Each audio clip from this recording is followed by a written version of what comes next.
अपने अपने यथास्थान पर खड़े हो जाएंगे और भागवत भगवान की मंगलमयी आरती का दर्शन श्रवण गायन बड़े ही भाव के साथ में करबद्ध ताली के साथ में करेंगे।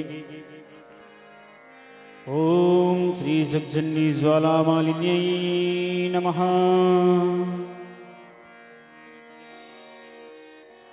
हरि ओम आरात्रे पार्थिवगुं रजः पितुरप्रायधामभिः दिवः सदा गुंसि बृहते पितिष्ठसात्वेकं वर्तते तमः। श्री भागवत भगवान की है आरती, श्री भागवत भगवान की है आरती। पापियों को पाप से है तारती, पापियों को पाप से है तारती, तारती श्री भागवत भगवान की है आरती, आरती भागवत भगवान की है आरती।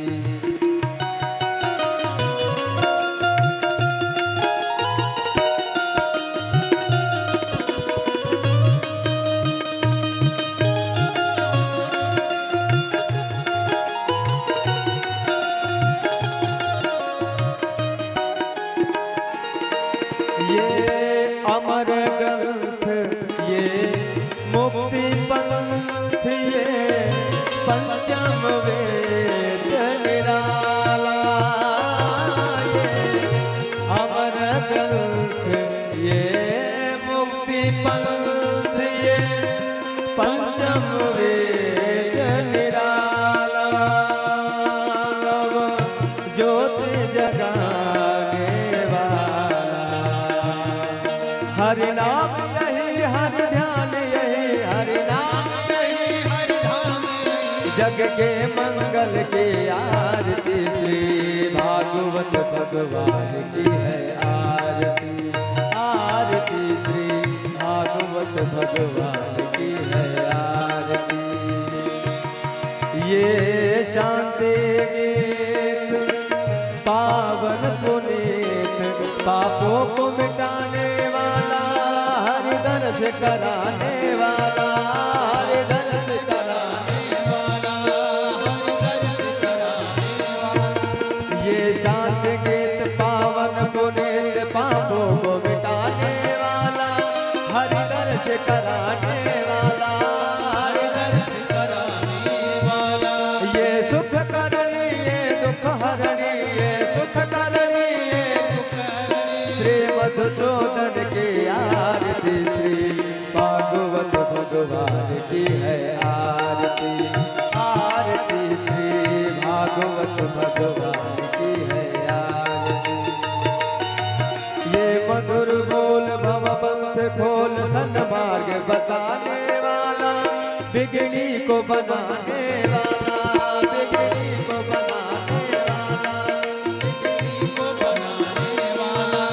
ये मधुर बोल भवपंथ खोल सन्मार्ग बताने वाला, बिगड़ी को बनाने वाला, बिगड़ी को बनाने वाला, बिगड़ी को बनाने वाला। हरि नाम यही घनश्याम यही, हरि नाम यही घनश्याम यही। प्रभु के महिमा के आरती श्री भागवत भगवान की है आरती, आरती श्री भागवत भगवान की है आरती। पापियों को पाप से है तारती, तारती पापियों को पाप से है तारती, तारती श्री भागवत भगवान की है आरती, आरती श्री भागवत भगवान की है आरती, आरती श्री भागवत भगवान की है आरती। कर्पूर गौरम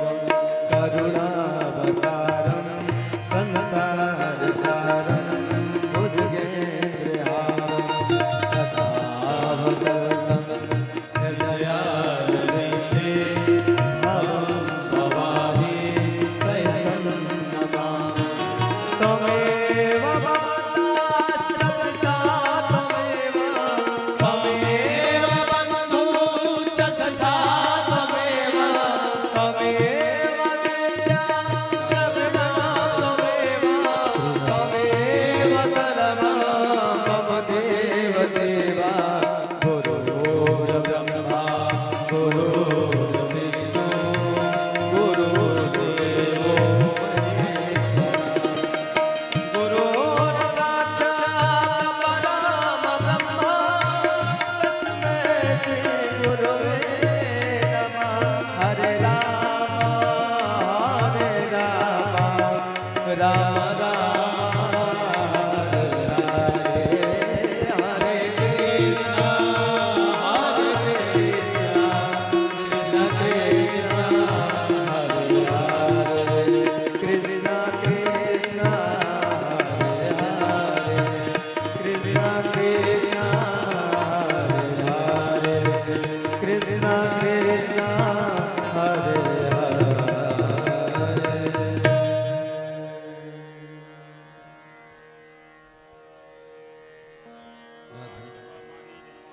तानि च तानि सर्वाणि नश्यन्तु प्रदक्षिणायां पदे पतिः जलेन शीतलिः कर्णं पुष्पे देवाभिवन्दनम् आत्माभिवन्दनम्।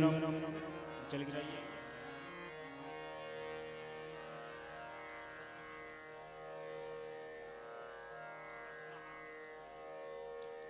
हरिः ओम जजनेन जन्यमयजन्तदेवास्तानि धर्माणि प्रपन्नासन्ना तेह नाकं महिमानः सचन्दतरा पूर्वे सात्याः सन्ति देवाः। ओम भाषा श्री राधा माधव चरणकमलेभ्यो नमः। मंत्रपुष्पांजलिं समर्पयामि। चढ़ा करके प्रणाम कर लीजिएगा। बोलिए बाके बिहारी लाल की, श्री राधा रानी सरकार की, श्री भागवत भगवान की, श्री यज्ञनारायण भगवान की, श्री व्यास जी महाराज की जय जय श्री राधे।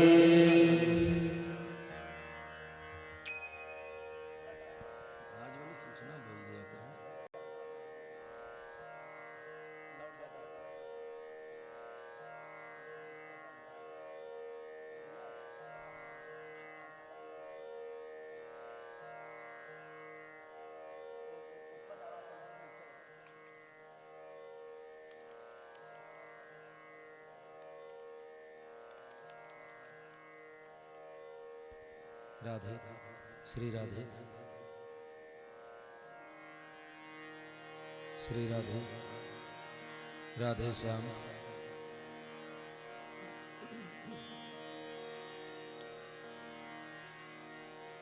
आज श्रीमद्भागवत महापुराण कथा ज्ञान यज्ञ की षष्ठम दिवस की कथा। ज्ञान यज्ञ में प्रवेश पाने से पूर्व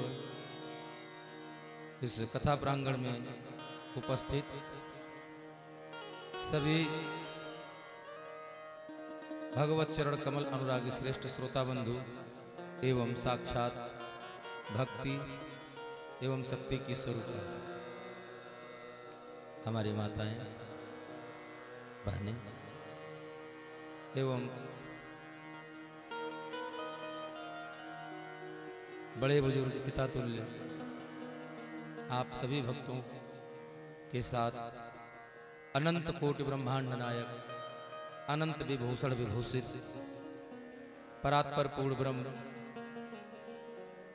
14 भुवन अनंत कोटि ब्रह्मांड नायक सच्चिदानंद भगवान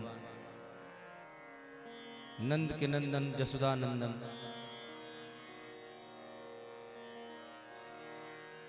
भगवान श्री कृष्ण एवं आपकी श्री प्राण वल्लभा जगत जननी जगदम्बिका माँ राधिका रानी आप दोनों के युगल चरणार बिंदुओं में आप समस्त भक्तों के साथ इस दास का भी प्रणाम स्वीकार हो।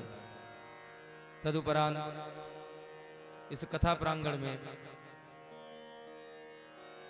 हम सभी लोगों को पहुंचने का विराजमान होने का परम सौभाग्य हम सभी भक्तों को प्राप्त हुआ है। अनंत बलवंत हनुमंत लाल जी की अकारण करुणा के कारण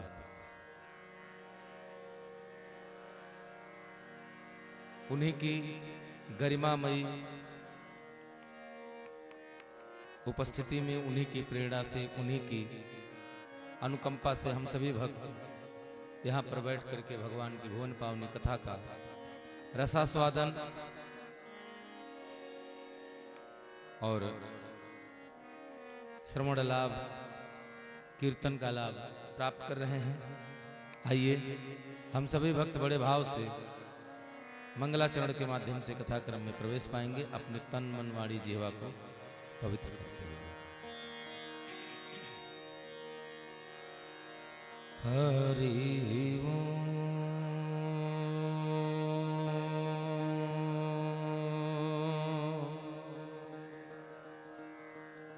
हरि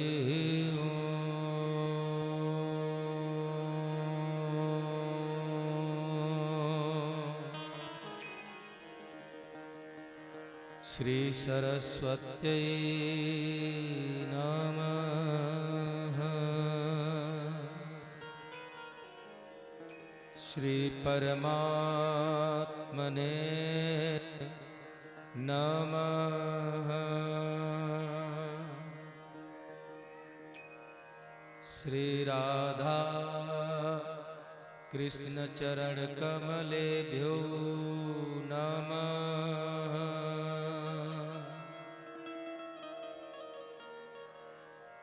श्री सीतानाथ समारंभा रामानंदार्य मध्यमा अस्मदाचार्य पर्यंता वंदे श्री गुरु परंपरा।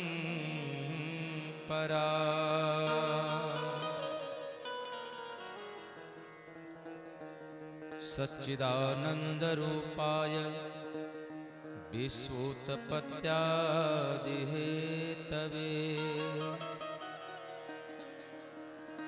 तापत्रय विनाशाय श्रीकृष्णाय वयं नुमः।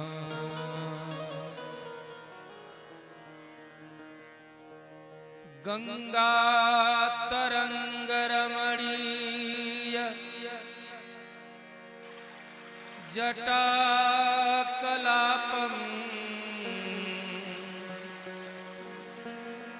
गौरी निरंतर विभो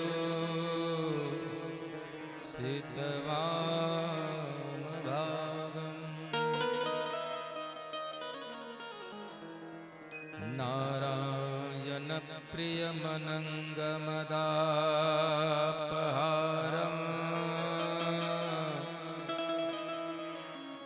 वाराणसीपुरपतिं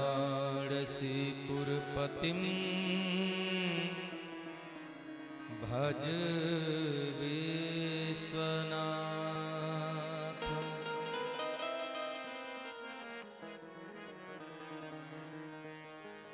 यत्र यत्र रघुनाथ कीर्तनं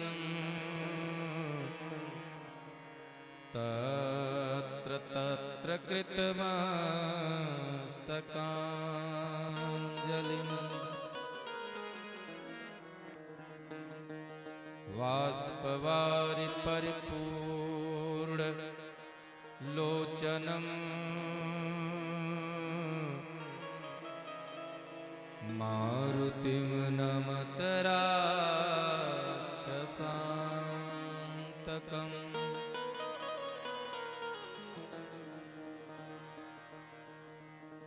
नारायणं नमस्कृत्यं नरं चैव नरोत्तमं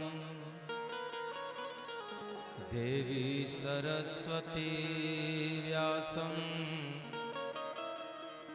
ततो जयेमुदीरयेत्।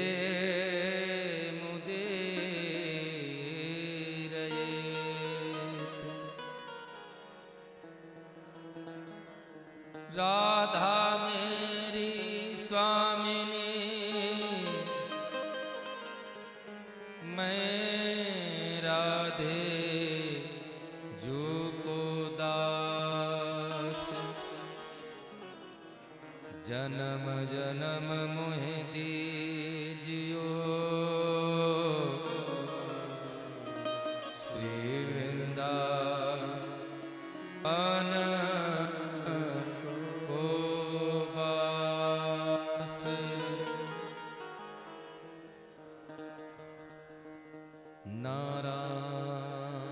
नारायणस्तुभ्यं श्री व्यास जी के पद कमल बारंबार मनाओ, गुण गावों श्री श्याम के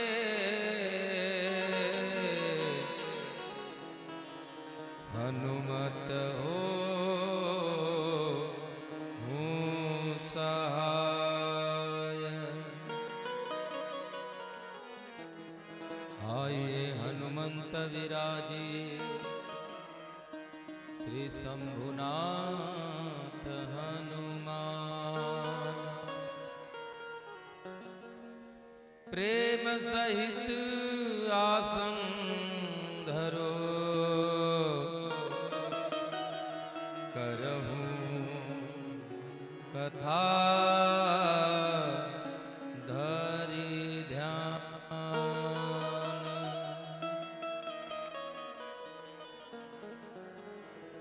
श्री गुरु चरण सरोज रज निज मन मुकुर सुधार, वरनो रघुबर विमल जसु, जो दायक फल चार। लेत सदा सुधि दीन की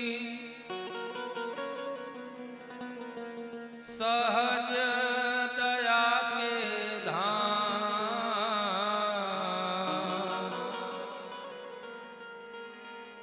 जननी जनक सुबोध के प्रभु श्री राधे श्याम, प्रभु श्री सीता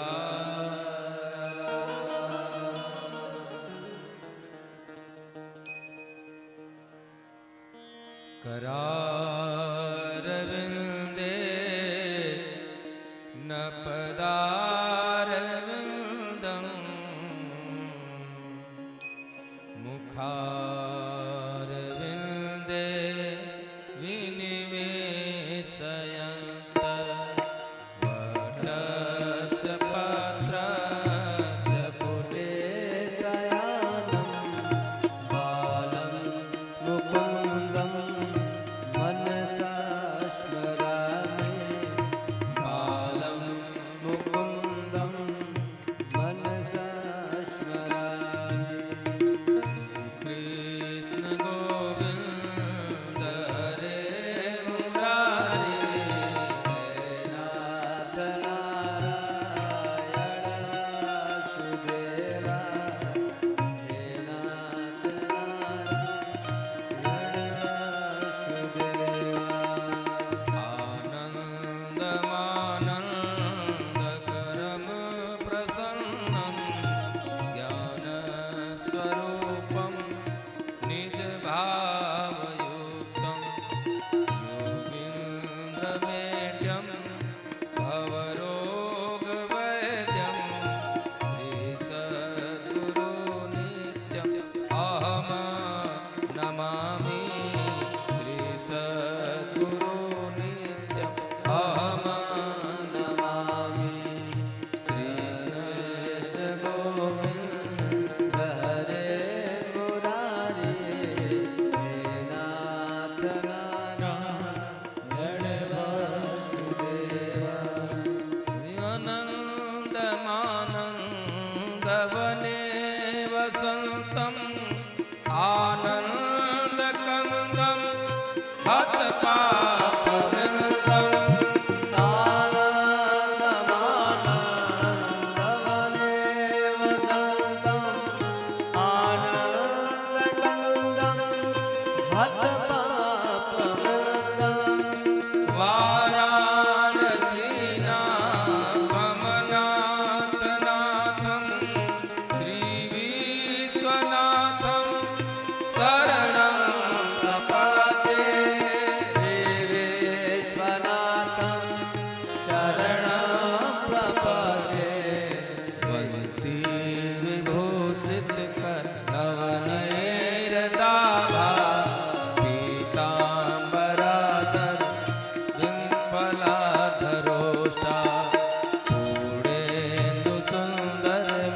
श्रीकृष्णान्तरबिम्ब नेत्रा कृष्णात् परां किमपि तत्त्वमहं न जाने कृष्णात् परां किमपि तत्त्वमहं न जाने श्रीकृष्ण गोविन्द हरे मुरारे हे नाथ नारायण वासुदेवा हे नाथ नारायण वासुदेवा पितु मातु स्वामी सखा हमारे हे नाथ नारायण वासुदेवा पितृमात स्वामी सखा हमारे हे नाथ नारायण वासुदेवा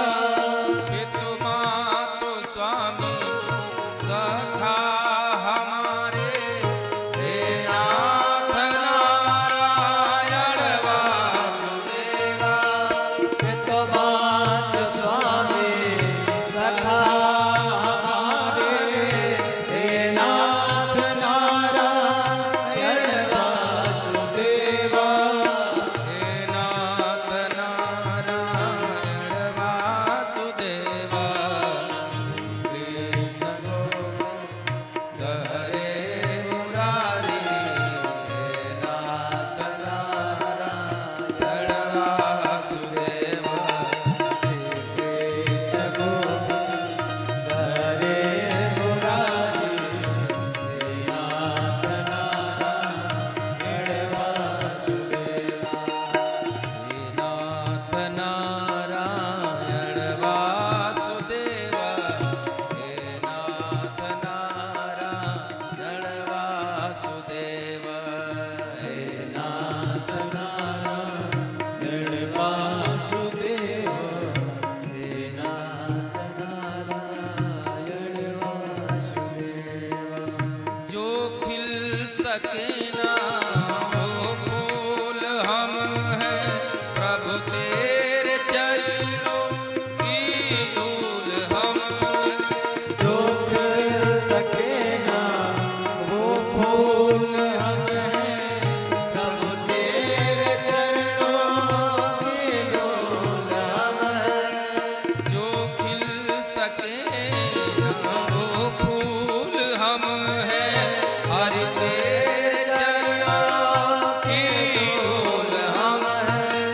जो खिल सके ना वो फूल हम हैं हरि तेरे चरणों के धूल हम हैं प्रभु तेरे चरणों की धूल हम हैं। कृष्ण गोविंद हरे मुरारी हे नाथ नारायण वासुदेवा हे नाथ नारायण वासुदेवा हे नाथ नारायण वासुदेवा हे नाथ नारायण वासुदेवा हे नाथ नारायण वासुदेवा हे नाथ नारायण वासुदेवा हे नाथ नारायण वासुदेवा हे नाथ नारायण वासुदेवा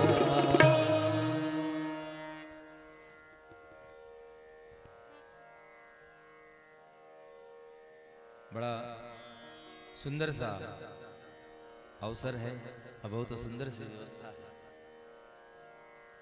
अंजनी महाकालेश्वर महादेव मंदिर समिति की तरफ से ये जो सुंदर सी व्यवस्था कथा की गई है, तो हम तो यही कहते हैं कि इस कथा के परिचित स्वयं महादेव जी ही हैं।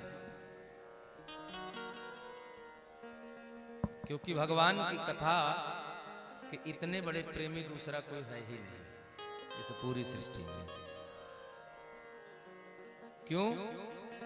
क्योंकि उन्होंने मात्र राम काज और राम जी की सेवा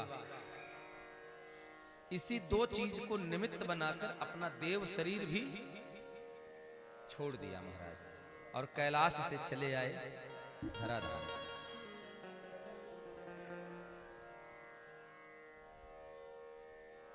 तीसरे दिन की कथा में आपने सुना था, माता पार्वती को नारद जी ने बताया कि जोगी जटिल काम मन नगनय मंगल वेश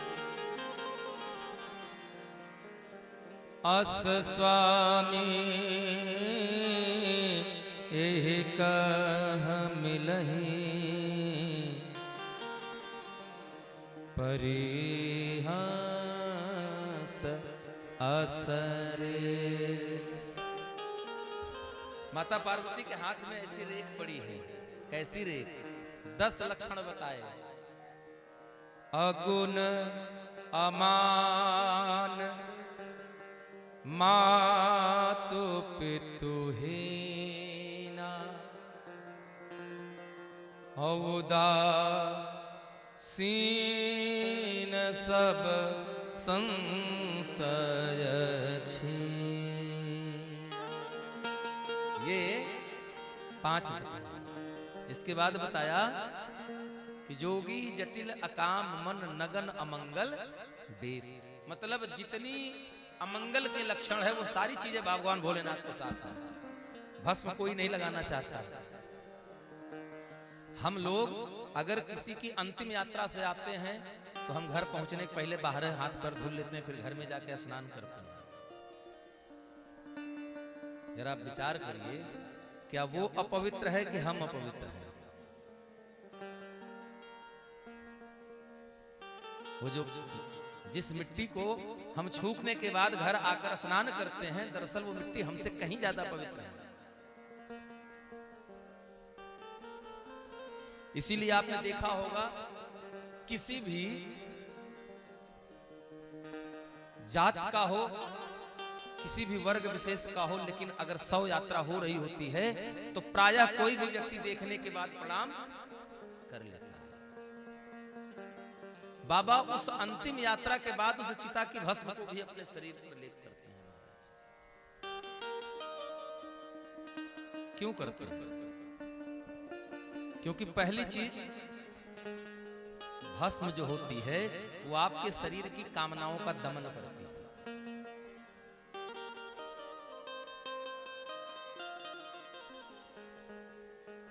प्रथम चीज, भस्म हमारी कामना का दमन करती है।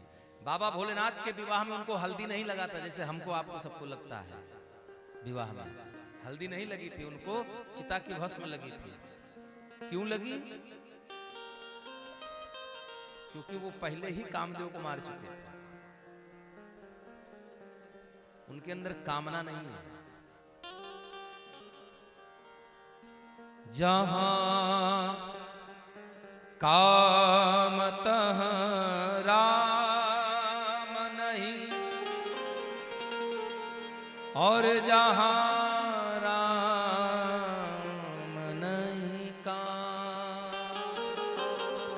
जहां कामनाएं रहती हैं वहां राम कभी नहीं आते, और जहां राम आ जाते हैं वहां से कामना। इसीलिए बड़ा सुंदर सा भाव है, आदत में बनाई। जब आप किसी भी संप्रदाय में जाएंगे, किसी भी संप्रदाय में, चाहे वैष्णव हो चाहे शैव हो, किसी में आप जाएंगे, जब दीक्षा लेंगे गुरु महाराज से, तो गुरु महाराज जो मंत्र देते हैं उसमें बताते हैं आपको कम से कम इतने माला का जप रोज करना है, प्रतिदिन इतने माला का जप करना है। तो क्यों बताते हैं? वो इसलिए होता है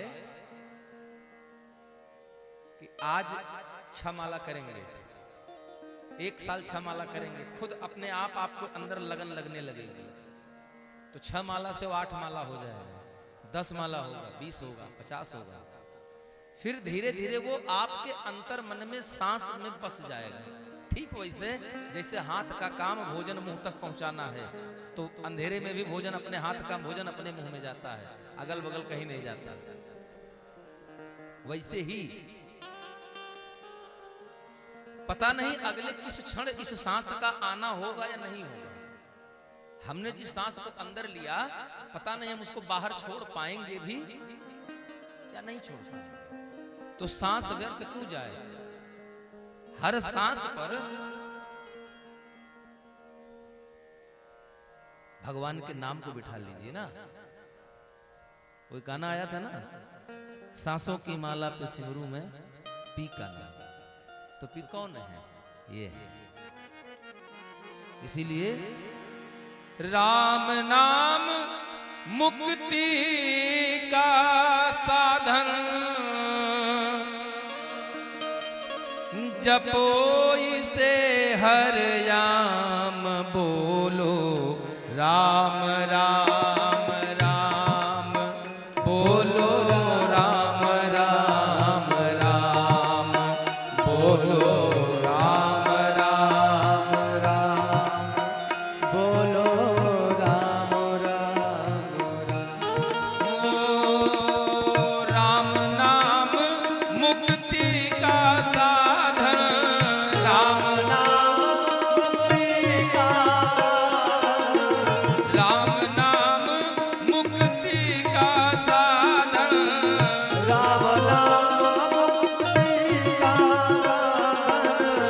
जपो इसे हर याम बोलो राम राम राम बोलो राम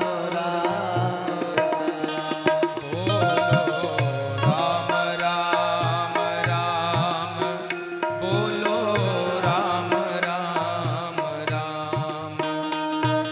क्यों जपना है?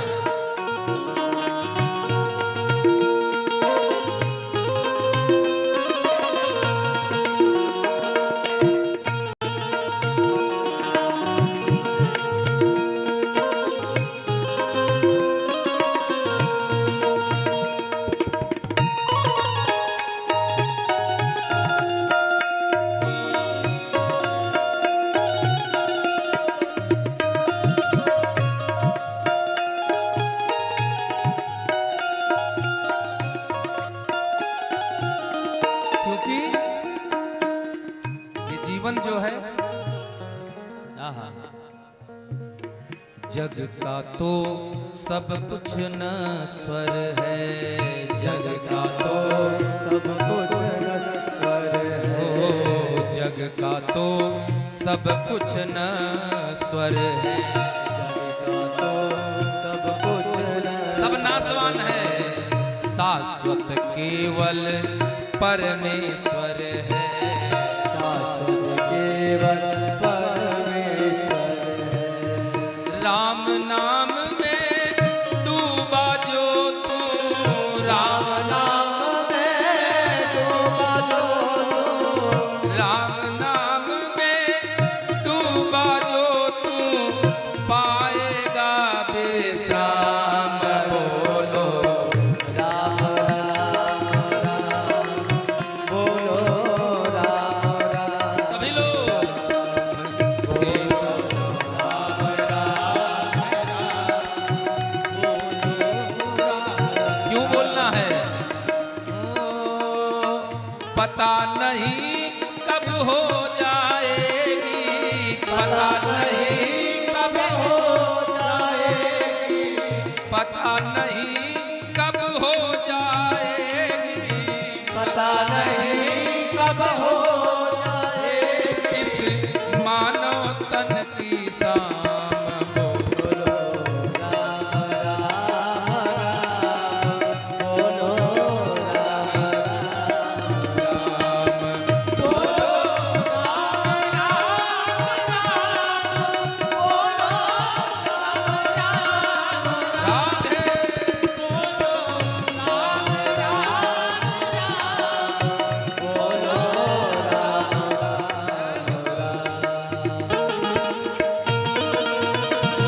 कबीरा डूबे मीरा और कबीरा डूबे, मीरा और कबीरा डूबे। मीरा और कबीरा डूबे। कैसे? दीवाने बन इसमें झूमे, दीवाने बन इसमें डूबे, ओ दीवाने बन बन इसमें डूबे। बस सुमिरन में मगन हो गए, बस सुमिरन में हो गए, बस सुमिरन में मगन हो गए, बस सुमिरन में मगन हो गए। और न दूजा काम बोलो, राम राम राम बोलो, श्याम श्याम सीता राम राम राम, सीता राम राम। जय हो।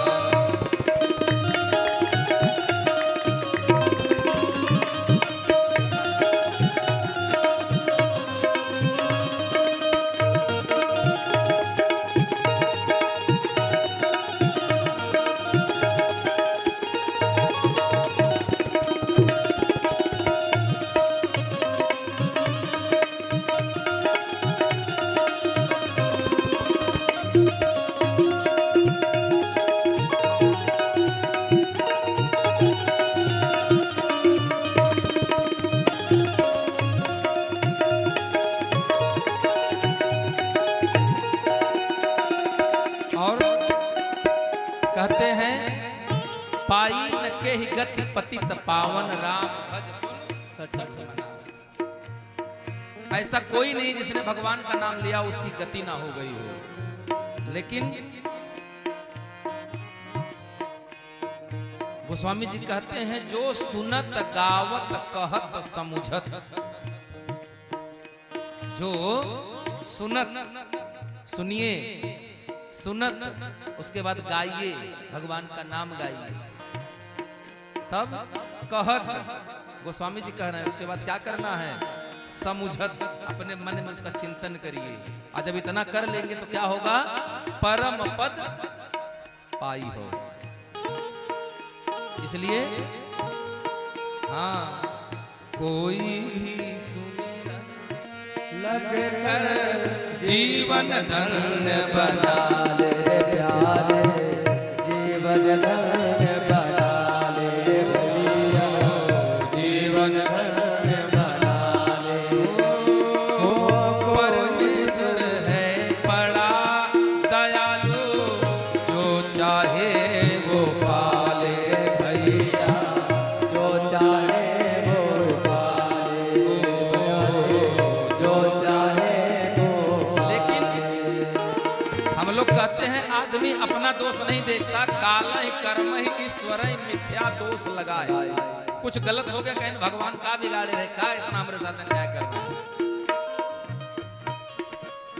हम लोग को ये नहीं करना है, गलती हमारी है क्या, तू माया में चिपका है तो माया में चिपका है, जब तू माया में चिपका है तो माया में चिपका है, तो क्या कर लेंगे राम, राम राम राम बोलो, श्याम श्याम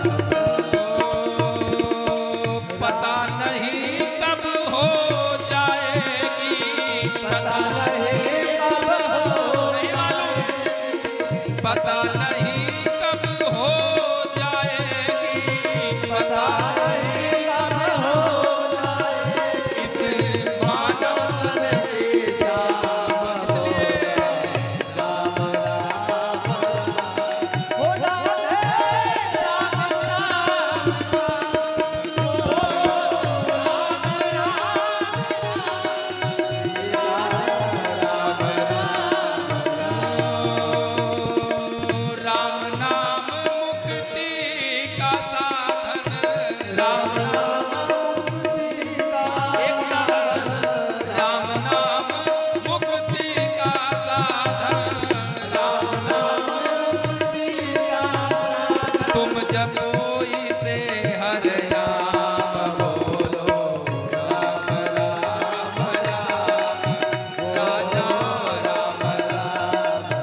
माया में चिपका है तो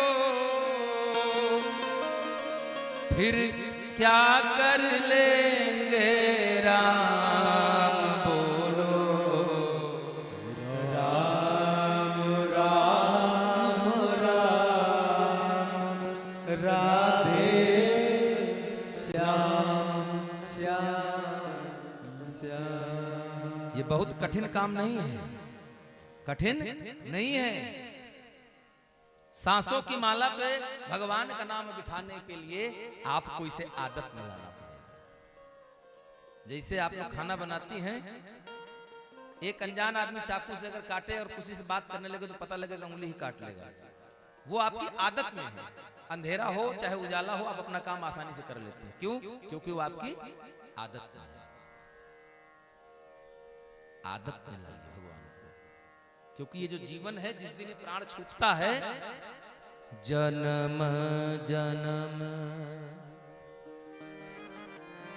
मुनि जतन कराए, लेकिन अंत राम कही नहीं आता। क्यों? क्योंकि आदत में नहीं है। और जिस दिन आदत में हो जाएगा, आप नहीं भी बोलना चाहेंगे तो हर सांस राम राम बोलते रहेंगे। एक छोटा सा दृष्टांत आपको सुनाते हैं, उसके बाद कथा में प्रवेश पाएंगे। बोले राधे रानी सरकार की जय, बोले वृंदावन बिहारी लाल की जय जय। श्री राधे जय जय, श्री राधे श्याम। ये महाराष्ट्र के एक संत थे, एक नाथ जी। महाराष्ट्र के एक संत हैं जिनका नाम था एकनाथ जी। बहुत अच्छे संत थे। संत जो होते हैं वो बरसात के जो 4 महीने आते हैं वो चातुर्मास करते हैं, भ्रमण करते हैं। तो वो भ्रमण पे रहा करते थे। घूमते घूमते महाराष्ट्र के किसी जिले में पहुंचे। उस जिले के किसी एक गांव में पहुंचे। अब उस समय जिले का नाम हमको थोड़ा सा विस्मृत हो रहा है। उस गांव में एक बूढ़ी मैया रहती थी। एक गांव में बूढ़ी माता जी रहा करती थी। उनकी आदत ये थी, अगर आप उनसे जाओ और कह दो मैया प्रणाम, 4 गाली। उनकी आदत थी, अगर जाकर के कह दो मैया प्रणाम तो 4 गाली।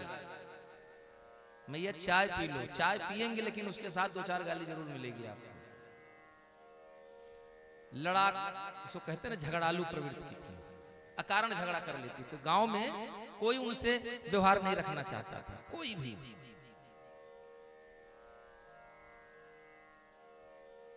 संत लोग पहुंचे गांव में। अच्छा, संत भिक्षाटन करते हैं, भीख नहीं मांगते।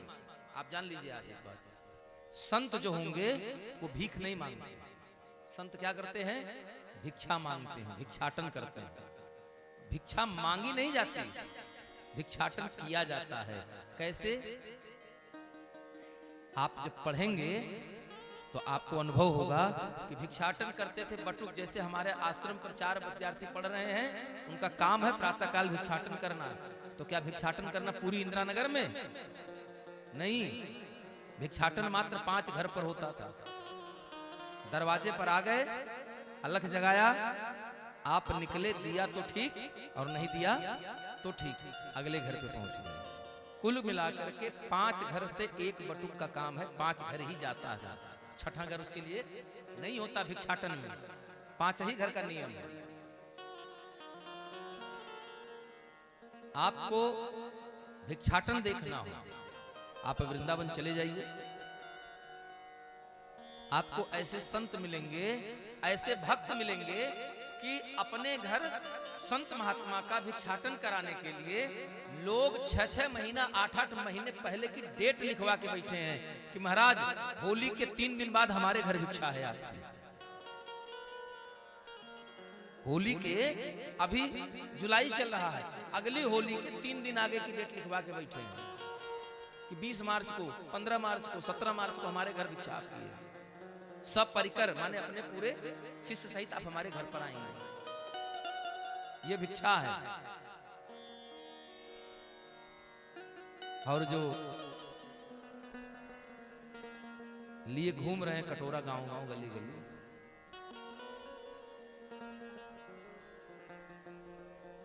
ये भी रूप वही है, लेकिन इसको लोग वृत्ति बना दिए, इसको वृत्ति बना दिए, पेशा बना दिए। राम नाम को आदत में डालिए, जीवन सफल है। ये जो हमारा जो जीवन है, कई बार हम लोगों के सामने प्रश्न आता है, महाराज जी पूर्व जन्म नहीं होता या पिछला जन्म नहीं था। अब तो आपका विज्ञान इस चीज को मानने लगा है, अब तो आपका विज्ञान इस चीज को मानने लगा है। आप तो हर व्यक्ति पढ़ा लिखा है, उसको क्या कहते हो, डिजिटल इंडिया हो गया है। आप गूगल पर जाइए, सर्च कर लीजिए पुनर्जन्म। भाई पुनर्जन्म तो तभी होगा जब पिछला जब होगा। तो पिछला जन्म और आप पिछले जन्म में क्या थे, आपको यहां दुख मिल रहा है तो पिछले जन्म में आपने क्या किया था, कैसा काम किया है आपने, आप अपने पिछले जन्म से संबंधित हो सकते हैं। योग का माध्यम है उसके लिए, आज तो विज्ञान ने उसके लिए तमाम साधन बना दिए हैं। आप पढ़िए, अध्ययन करिए। और अंत मते सागत, मरने के समय हमारी जैसी मति होती है, अगला जन्म हमारा उसके अनुरूप बनता है। जिस पर हमारी आसक्ति हो जाएगी उसी योनि में हम चले जाएंगे। उस बूढ़ी मैया को किसी से कोई आसक्ति नहीं थी, किसी से कोई प्रेम नहीं था। उन्होंने 4 गौएं पाल रखी हैं, छोटा सा घर है, दिन भर उसी घर की साफ सफाई। वहां से उठे तो गैया की सेवा, गैया का गोबर उठाया, दरवाजे पर ले गए, उसके बाद उसका उपला बनाना, कंडा, यही करती थी। आम व्यक्ति कोई बोल देता था तो सिवाय गाली के कुछ नहीं मिलता था, लेकिन बेचारी हर अपने मन में राम राम जपा करती थी। शायद उसके घर पर जाने वाले किसी को उसने कभी अपने हाथ से 1 गिलास पानी भी पिलाया, शायद। तो जब एक नाथ जी उस बुढ़िया के गांव में पहुंचे तो लोगों से कहा कि हमें भोजन की आवश्यकता है। तो सब लड़के खेल रहे थे, छोटे छोटे बच्चे, 10-12 साल के, 15 साल के। तो सबने कहा चलो बुढ़िया के यहाँ चलते हैं, थोड़ा आनंद आएगा। बुढ़िया के यहाँ भेजते हैं बाबा को, मजा लेंगे। बाबा को भेज दिया बूढ़ा के यहाँ। बाबा गए, बुढ़िया से कहा, बुढ़िया ने 4 गाली दिया, कहा जाइए यहाँ से। बाबा चले गए, गांव के बाहर बगिया में रुके। एक दिन बाबा भिक्षाटन करने गांव में निकले 5 घरों के लिए। बड़ी जोर जोर से लड़ाई की आवाज आ रही थी, झगड़ा हो रहा था। किस बात की झगड़ा हो रही थी भैया, क्यों लड़ाई चल रही है? एक नाथ जी गए तो उस बूढ़ी मैया ने कहा कि इस पड़ोसन ने मेरे कंडे चुराए हैं। कंडा उपला जो गोबर का बनता है। अच्छा, अब कंडे तो एक जैसे, कंडे तो कंडे, अब उसमें कोई नाम तो लिखा नहीं है कौन कंडा किसका है। बुढ़िया कहे इसने हमारे कंडे चुराए हैं, और पड़ोसन कहे हमने नहीं चुराए हैं। पंचायत बैठ गई। एक नाथ बाबा वहीं खड़े हैं। सुनते सुनते जब थक गए तो गए बूढ़ी मैया से कहा, मैया आपके उपलों की क्या पहचान है, आप कैसे पहचानेंगे? बुढ़िया एक ही जिद पे अड़ी रहे कि कल तक इसके जो उपलों की ढेरी थी वो बाहर से बंद नहीं थी, आज उसने पूरा बाहर से बंद कर दिया, पैक कर दिया।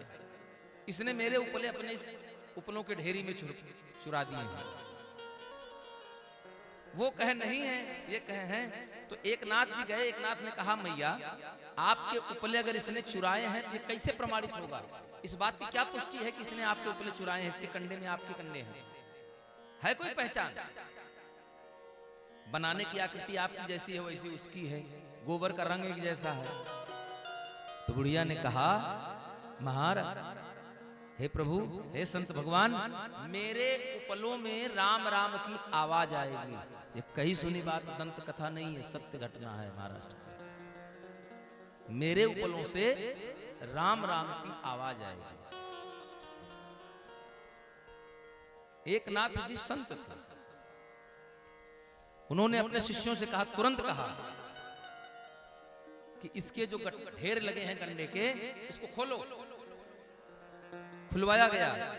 अब कंडे तो कंडे, कंडे कहां बोलने वाले? तो बच्चों ने थोड़ा इधर उधर हिला डुला के देखा, कहीं उसमें कोई आवाज नहीं आई। तो बुढ़िया के पास है, बोले क्यों मैया, वो तो कुछ नहीं बोल रहे हैं। बोले ऐसे थोड़ा सुनाई पड़ेगा। बोले फिर? बोले कंडों को उठाइए और बढ़िया आराम से कान पे के पास लगा करके शांत चित्त होकर सुनिए। अगर मेरे कंडे होंगे तो उनमें से राम राम की आवाज आएगी और आपको यकीन नहीं होगा। उसके उपलों के ढेर में से जितने उपले बुढ़िया के चुराए थे उसने, उतने उपलों से राम राम की आवाज आई और वो उपले। लगन आपकी होनी चाहिए, विश्वास आपका होना चाहिए। अरे भगवान इसी कलयुग में आज से 550 वर्ष पहले मीराबाई के लिए प्रकट हो गए। 150 वर्ष पहले पूर्वी बिहार के रामटहल पाड़े के लिए पैदा हो गए, प्रकट हो गए। तो क्या हमारे आपके लिए नहीं आ सकते? आ सकते कि नहीं आ सकते? लेकिन बात उतनी है कि तेरा तुझको अर्पित क्या लागे मेरा, और जब लेने की बारी आती है तो कहन मेरा मुझको अर्पित क्या लागे तेरा। तो भगवान भी कहते हैं जो तेरा तुझको अर्पित, तो फिर मेरा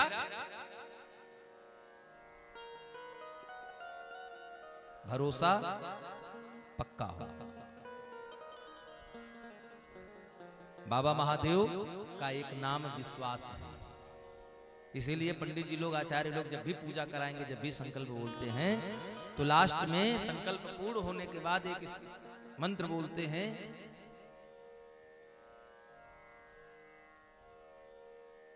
जिसमें लास्ट में कहते हैं, अंत में कहते हैं, शिव संकल्प मस्त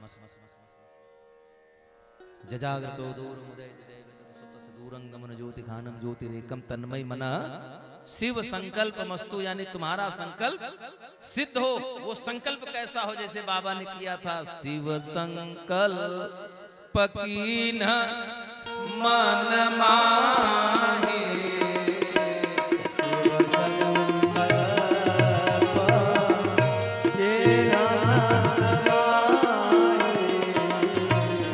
शिव संकल्प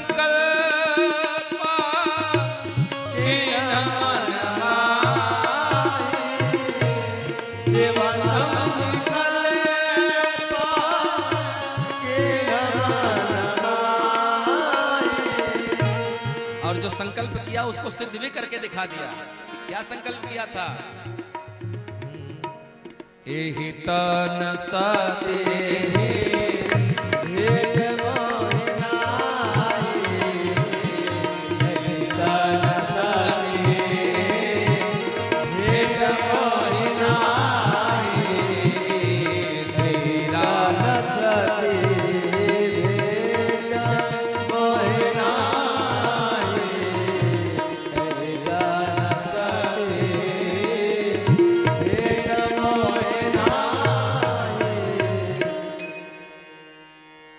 सती भेंट मोह नाही। वैसा संकल्प, और संकल्प करके काम करिए, निश्चित पूर्णता को प्राप्त होगा। जैसे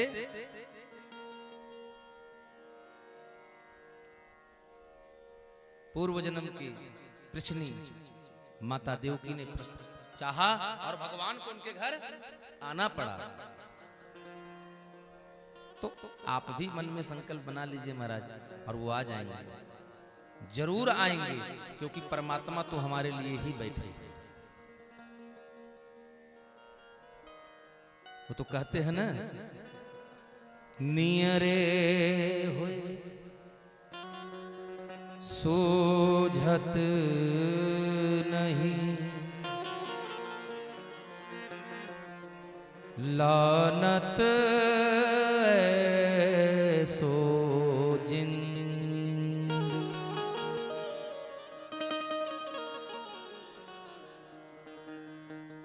नियरे होई सूझत नहीं, लानत ऐसो जिंद।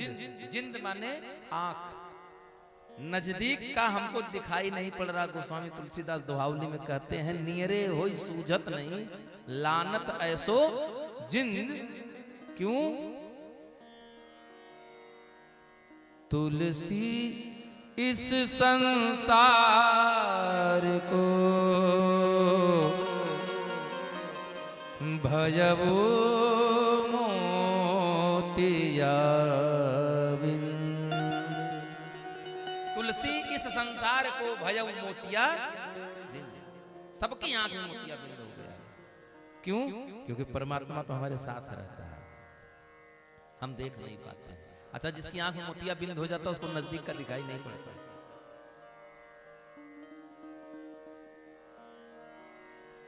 और भगवान तो कहते हैं, अनन्यास चिंतयन्तो मां ये जना पर्युपासते, तेषां नित्याभियुक्तानां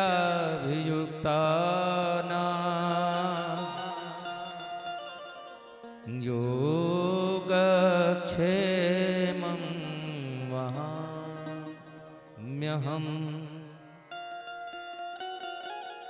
तेषां नित्याभियुक्तानां, मैं अपने ऐसे उस भक्त का जो अनन्य भाव से मेरा चिंतन करता है, मैं अपने ऐसे उस हर भक्त का नित्य व्यवस्था पूरी करता हूं। क्या क्या व्यवस्था करता हूं? तेसाम, उनकी, नित्य प्रतिदिन, युक्ता नाम, जो उनके लिए उपयुक्त हो, उचित हो।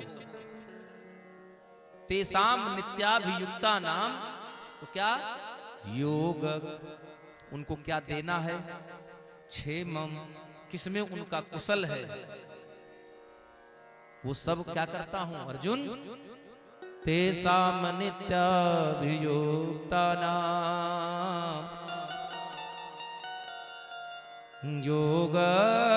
योगक्षेमं वहाम्यहम्। उसका वहन कौन करता है? तेषां नित्याभियुक्तानां योगक्षेमं वहाम, मैं वहन करता हूं। अहम माने मैं, ये भगवान ने स्वयं कहा। जैसे कल आप लोगों ने सुना, भगवान श्री कृष्ण ने अपने गोकुल वासियों को लेकर के वृंदावन में चले गए। वृंदावन में जाकर के देवराज इंद्र की पूजा रुकवा दिया और पूजा रुकवा करके गोवर्धन भगवान की पूजा करा दी। अब जब गोवर्धन की पूजा हो गई तो क्या हुआ? इंद्र ने देखा, हे भाई क्या बात है। इंद्र अब सोच रहे हैं क्या बात है। हर साल तो इस दिन समय से ब्रजवासी जो गोकुल में बसे हैं, गोकुलवासी जो थे, आज वृंदावन में हैं, वो आकर के हमको दे जाते थे क्या? सुंदर भोजन, मालपुआ, पूड़ी, पकवान। हाँ, इस बार नहीं आया। अपने सेवकों से कहा, भाई जाकर जरा देखो क्या बात है, क्यों पूजा नहीं आई, क्यों भोजन नहीं मिला। सेवक आए, देखा तो कहा, प्रभु वो आपकी पूजा तो नहीं कर रहे हैं, वो पहाड़ की पूजा कर रहे हैं। अब इंद्र ने जैसे सुना कि पहाड़ की पूजा हो रही है, महाराज अब इंद्र क्रोधित हो गए। इंद्र जब क्रोधित हो गए तो उन्होंने तुरंत अपने छोड़ दिया, किनको? सावर्तक और इन बादलों को छोड़ दिया। सावर्तक आदि मेघ कब छूटते हैं? इनका काम कब लगता है? जब सृष्टि का प्रलय करना होता है। जब प्रलय करनी होती है और प्रलय काल जब आता है तो उस समय में पूरी धरती जो होती है वो जलमग्न हो जाती है, यानी जल में डूब जाती है। पुनः जब भगवान को सृष्टि करनी होती है तो फिर धरती को ला कर,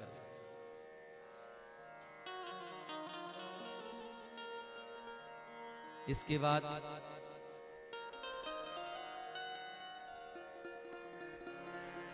बारिश शुरू हुई महाराज,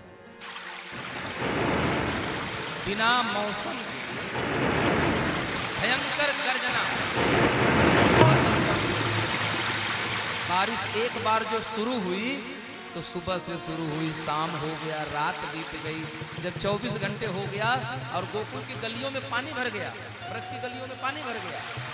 सारे लोग भागकर नंद बाबा के घर गए, बोले बाबा और मानो अपने बेटे की बात। लो इंद्र नाराज हो गए, कहते हैं इंद्र नाराज हो गए, अब हमारी रक्षा कौन करेगा। प्रभु असमय की बरसात और इतनी बरसात, अतिशय गौएं ग्वाल बाल, गोपा गोप्यस्य सीतार्ता गोविंदम शरणम ययुः।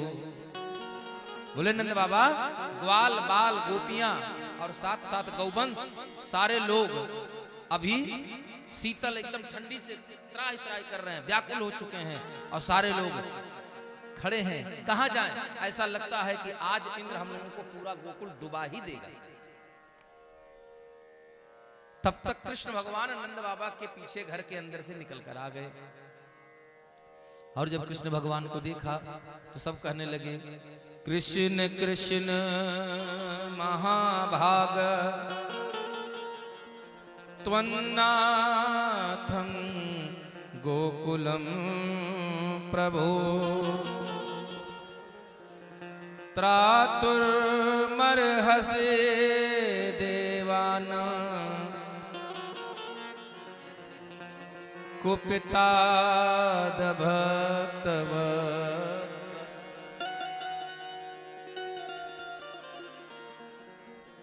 कुपिताद भक्तवत्सल, इंद्र कुपित हो गया है, मेरी रक्षा करिए। मोहन हम तो बने तुम्हारे, मोहन हम तो बने तुम्हारे, मोहन हम तो बने तुम्हारे। अब तो रही तुम्हारे, अब तो रहे तुम्हारे। बनो न बनो हमारे मोहन तो बने मोहन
अब तो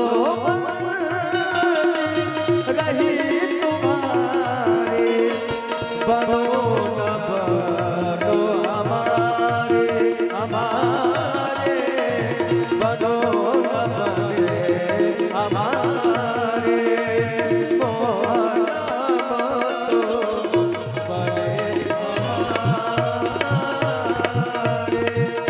हमारे,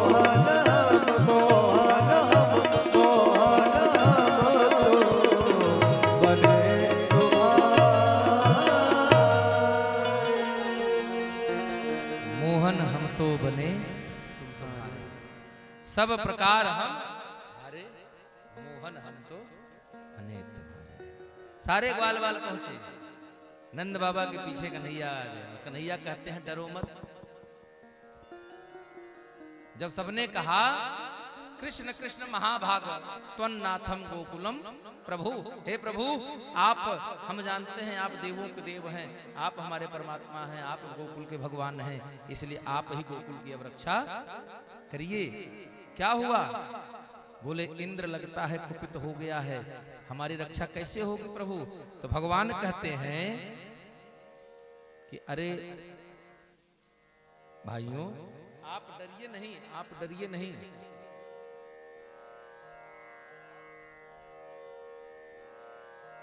आप डरिए नहीं। क्यों? क्योंकि आपकी रक्षा वही करेगा जिसकी आपने पूजा की है। वो पहाड़, बोले वो पहाड़ नहीं है, अरे वो गोवर्धन भगवान है। बोले गोवर्धन भगवान की, बोले वो पहाड़ नहीं है, वो गोवर्धन भगवान है। बोले फिर? बोले जैसे पूजा करने गए थे वैसे चलिए उनके पास, और जब आप उनके पास चलेंगे तो वो कहेंगे, उनसे चल करके प्रार्थना करेंगे। ये घटना जिस दिन हुई उस दिन कन्हैया कितने, उस समय कन्हैया की उम्र क्या थी? मात्र 7 वर्ष की आयु थी कन्हैया की। कितना? 7 वर्ष। अब विचार करिए 7 वर्ष का बालक कितना बड़ा हो सकता है? छोटा सा। सब लोग पहुंच गए, और सबने जब पहुंच गए तो कन्हैया से कहते लो पहाड़ तो है, क्या हमारी रक्षा करेगा? तो सबने कहा भाई जब तुमने भोग लगाया था तो गोवर्धन भगवान ने उसको भोग को स्वीकार किया था, तो आज जब तुम पर विपदा आई है तो तुम पुकारोगे तो गोवर्धन भगवान तुम्हारी रक्षा करने भी आएंगे। अब सारे लोग आंख बंद कर लिए और पुकारने लगे, कहन प्रभु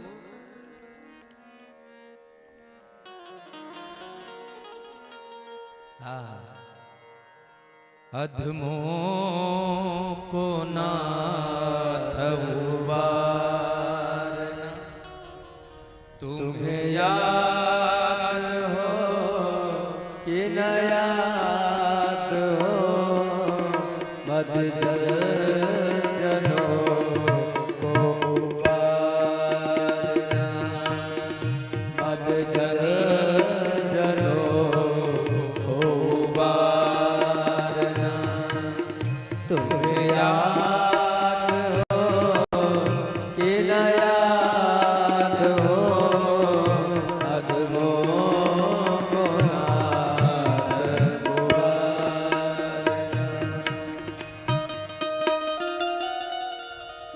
अधमों को नाथ उबार।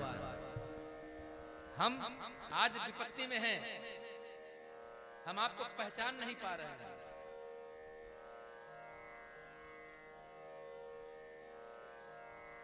हम आपको पहचान नहीं पा रहे हैं, आप हमारी रक्षा करिए। भगवान ने कहा सब लोग आंख बंद करो और गोवर्धन भगवान का ध्यान करो। जब तक सबने आंख बंद करके गोवर्धन भगवान का ध्यान किया, इत्युक्ते वैकेन हस्तेन कृत्वा गोवर्धनाचल दधार लीलया कृष्ण छत्राकमिव बालकः। जब तक सब आंख बंद करके ध्यान करें, हम लोग कहते हैं ना जय हनुमान जी हमारी विपदा टार दो, बड़ी दिक्कत में हमारी संकट काटो, 1.25 पाव लड्डू चढ़ाएंगे। हम लोग कहते हैं ना, बच्चे एग्जाम देकर आएंगे, कहें हनुमान जी अगर हमारा 70% मार्क आ गया तो 5 रुपए की धूप बत्ती और 5 रुपए के लड्डू प्रसाद चढ़ाएंगे आपको। ऐसा गोवर्धन वाले कह रहे हैं प्रभु हमारी रक्षा करो, हो जाएंगे तो फिर से मालपुआ खिलाएंगे। और जब तक सब आंख बंद करें तब तक एक भयंकर गर्जना के साथ हमारे नन्हे से 7 वर्ष के कन्हैया ने इत्युक्त कई, देखते देखते किसी ने देखा और किसी ने नहीं देखा, भगवान ने अपनी बाएं हाथ की छोटी उंगली पर गोवर्धन को धारण कर लिया। और जब गोवर्धन धारण कर लिया सबने जब नेत्र खोला, कब? जब भगवान ने कहा भैया आंख खोलो जल्दी से अंदर आ जाओ। अब ग्वाल बाल सब डर रहे, कह रहे ये देखो इतना बड़ा बालक इतना बड़ा पहाड़ उठा लिया, इस पे कोई भूत प्रेत तो नहीं आ गया? हम पहाड़ के नीचे जाएं पता लगे पहाड़ गिरा दे ना भैया, हम नहीं आएंगे। तो भगवान कृष्ण कहते हैं आप चिंता मत करिए गोवर्धन, भगवान आपकी रक्षा कर रहे हैं, आपके लिए छत्र बन गए, छतरी का काम कर रहे हैं, जल्दी इनके नीचे आ जाओ। डरते डरते एक गया, फिर 2 गए, फिर सारे ग्वाल बाल बनाए गाय बछड़ों सहित गोवर्धन के नीचे चले आए। कितने दिन रहे? 7 दिन। 8वें दिन जब बारिश रुकी, तब कब रुकी? जब सारे बादल थक गए और इंद्र के पास गए, बोले जाकर इंद्र देखने आए कि हमारे कोप के कारण गोवर्धन की पूजा करने वाले उन ग्वालों की क्या दशा है। जब देखने आए तो उन्होंने क्या देखा कि तो कोई फर्क नहीं, सारे पहाड़ के नीचे आराम से सुखमय जीवन व्यतीत कर रहे हैं, एक बूंद बूंद जल किसी पर नहीं पड़ रहा है। तब इंद्र गुस्से में आकर के अपने बादलों को डांट कर भगा दिए, भगो यहां से, तुम लोग किसी काम के नहीं हो। जैसे होता नहीं है कि जब बड़ा आदमी कोई काम करने के लिए कहता है और जब बार बार कहता है छोटे बच्चे करें या खुद करता है और काम नहीं बनता है तो उसकी सारी गुस्सा छोटों पर उतारते हैं बड़े। इंद्र अब किसको क्या कहे, तो इंद्र बादलों को डांट कर भगा और गोवर्धन भगवान 7वें दिन जब भगवान ने नीचे रखा, भगवान कृष्ण ने, जब बरसात रुक गई तब इंद्र अकेले नहीं आए। इंद्र चल आए तो अकेले नहीं आए। अब इंद्र किसके साथ आए? ऐरावत से कहा आकाश गंगा का जल ले लो, आकाश गंगा का जल ले लो, और अपने साथ में अमरावती में रहने वाली कामधेनु मैया को ले लिया साथ में। लेकर के आए कहां? ब्रजमंडल वृंदावन। और वहां गोवर्धन भगवान के ऊपर जाकर के ऐरावत जल लाया है, कामधेनु मैया है, स्वयं स्वतः जाकर के गोवर्धन के ऊपर खड़ी हो गई। और जहां हमारे भगवान का विग्रह था उनके ऊपर जब खड़ी हुई तो अपने उनके स्तनों से अपने आप स्वतः दूध की धार बही।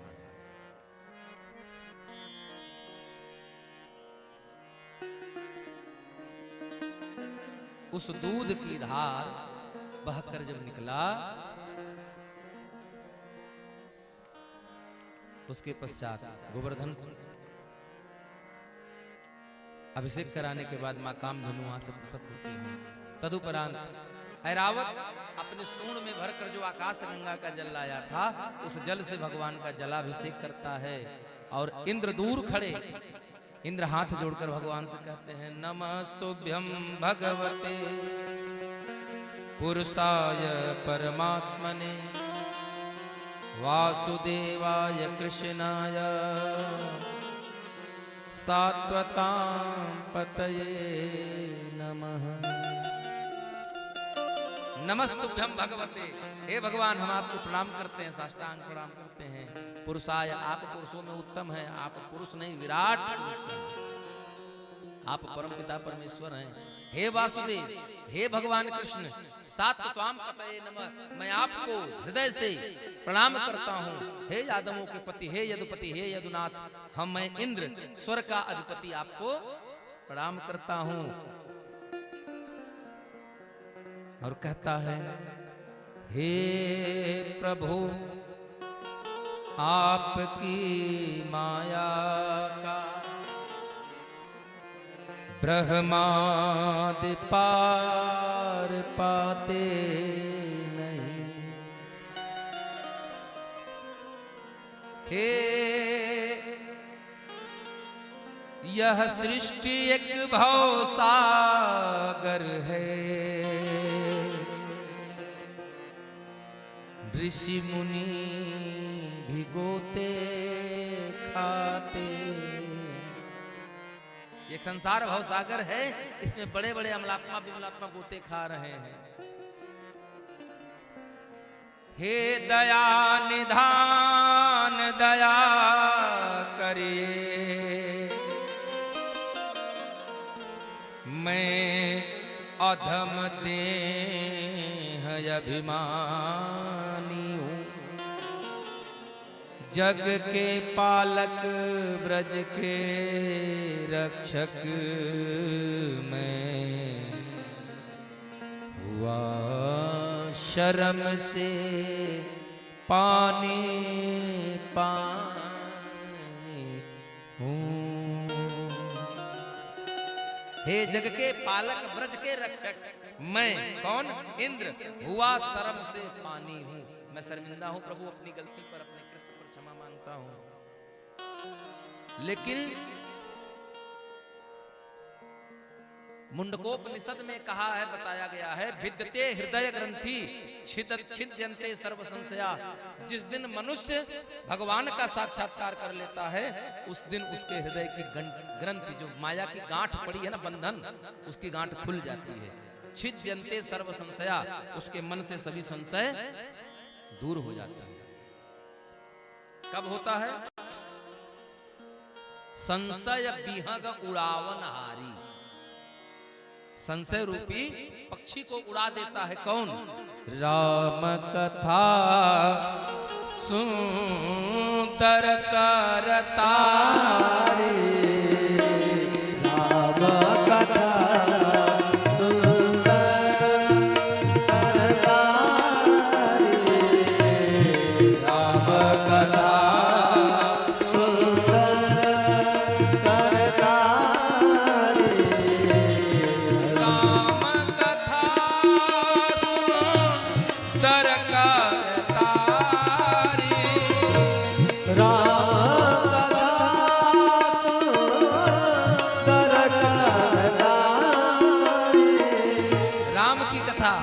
कृष्ण की कथा। क्या करना है इसमें? क्या करना है? सुंदर कर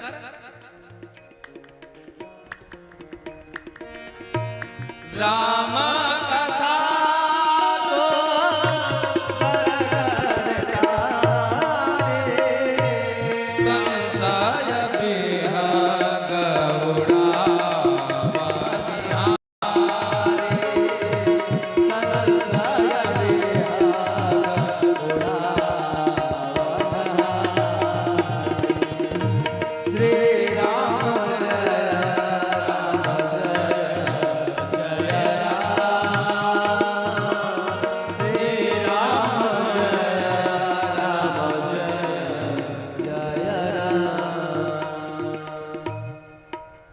संशय विहग उड़ावन हारी।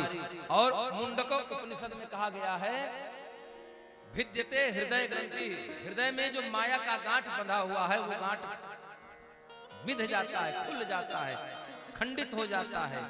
मन का सब संशय छिद्यन्ते सर्व संशय, सारे संशय भाग जाते हैं। कब? क्षीयन्ते चाश्च कर्माणि तस्मिन् दृष्टे परावरे। जब मनुष्य भगवान का साक्षात्कार कर लेता है, जब मनुष्य भगवान का दर्शन कर लेता है, उसके मन से विकार रूपी गांठ खुल जाती है, वो बंधन मुक्त हो जाता है।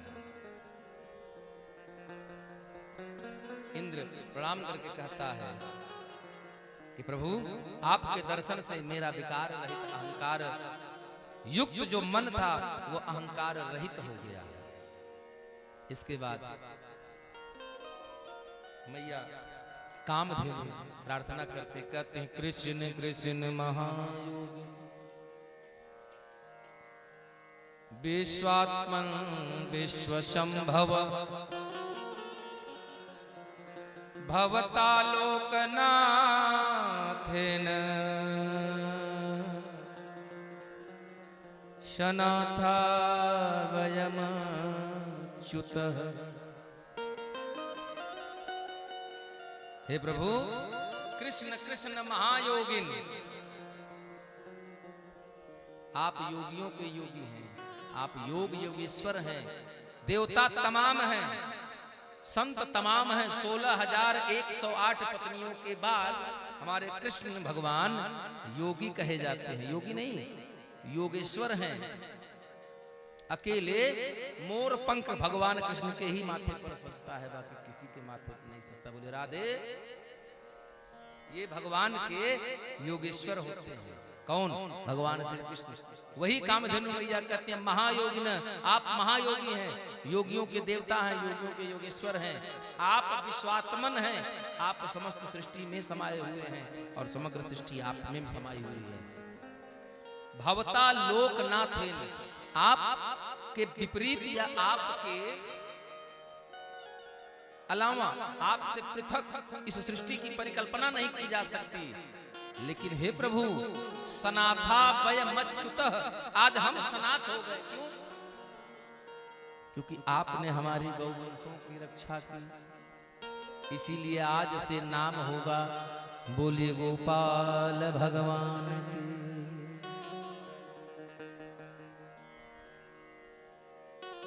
गोविंद हरे गोपाल हरे, जय जय प्रभु दीन दयाल हरे। गोविंद हरे गोपाल हरे, जय जय प्रभु दीन दयाल, जय जय प्रभु दीन दयाल हरे।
जय जय प्रभु दीन दयाल है। और यहां पर भगवान कृष्ण का एक नया नामकरण हुआ, नाम पड़ा गोपाल।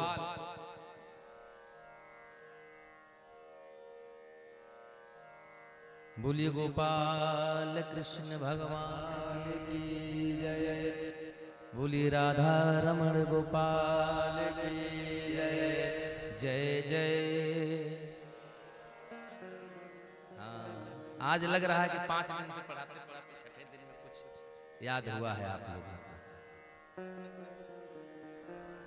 बस 1 दिन और, परसों के बाद फिर धीरे धीरे सब भूल जाएंगे, है ना? हाँ, नाम भगवान का जो दिल से लिया करते हैं,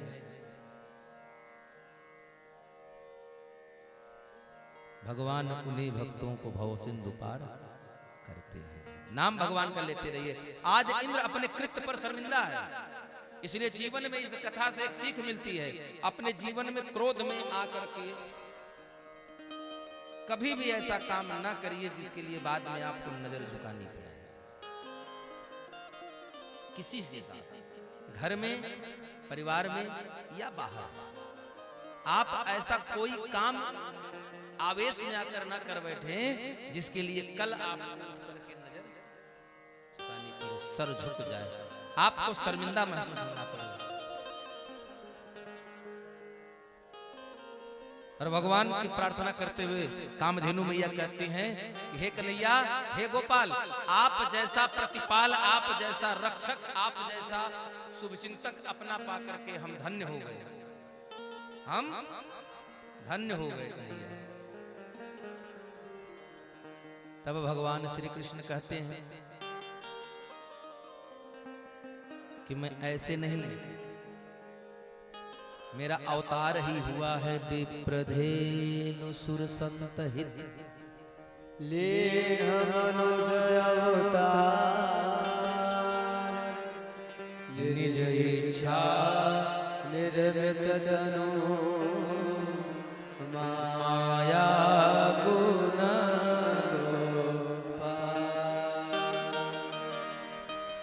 मैं इन्हीं के लिए अवतरित हुआ हूं।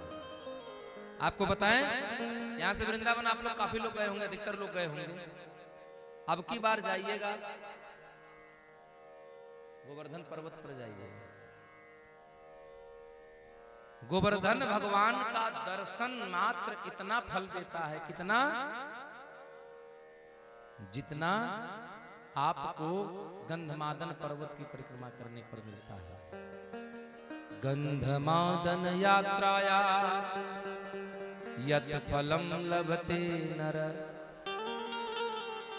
गंधमादन पर्वत की यात्रा करिए, उसकी परिक्रमा करिए, तो जितना फल लाभ होता है उस गंधमादन पर्वत की परिक्रमा, उसकी यात्रा करने की बराबर के 1 करोड़ गुना, तस्माद कोटि गुणम पुण्यम गिरिराजस्य दर्शन।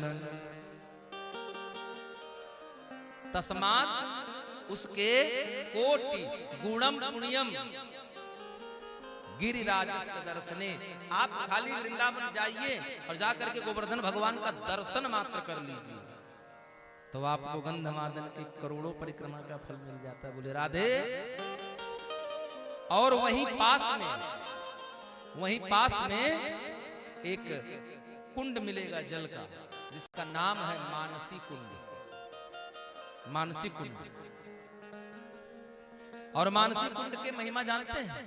मानसी कुंड की महिमा ये है कि अगर आप भगवान के दर्शन को गई हैं, आपका मन भगवान पर पूर्णतया आश्रित है, अर्थात आपके मन में भगवान के प्रति पूर्णतया श्रद्धा, पूर्णतया विश्वास और पूर्णतया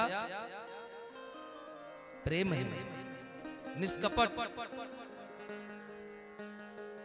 तो भगवान के उस कुंड का जल आप जब अपने मुख में आचमन के लिए लेंगे, तो वो जल जो है जानते हैं कैसा लगेगा आपको? दूध के जैसा लगेगा। उस जल का स्वाद दूध के जैसा लगेगा। ये है भगवान की उपस्थिति का प्रमाण। बोले राधे। परीक्षा भी हो जाएगी। हम मंदिर तो आए हैं, हमारा भाव सच्चा है,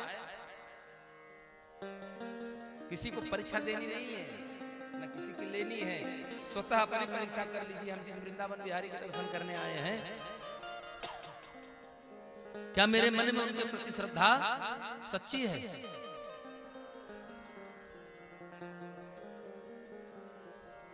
और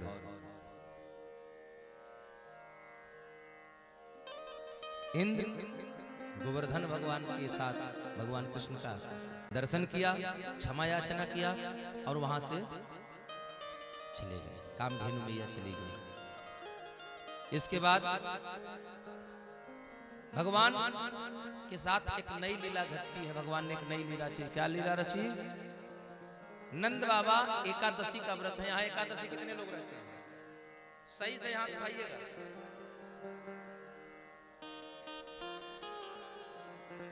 क्या बात है? पूरे कि खाली दिवाली के बाद वाली एकादशी? 12 मासी है। सब लोग 12 मासी हैं। क्या बात है? इस धरती पर, इस सृष्टि में भगवान ने हमको मुक्ति के लिए कितने साधन दिए जानते हैं? भगवान ने हमको मुक्ति के लिए एक बिना प्रयोजन के अकारण काशी के क्षेत्र में प्राण छूट गया, बिना किसी योजना के। अब ऐसा सुन करके बुढ़ौती में माँ बाप सोचिए कि एक बार में मुक्त हो जाए, ले बनारस में बैठा दो। ऐसे नहीं, अकारण बिना प्रयोजन के अगर काशी में आपका शरीर छूटता है, यद्यपि जब तक बाबा की इच्छा नहीं होगी तब तक वहां शरीर नहीं छूटेगा। दूसरा, ओम नमो भगवते वासुदेवाय, इस 12 अक्षर महामंत्र का जप करते हुए शरीर छूटे। 2, तीसरा, एकादशी का व्रत अगर व्यक्ति आजीवन करता है, 24 साल में कितने आते हैं? 24 आते हैं ना? 25, 24 अमलमास वाला कहा जाएगा? नहीं, 24 ही माने जाते हैं। एकादशी का व्रत करिए, वर्ष पूरा होने के बाद उसका उद्यापन करिए, पुनः नया उठाइए। साल पूरा होने पर उसका उद्यापन करिए, फिर से अगली एकादशी से व्रत प्रारंभ करिए। क्यों जानते हैं? क्योंकि हम गृहस्थ हैं, कहीं ना कहीं कई बार हमारे व्रत खंडित हो जाते हैं। अगर 23 सही हुआ, 24वां खंडित हो गया, पूरे साल का व्रत खत्म हो गया। या 24 कर लिए, 25वां खंडित हो गया। 10 साल से कंटिन्यू करते चले आए, 11वें साल में आकर एक व्रत कहीं खंडित हो गया, तो पूरा 11 साल की मेहनत खत्म हो गई। एक साल के व्रत का उद्यापन करके पुनः नया करते रहिए। तो वो जैसे बैंक में फिक्स करते, एफडी करते हैं ना, 1 साल के लिए, तो 1 साल वाला एफडी हो गया आपका। अब उसका ब्याज बढ़ रहा है, अगले साल का फिर जमा कर दीजिए, फिर बढ़ता रहेगा। एकादशी का व्रत है नंद बाबा। एकादश्याम निराहारः समभ्यर्च जनार्दनम स्नातु नंदस्तु कालिंद्या द्वादश्याम जलमा विशद। निराहार एकादशी का व्रत है। द्वादशी की पूजा करना है, क्योंकि भगवान की पूजा करके एकादशी का व्रत का उद्यापन द्वादशी में ही होता है। ब्रह्म मुहूर्त में नंद बाबा घर से उठे और चले गए जाकर यमुना जी में स्नान करने। लेकिन जल्दबाजी में नंद बाबा ने समय का ध्यान नहीं दिया। जो ब्रह्म मुहूर्त में करना चाहिए था, और रात्रि के तीसरे पहर में ही पहुंच गए। और रात्रि का तीसरा पहर नदी के जल में गंधर्व यक्ष विचरण करते हैं। कहते हैं ना, वो समय नदियों के विश्राम का होता है, वृक्षों के विश्राम का होता है। प्रकृति उस समय विश्राम करती है रात्रि में। नंद बाबा जल में प्रवेश हुए, उसी समय यक्षों ने पकड़ा और ले जाकर के गरुड़ देव के पास खड़ा कर दिया। बोले, ये देखिए, रात में जल में घुस गए। अभी वरुण ये नहीं जानते कि कौन है। अभी इतनी सब बात अभी यहाँ बैठाए हुए हैं, तब तक इधर शोर हो गया कि नंद बाबा जब सरजू जी स्नान करने गए, जमुना जी भी लौट कर नहीं आए। तो कन्हैया ने पूछा कहाँ गए थे? बोले उस घाट पर गए थे। जब वहां गए तो कन्हैया ने जान लिया, और जान लिया तो जहां से नंद बाबा प्रवेश किए थे वहीं से कन्हैया भी प्रवेश किए। प्रवेश किया जमुना में, निकले जाकर बरुड़ लोक, और बरुड़ लोक में निकले तो बरुड़ ने जैसे भगवान को देखा, देखते ही नमस्तुभ्यं भगवते ब्राह्मणे परमात्मने न यत्र श्रूयते माया लोक सृष्टि विकल्पना।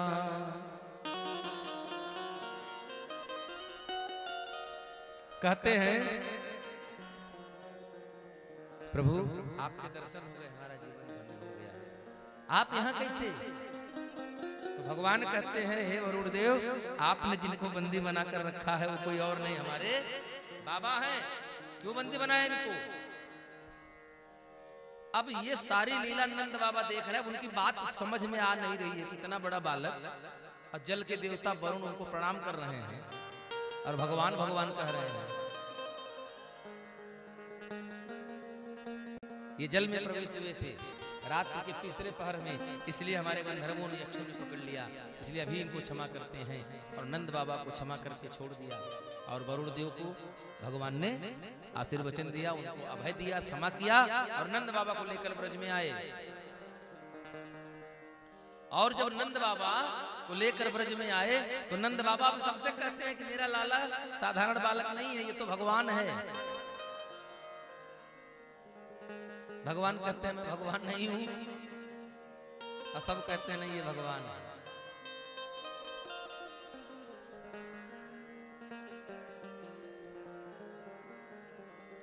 यहां से बहुत सुंदर सा हम लोग महात्मा के दिन सुने थे, श्रीमद् भागवतम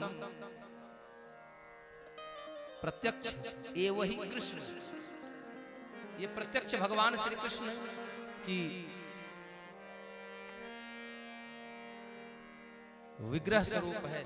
अगर ये श्रीमद् भागवत महापुराण ग्रंथ जो है भगवान का विग्रह है, तो जो रास पंचाध्यायी है, रास पंचाध्यायी वो क्या है? उस हृदय का, उस शरीर का हृदय है, अर्थात प्राण है। एक दिन सुखदेव जी कहते हैं राजन, भगवान पिता रात्रि सरदूत फुल्ल मल्लिका वीक्षरन्तु मनश्चक्रे योग मायामुपाश्रितः।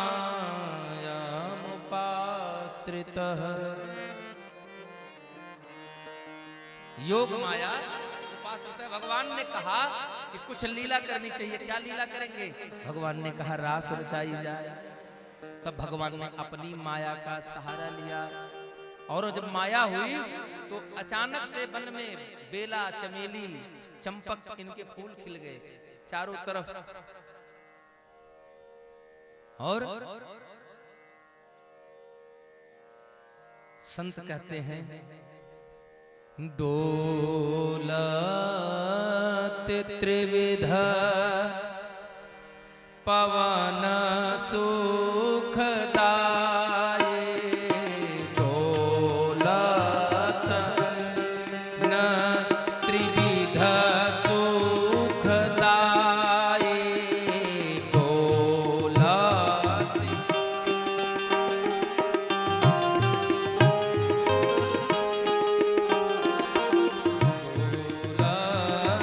त्रिविध पवन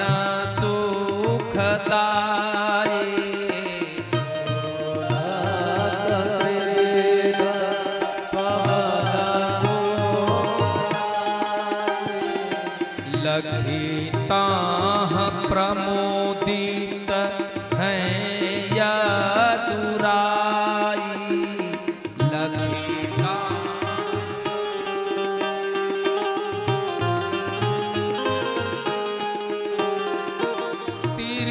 तिरभंगे हैं वेणु बजाई,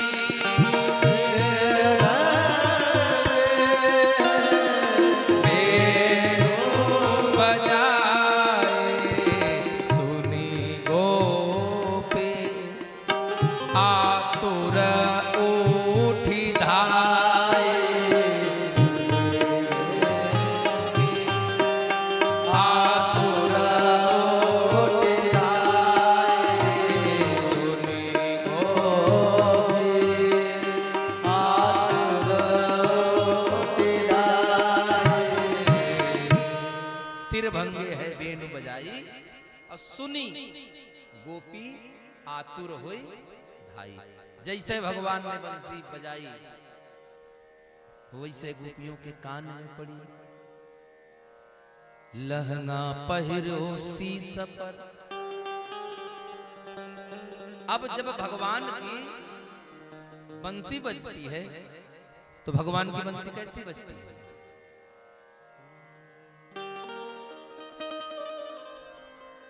घनश्याम तेरी बंसी है ना, पागल कर जाती है। घनश्याम तेरे बंसी राधे घनश्याम तेरे बंसी पागल कर जाती है। घनश्याम तेरे बंसी पागल कर जाती है। घनश्याम तेरे बंसी पागल कर जाती है। घनश्याम तेरे बंसी पागल कर जाती है। क्यों? ये बात के हो करके, ये बात के हो करके माया कर जाती है। घनश्याम तेरी बंसी पागल कर जाती है।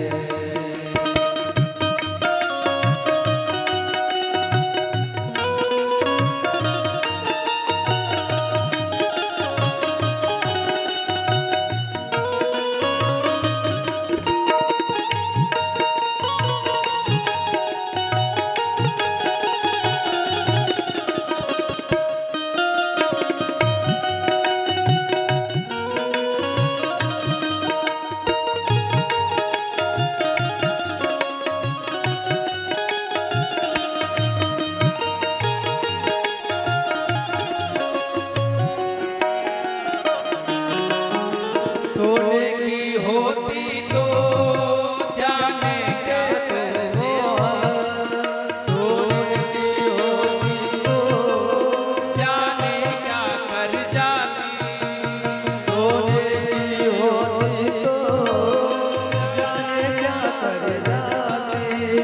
ये बात की हो करके, ये बात की हो करके तेरा को नचाती है। श्याम तेरी बंसी पागल कर जाती है।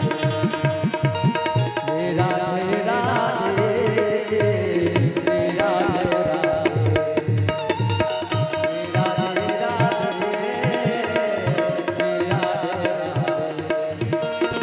तेरा मेरा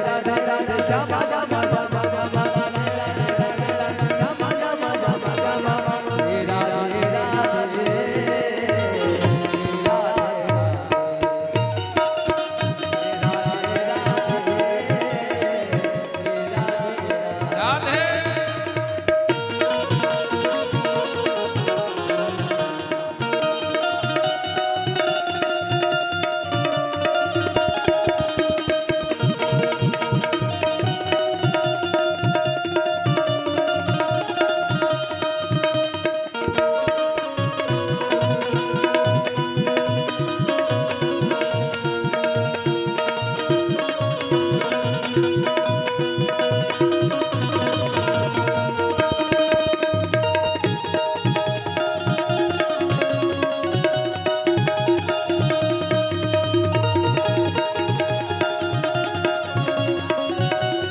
और गोपियां कह रही कन्हैया, गोपियां कह रही हैं तुम गोरे होते तो जाने क्या होते। तुम गोरे होते तो क्या कर जाते मोहन। तुम गोरे होते तो क्या कर जाते मोहन। लेकिन गोरे होने की जरूरत कहाँ है जब काले रंग पर ही जब काले रंग पर ही दुनिया मर जाती है। श्याम तेरी बंसी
किसी ने सिखाया कैसे है छेद यो सीने में राधे राधे राधे है छेद यो सीने में फिर भी मुस्काती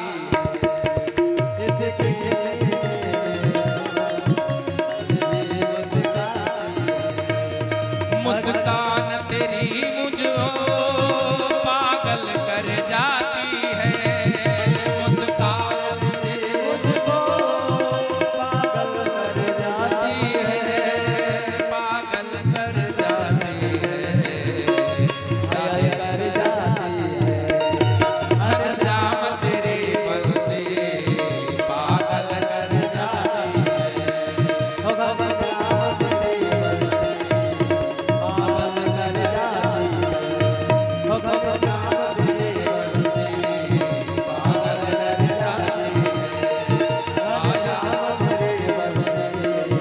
पागल कर जाती घायल कर जाती है घायल कर जाती है घन श्याम तेरे बंसी पागल कर जाती और भगवान ने बंसी बजाई जैसे ही कन्हैया ने बंसी बजाई गोपियों के कान में बंसी की आवाज पड़ी दशा क्या हो गई घनश्याम तेरी बंसी पागल कर जाती है सब पागल हो गए ऐसी बंसी बजाई श्याम ने मेरी सुध बिसराई श्याम ने और हुआ क्या लहंगा पहिरो शीस पर लहंगा कहाँ पहनते हैं लहंगा कमर के नीचे पहना जाता है तो गोपियों ने लहंगा कहाँ पहन लिया लहंगा पहिरो शीस पर जहां चुनरी पहनना है वहां लहंगा हो गया अदई चूदरी पा लहंगा सर पे आ गया चुनरी पैर में आ गई पतियन रोके ना रुके चले छोड़ घरवा कोई गोपी अपने पति की थाली में सब्जी परोस रही है दाल परोस रही है चावल परोस चुकी है रोटी परस चुकी है कोई पति की थाली में दाल परसने जा रहे कटोरी में एक हाथ में दाल का बर्तन एक हाथ में कलछुल बंसी की आवाज सुनी दाल का कुकर कहीं गिर गया हाथ की कलछुल कहीं पड़ गई जो जैसी थी वैसे चल पड़ी पति बुला रहे अरे भैया दाल तो दिए जाओ कोई मतलब नहीं किसी ने आंख का काजल लाली कान की जगह आंख काजल की जगह में हो गई काजल लाली की जगह हो गई बिंदी कहीं की कहीं हो गई किसी को ये सुध बुध नहीं रही कि हम कर क्या रहे हैं और जिनके पति रोके वो रुक नहीं रही है बाजी भागी बाजी घर छोड़े भाजी बाजी जब बंसी बजी बाजी भागी बाजी कोई कोई कोई घर छोड़कर भाग गई बिना कुछ बोले किसी से बाजी घर छोड़ छोड़ भागी बाजी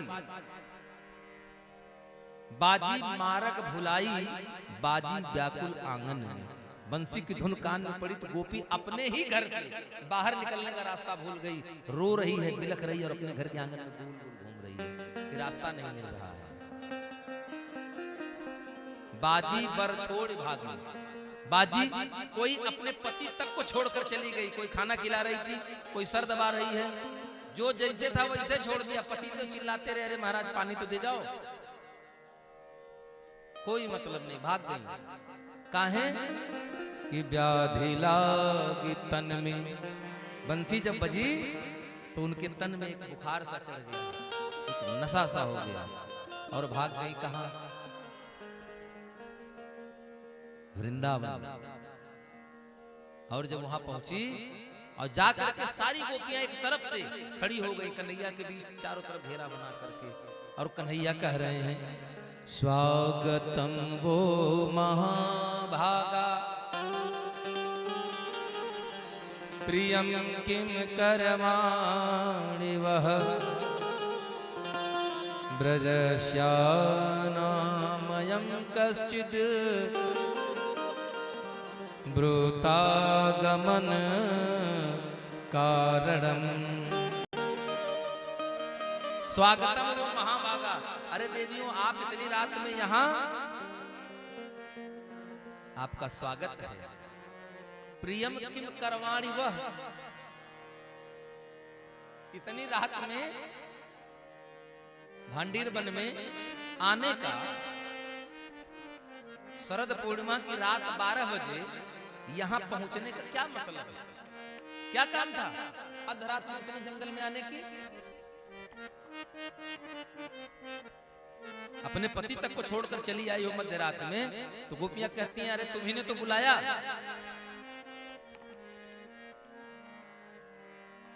और भगवान कहते हैं अच्छा चलो, मैंने बुलाया, मेरी बंसी ने तुमको पुकारा, तो एक पराये पुरुष के लिए तुम अपना घर, अपना पति, अपना पिता, माँ बाप, समाज छोड़ करके चली आई।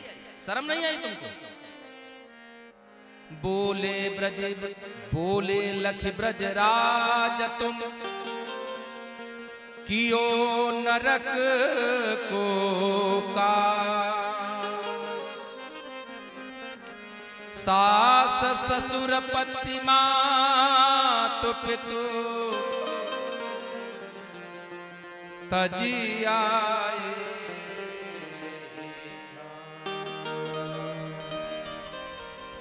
सास ससुर पति मातु पितु तजी आए एही ठाम। शर्म नहीं है तुमको? लज्जा बिल्कुल नहीं लग रही है? अपने पति, अपने पिता, अपने भाइयों का डर, पूरे समाज का डर तुम लोगों ने बिल्कुल, कहते ना, घोल के पी गई। मेरी बंसी ने पुकारा, मैंने पुकारा, रात को 12 बजे तुम लोग दौड़ कर चली आई। क्या कहेगी दुनिया? तुमको शर्म नहीं है? भगवान कहते हैं ताते अबहि जाहु पराई। ताते इसलिए, अबहि तुरंत, जाहु पराई, भाग जाओ यहां से, भागो। जब भगवान ने कहा ताते अबहि जाओ पराई, भगवान थोड़ा सा बेरुख क्या हुए? तो गोपियां आंखों में आंसू भर के कह रहे हैं सुनी गोपी बोली अकुलाई। एक गोपी बड़े दुखी मन से कहती है कन्हैया हम चले जाएंगे, हम अनपढ़ हैं, हमें ज्ञान नहीं है, हो सकता है मैंने जो किया वो गलत हो, लेकिन मेरे एक प्रश्न का उत्तर दे दो। क्या प्रश्न किया गोपियों ने? गोपियों ने प्रश्न किया कि कन्हैया, एक स्त्री का पति परदेश में है। ध्यान से सुनिएगा, एक स्त्री का पति परदेश में है और उस स्त्री के पास अपने पति की एक तस्वीर है, एक फोटो है। वह स्त्री पतिव्रता है, पति परदेश में, अकेली स्त्री घर में, नित्य सुबह शाम जैसे हम ठाकुर जी की सेवा करते हैं, उनको भोजन कराना, उनको जगाना, उनको सुलाना, उनको नहलाना धुलाना, पूरी सेवा अपने पति की उस तस्वीर की करती है। कन्हैया, मेरे एक प्रश्न का उत्तर दे दो। एक दिन सायंकाल वह स्त्री अपने पति की सेवा कर रही है, अचानक दरवाजे पर दस्तक हुई। महिला ने पूछा कौन है आप? तो बाहर से आवाज आई कि मैं तुम्हारा पति हूं। तो हे गोविंद, मुझे इस बात का उत्तर दे दो कि उस स्त्री को क्या करना चाहिए? जिस पति की सेवा कर रही थी उस सेवा को बीच में छोड़ करके जाना चाहिए, या जो आया हुआ पति है उसको इंतजार करवाना चाहिए? भगवान मुस्कुराए, बोले अरे तुम लोग वास्तव में पागल हो, जरा सा विवेक नहीं है। नकली पति की सेवा कर रही हो, असली पति गेट पे है, तो तुम्हारा पहला काम क्या होना चाहिए? पति की आवाज सुनी, झट दरवाजा, उस फोटो को रखो, दौड़ कर जाओ अपने पति के लिए दरवाजा खोलो, और जो वास्तविक पति है उसकी सेवा करो। तो गोपियों ने हाथ जोड़ लिया, कहा प्रभु हम तो वही कर रहे हैं, हम तो वही कर रहे हैं। फिर आप हमसे ये क्यों कह रहे हैं जाओ पराई, भाग जाओ?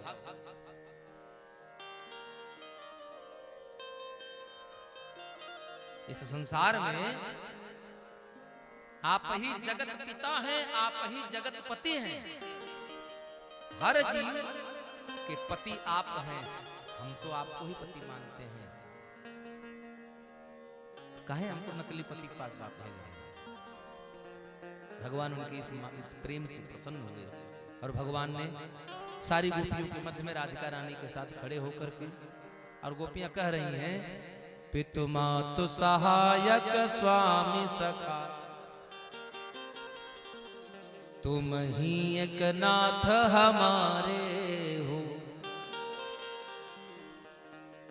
जिनके कछु और आधार नहीं, तिनके तुम प्राणा धारे हो। प्रभु हमारे कोई दूसरा आधार नहीं है, एक भरोसो एक बल एक आस विश्वास।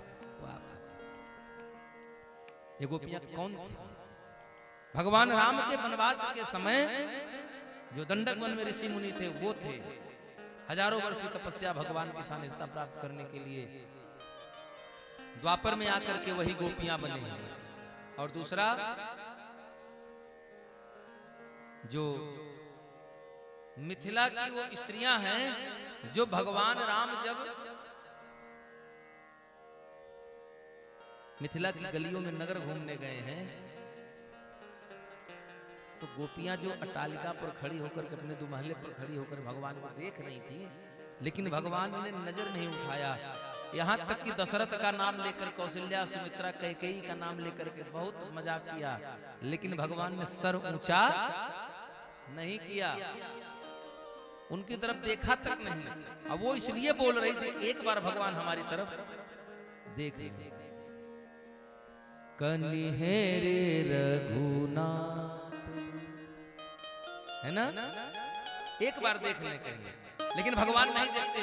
उन मिथिलांचलियों की उस दशा को, उस स्थिति को भांप करके भगवान ने उन्हें वरदान दिया कि इस बार मैं मर्यादा में आऊंगा, लेकिन अगली बार आऊंगा तो सबकी इच्छा पूरी होगी, सब पर प्रेम लुटाऊंगा। वो मिथिला की स्त्रियां भी गोपी बनकर आई हैं। सब भगवान चंद्रमा की 16 कलाएं जो हैं वो गोपी बनकर के आई हैं।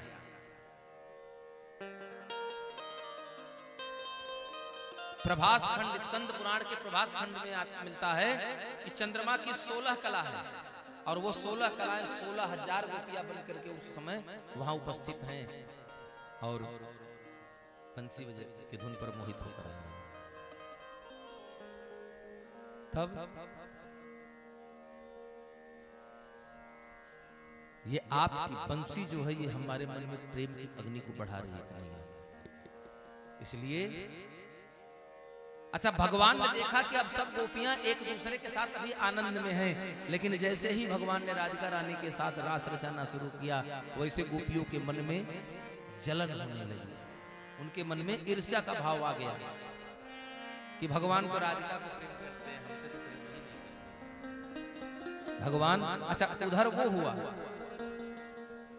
और राधिका के मन में अहंकार हुआ कि सिर्फ मुझे प्रेम करते हैं। भगवान क्षणिक अंतर्धान हुए, राधिका विह्वल हो गई, भगवान फिर आए। और जब भगवान आए तो इस बार कैसे आए?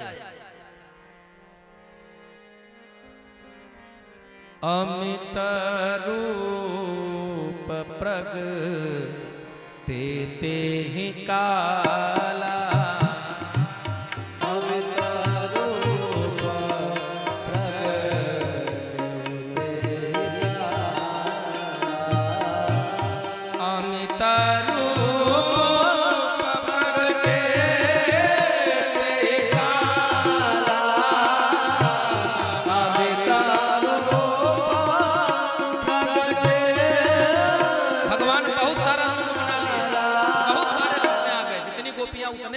श्याम। और जब ऐसा हो गया तब जथा जोग मिले सब ही कृपाला,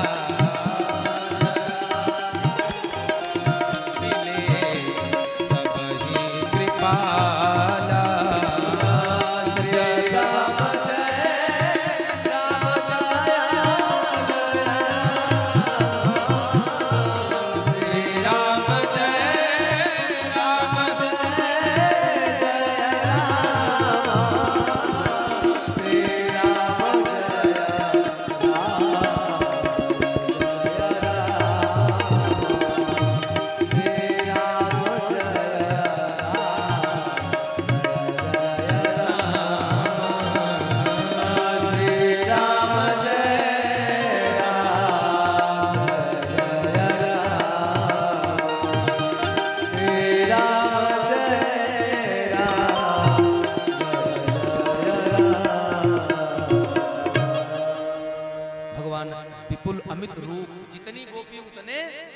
श्याम हो गए। एक कन्हैया राधिका के साथ एक कन्हैया, हर दो गोपी के बीच में एक कृष्ण खड़े हैं। अब सारी गोपियां अपने आलिंगन में भगवान को देख करके धीरे धीरे चलता रहा। थोड़ी देर तो अच्छा रहा, उसके बाद उन गोपियों के मन में अपने को लेकर अहंकार आने लगा। अरे सबसे सुंदर मैं ही हूं। अब किसी गोपी को यह नहीं दिख रहा कि हमारी बगल वाली के साथ भी कृष्ण खड़े हैं। अब सबको यही दिख रहा है कि बस कृष्ण मेरे ही साथ खड़े हैं। भगवान ने कहा इनके मन में अहंकार आ गया। और भगवान का भोजन क्या है? भक्त के हृदय में उपज रहा अंकुर किसका? अहंकार का। भगवान ने कहा इस बीज को तुरंत उखाड़ना पड़ेगा, अन्यथा यह कष्टदायक हो जाएगा। और भगवान ने क्या किया? अंतर्हिते भगवते सहसैव व्रजांगना। सुखदेव जी कहते हैं राजन, भगवान ने उनके मन के भाव को पढ़ा और तुरंत अंतर ध्यान हो गए। सहसा भगवान अंतर ध्यान हो गए और अपने बीच में अचानक गोपियों के नेत्र खुले और अपने बीच में भगवान को न देखा तो क्या हो गया? अतप्य। उस समय जिस प्रकार हथिनियों के झुंड में रहने वाला हाथी अचानक कहीं गायब हो जाए, कहीं चला जाता है तो हथिनियां व्याकुल हो जाती हैं, उसी प्रकार भगवान को अपने बीच में न पाकर के गोपियां व्याकुल हो गईं। और जब गोपियां व्याकुल हो गईं तो रोने लगी सब और पूछ रही हैं, जैसे भगवान राम त्रेता में पूछ रहे थे, हे खग मृग हे मधुकर श्रेणी, तुम देखी सीता मृग नयनी। भगवान खोजने लगे, गोपियां खोज रही भगवान को। हे बट पाकरे करीला, तुम देखे मोहन गुण शीला। हे बरगद, हे पीपर, हे पाकर के वृक्ष, क्या तुमने हमारे मोहन को देखा? हे रसाल, हे पनस सुजाना, तुम यावत देखे इत कान्हा। क्या आपने इस मार्ग से हमारे कृष्ण को जाते देखा?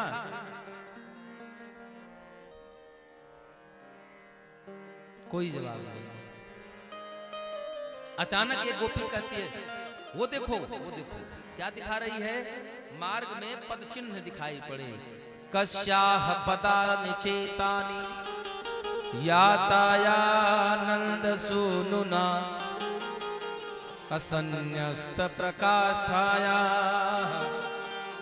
करेणोः करीड़ा यथा। ये जरूर कृष्ण के साथ जा रही राधिका के पद चिन्ह भगवान ने मन लीला दिखाई थी। थोड़ी दूर जाकर के भगवान ने सोचा पद चिन्ह देखकर वो जान जाएंगे, इसलिए भगवान ने कन्हैया ने राधिका को उठा लिया, लेकर चले।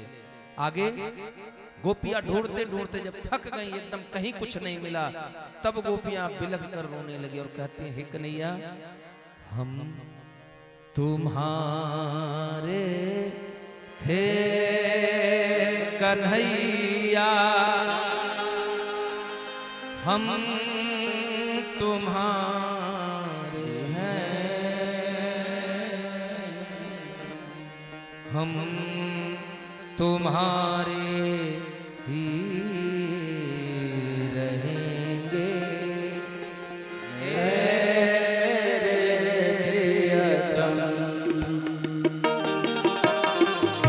हम तुम्हारे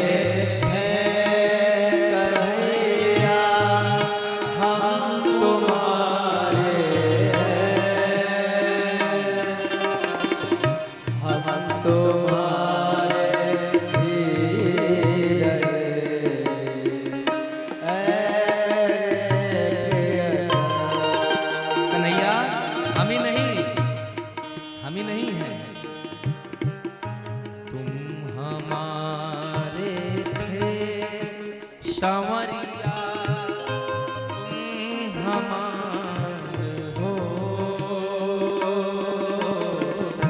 तुम हमारे ही रहोगे। ऐ मेरे प्रीतम, तुम हमारे हो प्रभु जी, हम तुम्हारे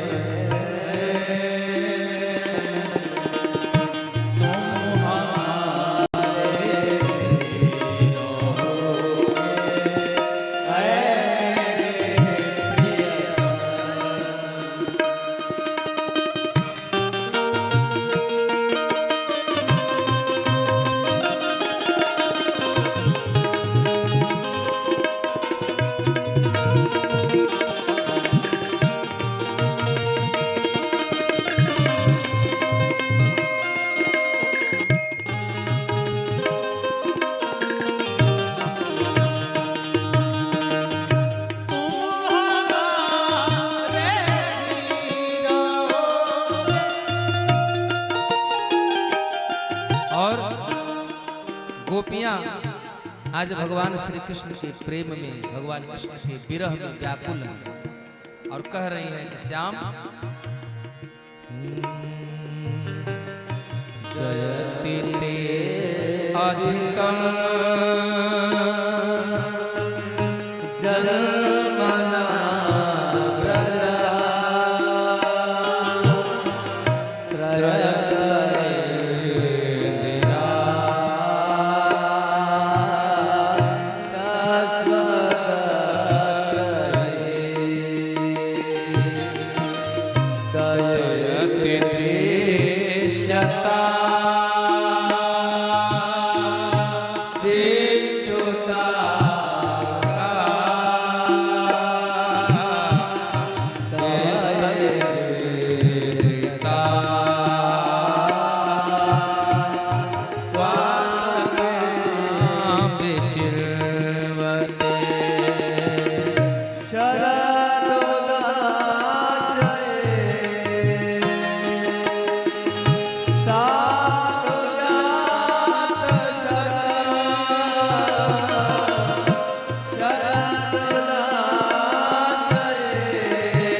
पहले हमारे ब्रज की कोई महिमा नहीं थी, कोई महात्मा नहीं था, कोई महानता नहीं थी, लेकिन जिस दिन से आप हमारे ब्रज में आ गए, जिस दिन से आप हमारे ब्रज में आ गए सरकार, उस दिन से हमारे ब्रज की महिमा वैकुंठ से बहुत ज्यादा है।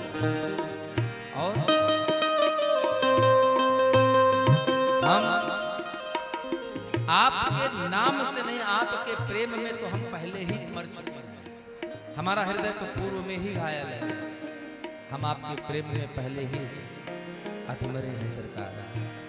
और हम कोई आपसे प्रेम करने का, आपकी सेवा करने का हम कुछ लेते नहीं है, मात्र प्रेम करते हैं आपसे। लेकिन विष जला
अखिल देना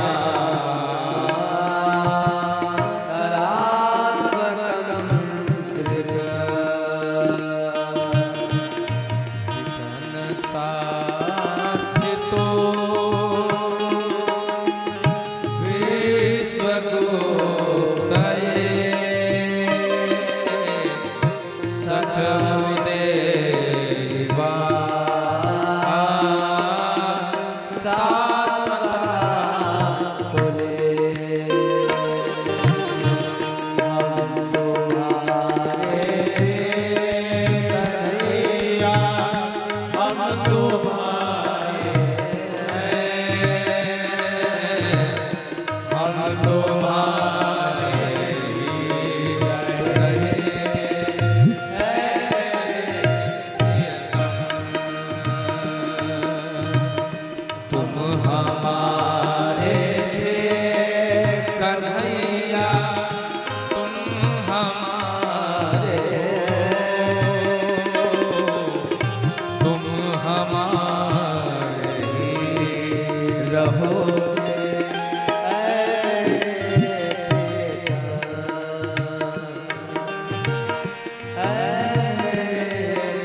हम तुम्हारे थे सॉरी।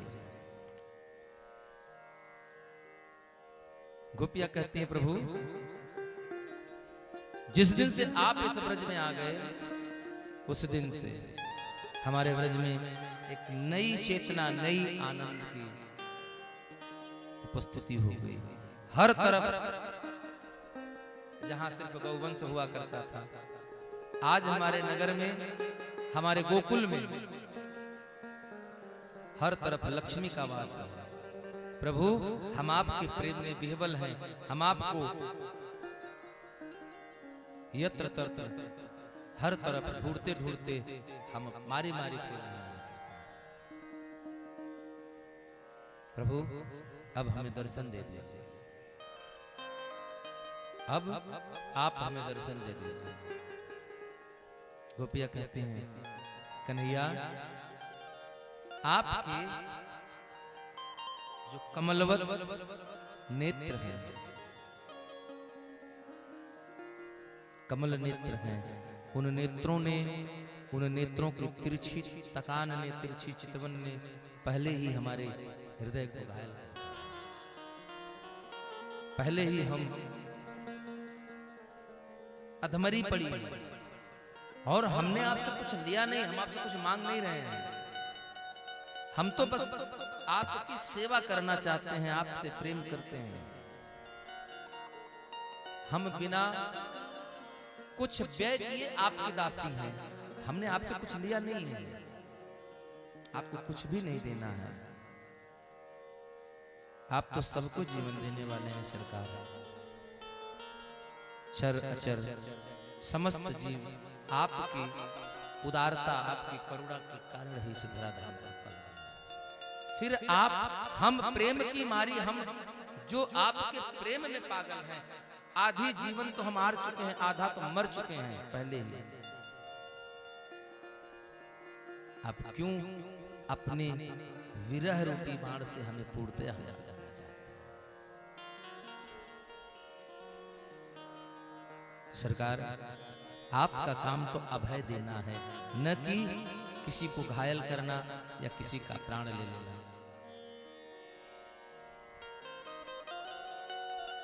इसलिए भैनाथ आपसे यही प्रार्थना है कि आप हमें अब ना सताइए अब ना तड़पाइए। इससे पहले कि हम जैसे मणि खो जाने के बाद नाग अपना सर पटक कर मर जाता है हम अपने प्राण त्याग दें उसके पूर्व आप हमारे सामने आए। सुरतिवर्धनम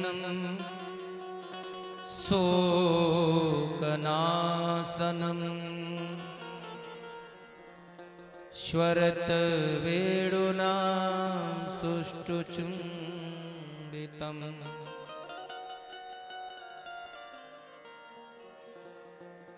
इतर राग विस्मारणम निर्णाम वितर वीर नसते अधरामृतम। गोपिया कहते कन्हैया आपका सूरत, आपकी मनमोहक छवि देखने के बाद हमारा हृदय पुष्ट हो जाता है, पुनः नवचेतन चेतना युक्त हो जाता है। आपके जो ये होठ हैं उनका अधरामृत एक मृत प्राय को भी पुनः जीवन दे सकता है। आप हमें उस रस को क्यों नहीं देते? जैसे आपके उस अधरामृत का रसपान सदैव वह बंसी किया गया। कन्हैया क्यों नहीं आप हमसे मिलते हैं? और भगवान उन गोपियों की विरह पीड़ा को देख करके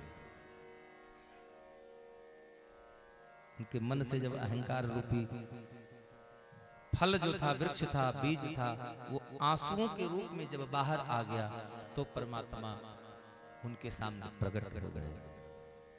बोलिए रास बिहारी सरकार की। अच्छा, रास कहते किसको?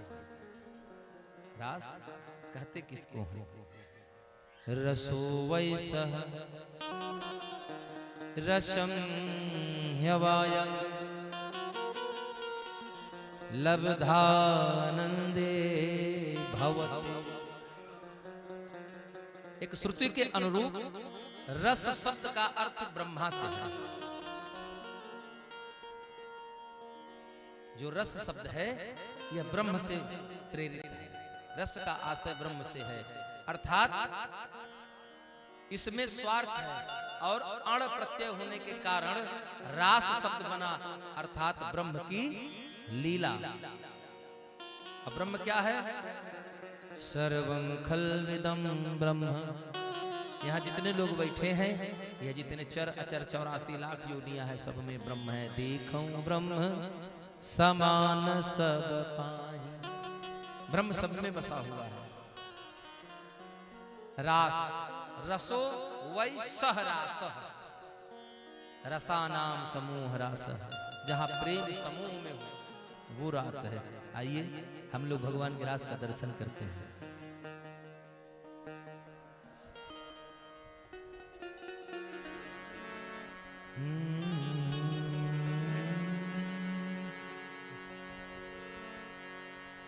आत्मा परमात्मा का मिलन महारास।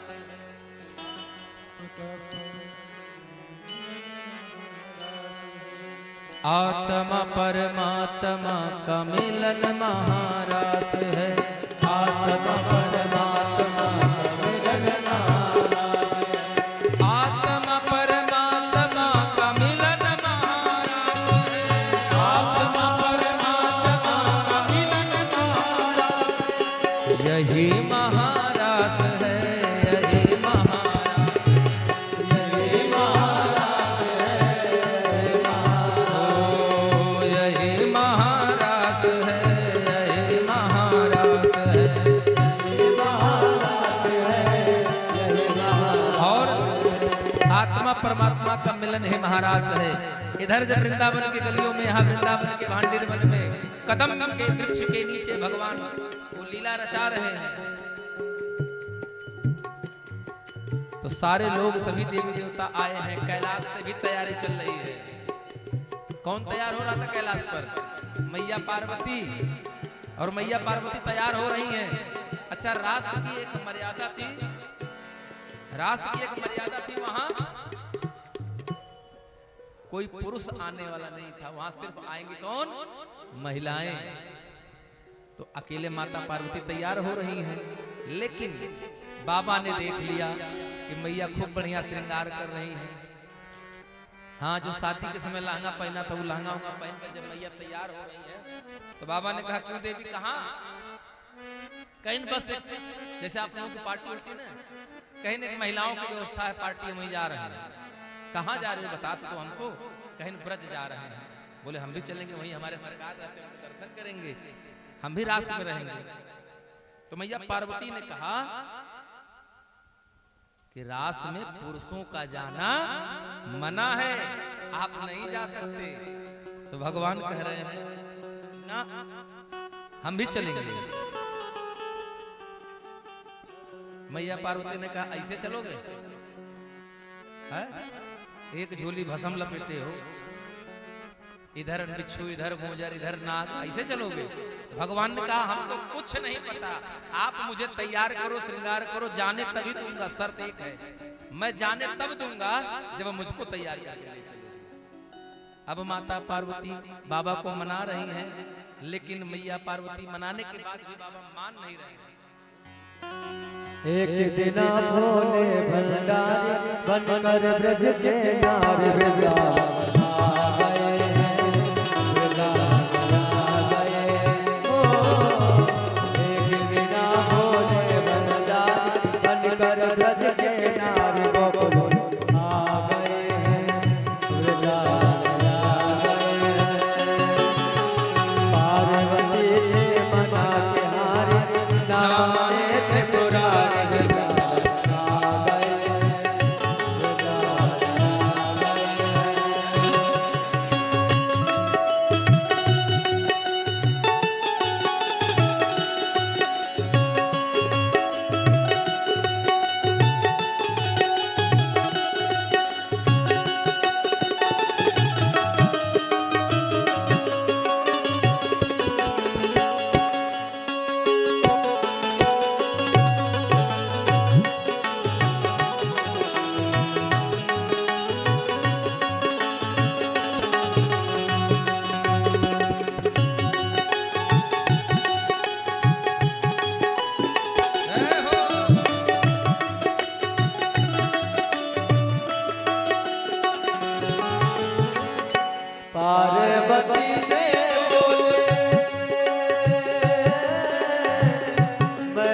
बोले वृंदावन बिहारी लाल की।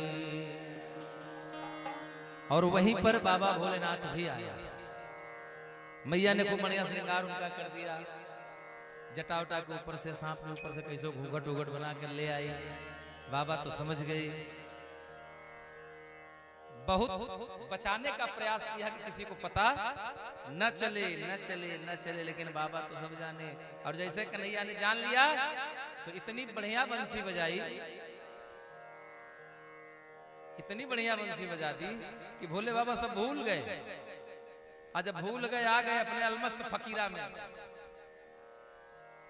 ऐसा नाचे कि जो चुनरी उनरी थी सब पता नहीं कहां चली गई।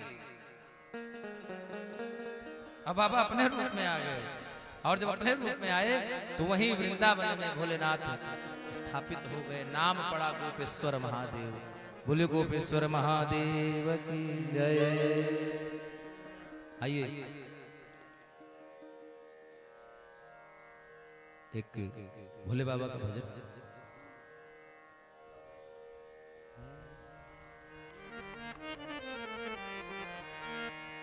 कैलाश के निवासी नमो बार बार, आयो शरण तिहारे प्रभु दाता, काशी के निवासी नमो बार बार, नमो बार बार।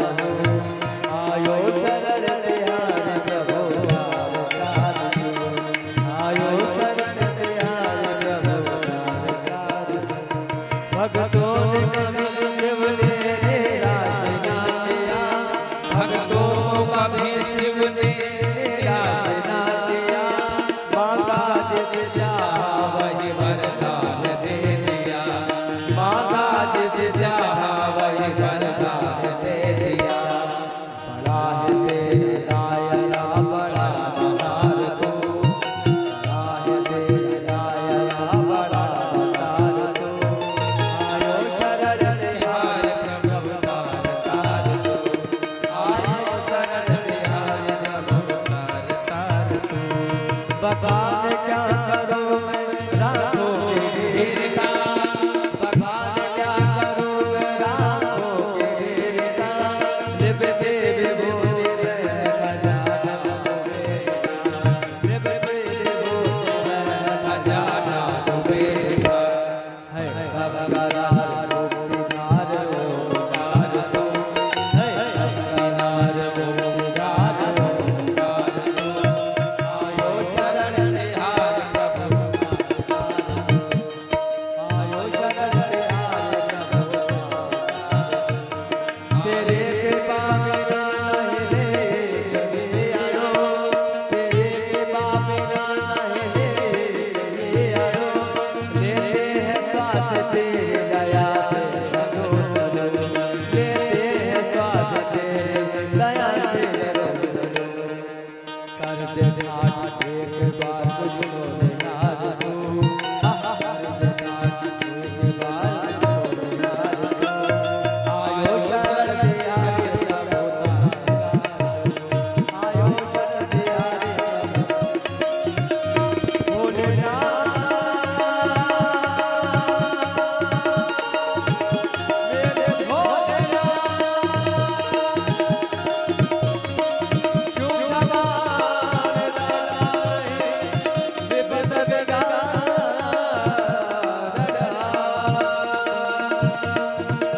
अब रसिया मोरे आयो, जल्दी जल्दी आयो शरण तिहारे प्रभु दाता, आयो शरण तिहारे प्रभु दाता,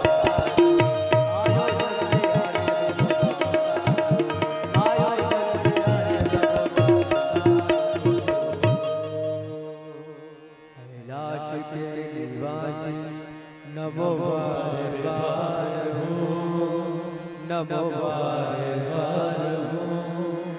आयो शरण तिहारे प्रभु तार तार हो।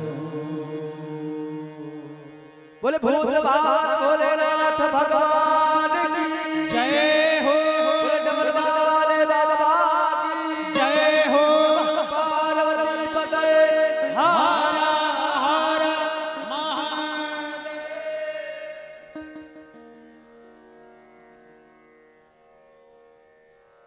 सुखदेव जी कहते हैं राजन,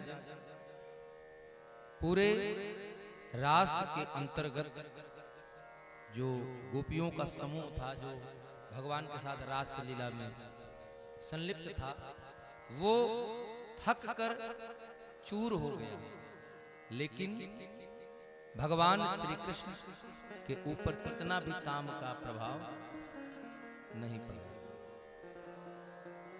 इतना भी प्रभाव काम का नहीं पड़ा। और जब भगवान ने को कृष्ण को देखा कि इन पर काम का कोई प्रभाव नहीं, तो थक कर हार करके भगवान के चरणों में आकर प्रणाम करता है, गिर गया और कहता है अतुलित बल अतुलित प्रभुताई और मैं मति मंद जान नहीं पाई। अतुलित बल अतुलित प्रभुताई, मैं मति मंद जान नहीं पाई।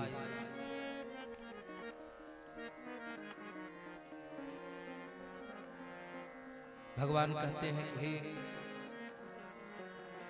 कि कथा सुन रहे परीक्षित सुखदेव जी से कहते हैं कि हे महाराज, संसार नाय धर्मस्य प्रसमा ये तरस्य च अवतीर्णो ही भवानंसेन जगदीश्वर। भगवान कृष्ण के अंश से ही कामदेव का इस धरती पर पुनः प्राकट्य हुआ। जब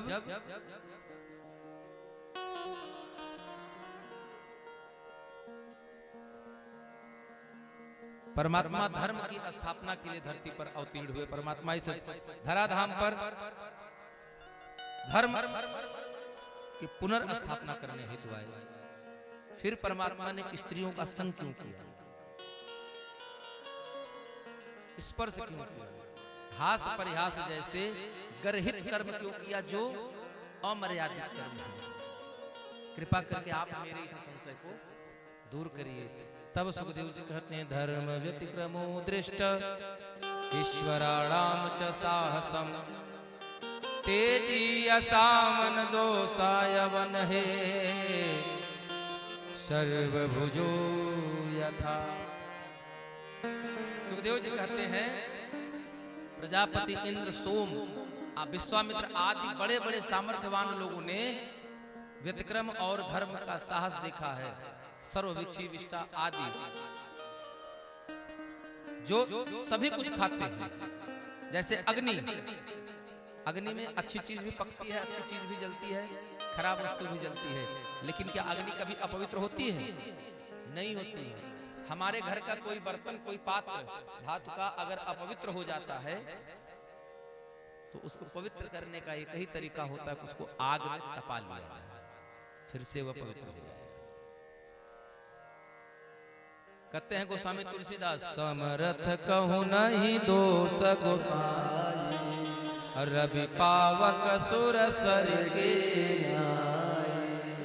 इनको कोई दोष नहीं लगता है, ये भगवान है और भगवान का विग्रह जो है वो मल मूत्रादि रहित पुण्य श्लोका प्रकीर्तिता।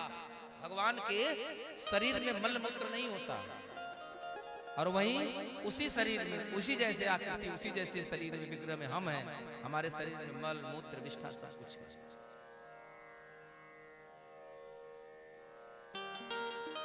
और भगवान ने जो कुछ किया वो जगत कल्याण के लिए किया, भगवान ने भोग के लिए कुछ भी नहीं किया है।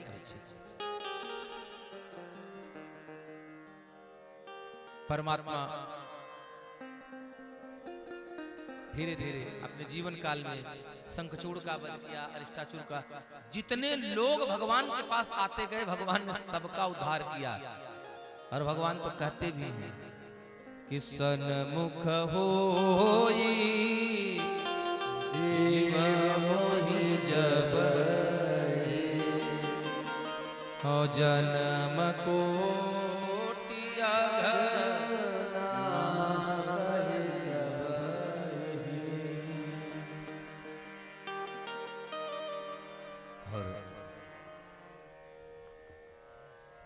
सब लोग इसी जीवन पर लगे हैं। एक दिन नारद बाबा घूमते घामते पहुंच गए मथुरा, और जब नारद बाबा मथुरा पहुंचे तो नारद बाबा का दंड प्रणाम हुआ, आशीर्वाद हुआ। सब कुछ होने के बाद कंस को बता रहे हैं, क्या बताए कि तू जिसको देवकी का यशोदा का पुत्र समझ रहा है, दरअसल वो यशोदा का बेटा नहीं है। यशोदायाः सुतां कन्यां देवक्याः कृष्णमेव च। यशोदा ने कन्या को जन्म दिया था और देवकी ने कृष्ण को जन्म दिया। जो बालक वहां है वो देवकी का है। रामं च रोहिणी पुत्रं वसुदेवेन बिभ्यता। ये दोनों वसुदेव देवकी के पुत्र हैं।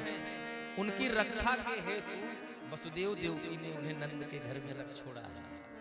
एक रोहिणी की गोद में डाल दिया और एक यशोदा की गोद में डाल दिया। अब यह सुन करके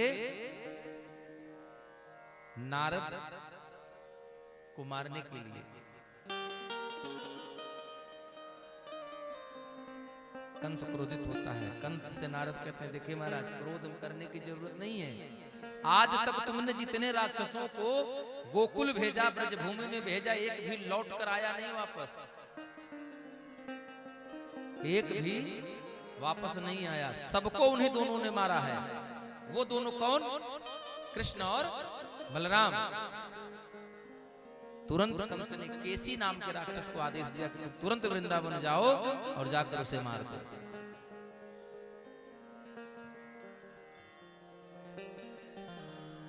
अब तो सब कहते हैं अभी तक जितने बड़े बड़े राक्षस वृंदावन गए, कोई लौट कर वापस आया नहीं।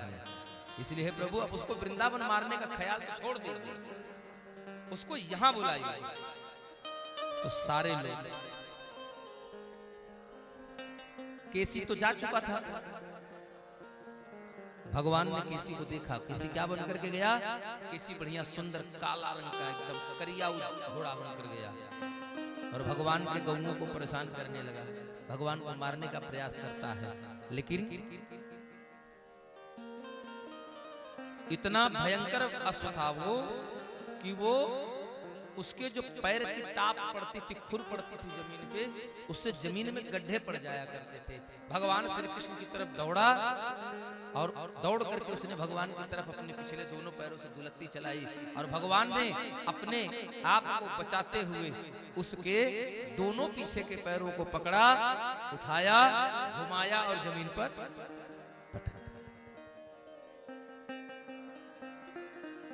बेहोश हो गया। थोड़ी देर बाद होश आया, फिर युद्ध करने के लिए गया। इस बार भगवान ने अपना बायां हाथ केसी के मुख में डाल दिया और दाहिने हाथ से उसका ऊपरी जबड़ा पकड़ करके उसके मुख को चीर करके भगवान ने उसका वध कर दिया।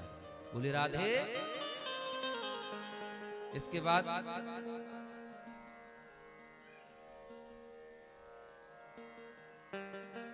ये कंस अब चिंता में हो गया कि जितने लोगों को मैं भेज रहा हूं वो सबके सम मारे जा रहे हैं। तो सबने विचार किया कि एक आयोजन किया जाए जिसमें कृष्ण को यहीं बुलवा लिया जाए। तो किसका आयोजन किया जाए? तो सुंदर एक धनुष यज्ञ की व्यवस्था की गई। एक धनुष यज्ञ का आयोजन किया गया और धनुष यज्ञ के आयोजन में भगवान कृष्ण को बुलाने का निमंत्रण देने के लिए भेजा जा रहा है अक्रूर। क्योंकि सब जानते हैं, ये सबको पता है कि अक्रूर और नंद बाबा एक दूसरे के मित्र हैं। अगर अक्रूर जाएंगे तभी नंद बाबा कृष्ण और बलराम को मथुरा आने देंगे, अन्यथा आने नहीं देंगे। अक्रूर से कहा दिया गया, राज आज्ञा हो गई। अब रात को अक्रूर को निद्रा नहीं आ रही। अक्रूरो अपि चताम रात्रि मधुपर्याम महामति उसे त्वारथमास्थाय प्रययो नंद गोकुलम।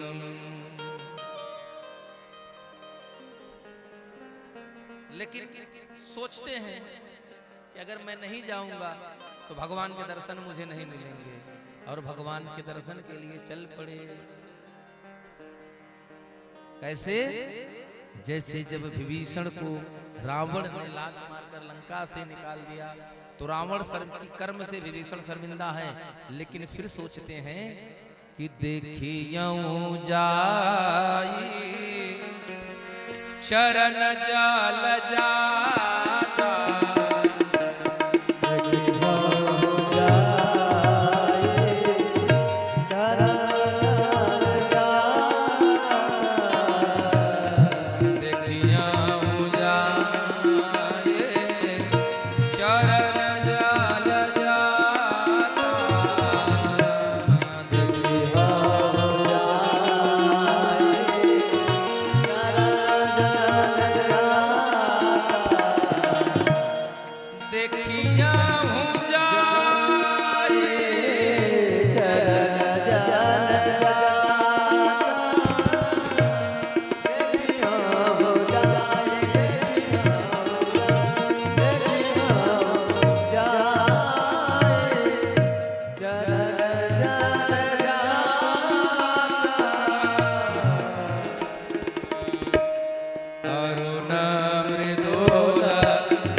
अक्रूर जी भी सोचते हैं कि देखियो जाय चरण जल, कौन से चरण? अरुण मृदुल सेवक सुख, और चल पड़े। कैसे हैं वो पद? जे पद परसी तरे ऋषिना दंडक कानन पावन का, जे पद हर जे पद सर सरोज पद जे,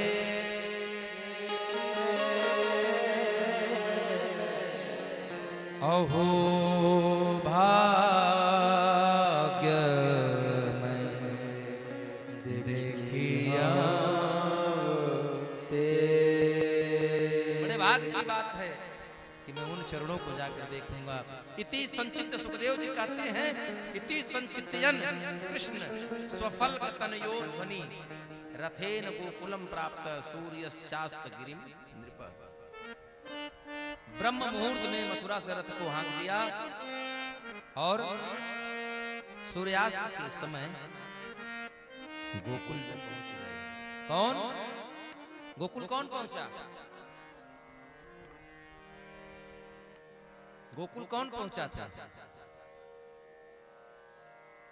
जब बात में ध्यान रहेगा तो कथा कहां से समझ में आएगी? गोकुल कौन गया भगवान को लेने? अक्रूर जी। अक्रूर जी गोकुल में पहुंचे, और जब गोकुल पहुंचे, जैसे भगवान कृष्ण के महल के सामने, घर के सामने रथ खड़ा किया और उतर करके गए, तो उन्होंने क्या देखा? ददर्श कृष्णम रामम च व्रजे गोदोहनम गतो पीतनीलांबरधरो शरदंबुरुहे छड़ो।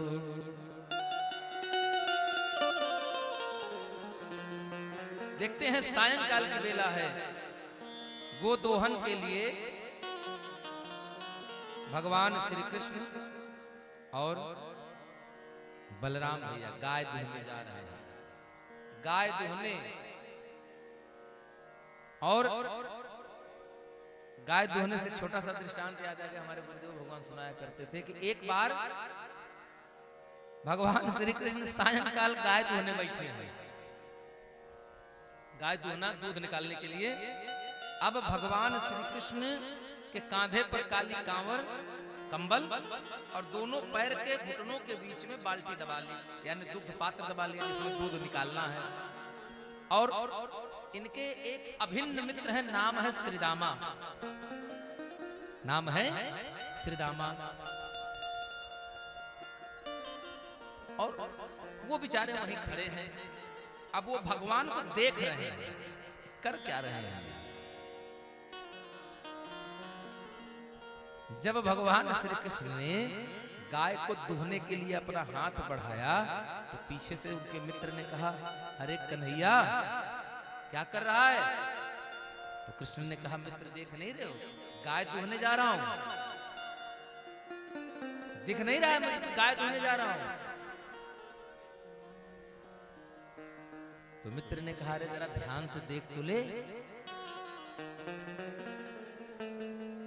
कि गाय दुहने जा रहा है कि बैल, ध्यान से देख तो सही तू। और जब भगवान श्री कृष्ण ने देखा कि ये तो गाय नहीं बैल है, तो भगवान लज्जित हो गए, उनका चेहरा झुक गया। तो उनके श्रीदाम मित्र ने कान में कहा, तेरा ध्यान कहाँ है? तो भगवान लज्जित होते हुए कहते हैं, शर्मिंदा होते हुए कहते हैं कि मित्र, दरअसल घर से बाल्टी दूध पात्र लेकर चला तो मन में तो था कि मैं गाय दुहने चल रहा हूं, लेकिन मार्ग में आते आते अचानक श्री जी की याद आ गई, राधा की याद आ गई। और उन्हीं की याद में मेरा मन इतना विचलित हो गया कि मुझे इस बात का एहसास ही नहीं रहा कि मैं गाय दुहने बैठा हूं कि मैं जिसको दुहने बैठा हूं गाय के बजाय बैल है। यही दशा राधा रानी की है। एक दिन राधा रानी कमोरी में दही रख के बैठी है। दही कहाँ मथी जाएगा? किसी बर्तन में? अरे आज तो लोग स्टील में और बर्तन में दूध मथ लेते हैं, पहले दूध दही का काम मिट्टी के बर्तनों में हुआ करता। कमोरी में लेकर बैठी हैं मथने के लिए दही। इतने में उनकी 4-5 सखियां आ गई। और जब 4-5 सखियां आई तो अब वो राधा को देख रही हैं, बड़े गौर से देख रही हैं। राधा मैया क्या कर रही हैं? जिस मटकी में दही थी वो मटकी किनारे रखी हुई है, और जो मटकी सूखी थी उसी मटकी में मथानी डालकर चलाए जा रहे हैं, चलाए जा रहे हैं। तो सखियों ने पूछा, क्या कर रही है? दिखती नहीं, दही मथ रही हो, मक्खन निकालना है। बोले तू दही मथ रही है कि मटकी मथ रही है? ध्यान से देख। तो चित्त चैतन्य सकल घट माही। समर्पण हो ऐसा ही हो कि एक दूसरे के प्रति। अच्छा आपको चीज बताएं, रात के 2:30 बजे के बाद और लगभग 2:15 बजे के बीच में 20 से 25 मिनट का वो एक समय होता है जिस समय आप अपने पूरी लगन से या पूरी शिद्दत से, पूरे भाव से किसी को भी याद करिए, किसी को भी याद करिए, और दुनिया के किसी कोने में होगा, आप यहाँ याद करेंगे, वहां उसको महसूस हो जाएगा कि हमको इन्होंने याद किया। ये कहीं सुनी नहीं, आप इसको प्रैक्टिकल करके देख सकते हैं। उस समय हमारी एक नाड़ी होती है, वह नाड़ी पूर्णतया जागृत है। कृष्ण भगवान को उस रूप को देख करके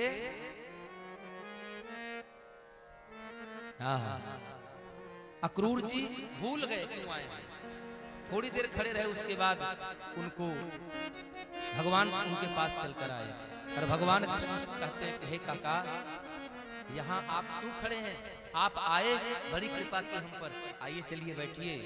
सुखोपविष्ट पर्यंगे राम कृष्णोरुमानितः लेभे मनोरथान सर्वान् पथयान सचकार है। बोले आप आए, बड़ी कृपा किया, मार्ग में थके होंगे, आइए चलिए बैठिए, विश्राम करिए, मैं आपकी सेवा कर देता हूँ, पैर दबा देता हूँ। तो अक्रूर जी हाथ पकड़कर रोक लेते, कहते ना बेटा। इसके बाद दोनों भाई पूछते हैं कि काका आप यहाँ कैसे? पृष्ठो भगवता सर्वं वर्णया मास माधव, किस लिए आप आए हैं? माधव पूछते हैं, और माधव के पूछने पर अक्रूर जी ने वैरानुबंध यदसु वसुदेव वधोद्यम बता देते हैं कि वसुदेव देव के बंदी गृह में है और तुम्हारे मामा कंस ने धनुष यज्ञ रखा है, मुझे तुम्हें लाने के लिए भेजा है। यह बात कृष्ण को बताई, नंद बाबा जाने। जैसे ही नंद बाबा को यह बताया, अच्छा कृष्ण कहते हैं कि यह बात किसी को बताइएगा नहीं, लेकिन नंद बाबा पूछने लगे अक्रूर जी आप कैसे आगमन हुआ? तो अक्रूर जी कहते हैं ऐसी ऐसी बात है। जैसे ही अक्रूर जी ने कहा, नंद बाबा धम से जमीन पर बैठे, मूर्छित हो गए। क्यों? क्योंकि उन्होंने कभी सोचा भी नहीं होगा कि एक दिन मेरा बेटा मथुरा है। क्योंकि जानते हैं, उनको पता है कि कृष्ण कौन है, और वो जानते हैं कि मथुरा जाएगा तो कृष्ण के ऊपर वो उसके साथ घात करेगा। लेकिन राजा है, मना भी नहीं कर सकते, ननिहाल है। नंद बाबा कहते हैं कि यह बात अभी आप नंदरानी को मत बताइए, जानते सब हैं। इधर यशोदा मैया एक एक दिन उंगली पर गिन करके 12 वर्ष बिता दिया। आज के दिन वो जान रही कि मेरा कन्हैया, अभी कुछ कहा नहीं किसी ने, लेकिन यशोदा को यह बात पता है कि आज कन्हैया का आखिरी दिन गोकुल में।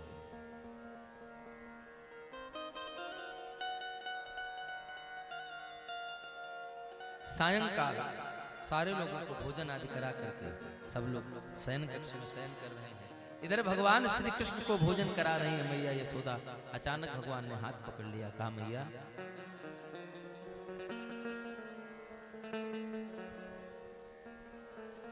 आज तुझे भोजन मैं करूंगा। मैया मुस्कुराई, बोली कन्हैया जिसने 12 वर्ष में भोजन करने के पश्चात अपना मुख अपने से न धुला हो, जिसने अपना मुख पोंछा ना हो, वो आज मुझे खाना खिला रहा है, क्या बात है, कोई विशेष? तो भगवान कहते नहीं भैया, मामा के यहाँ मेला लगा है, हम लोग मेला देखने जाएंगे और 2-3 दिन की बात है, जाकर के वापस आ जाएंगे। तो मैया कहती है कन्हैया मुझे पता है कि तू एक बार अगर ब्रज से चला गया तो लौटकर ब्रजभूमि में वापस नहीं आएगा, एक बार तुझे गोकुल से जाना है।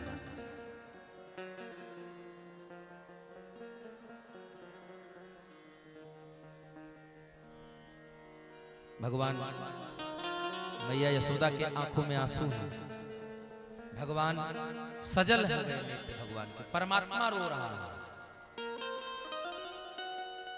और मैया यशोदा से कहते हैं कि माँ अगर तू जानती है कि मैं कौन हूं तो कुछ मांग ले,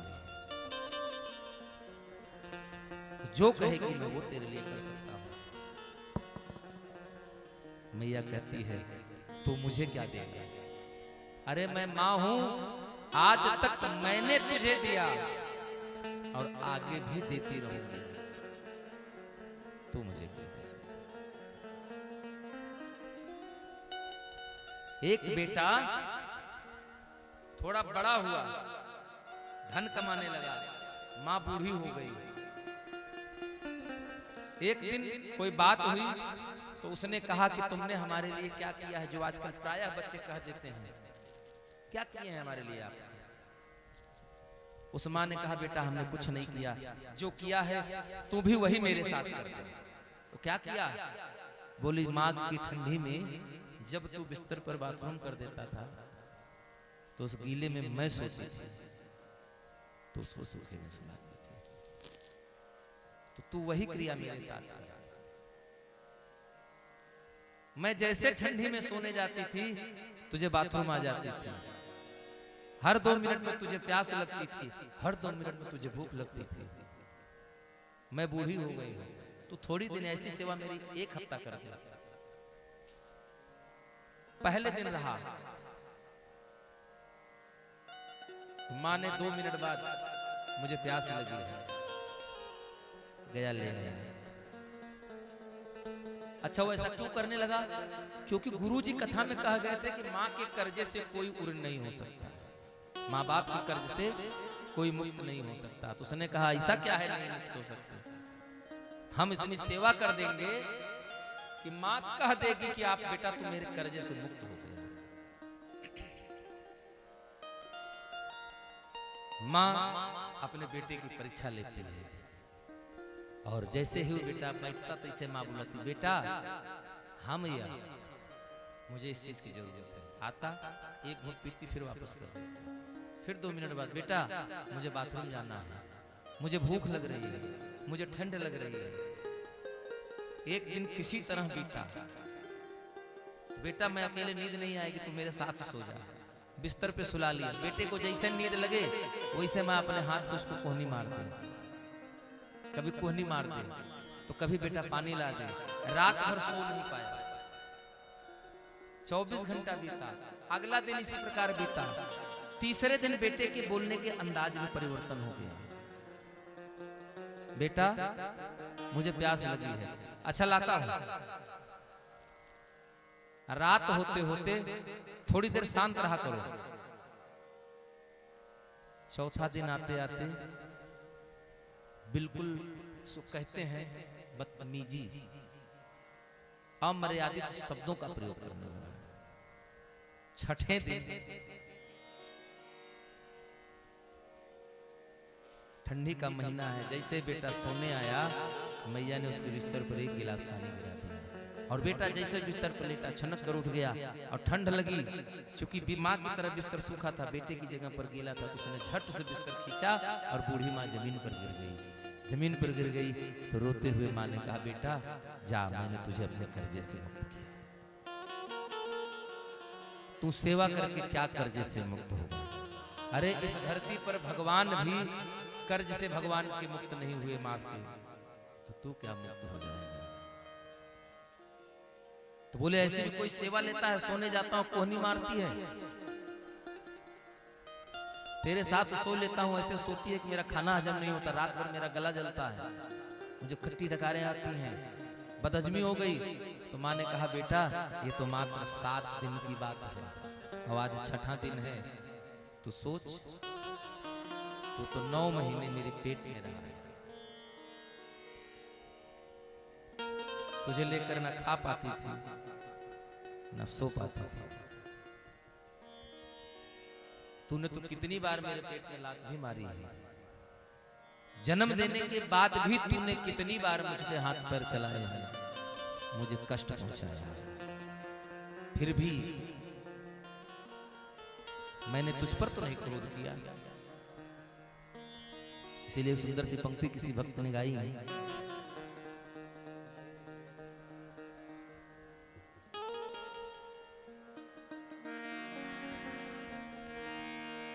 सब कुछ मिल जाए पर दुनिया में माए ना मिले। सब कुछ मिल जाए पर दुनिया में माए ना मिले। माई के दुधवा जैसन, माई के दुधवा जैसन, दोसर मिठाई ना मिले। सब कुछ मिल जाए पर दुनिया में माए ना मिले। सब कुछ मिल जाए पर दुनिया में माए ना मिले।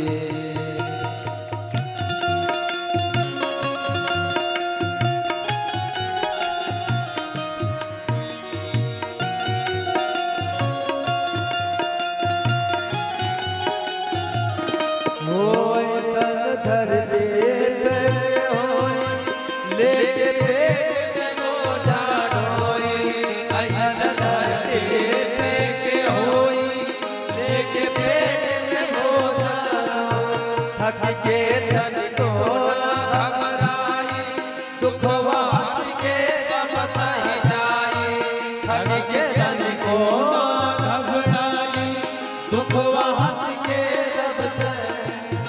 जग में इनसे बड़ है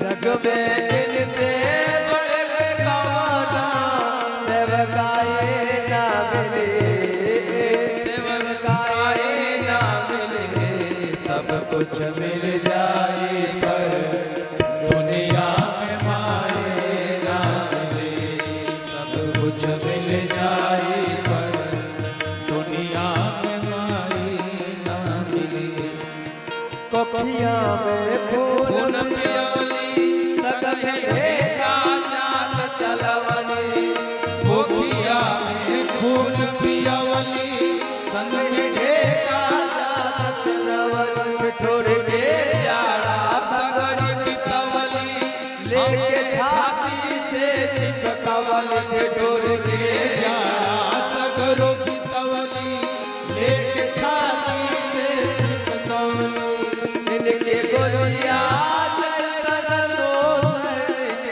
गोदिया से दो इनके गोदिया जैसे मन रजाई ना मिले हो रजाई ना मिले सब कुछ मिल जाए पर दुनिया में माए ना मिले सब कुछ मिल जाए पर दुनिया में माए ना मिले माए के दुधवा जैसन माई के दुधवा जैसन दूसर में खाए ना मिले सब कुछ मिल जाए पर दुनिया में माए ना मिले सब कुछ मिल जाए पर दुनिया में माए ना मिले सब कुछ मिल जाए पर दुनिया में माए ना मिले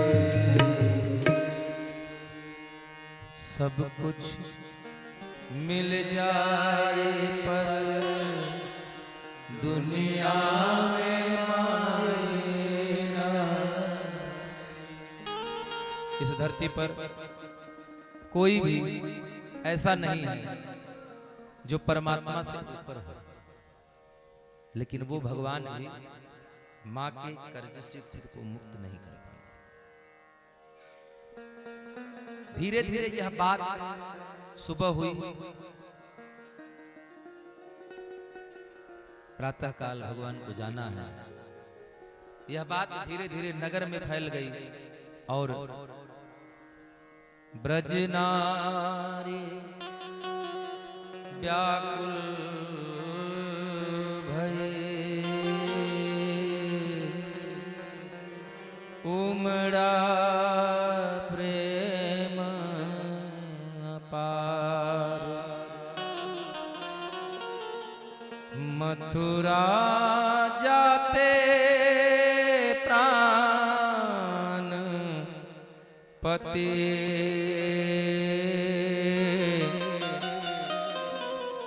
कैसे हो निर्वाह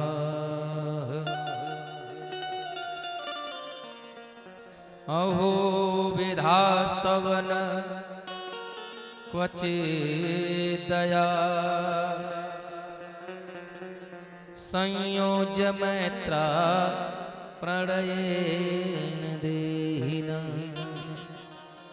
गोपियां पूरे नगर में बात फैल गई, सारे गोपियां दुखी हैं, करें कि हे प्रभु आपके मन में ऐसा ख्याल कहां से आ गया, जो ऐसा संजोग आपने बना दिया कि कृष्ण हमें छोड़कर चला जाएगा।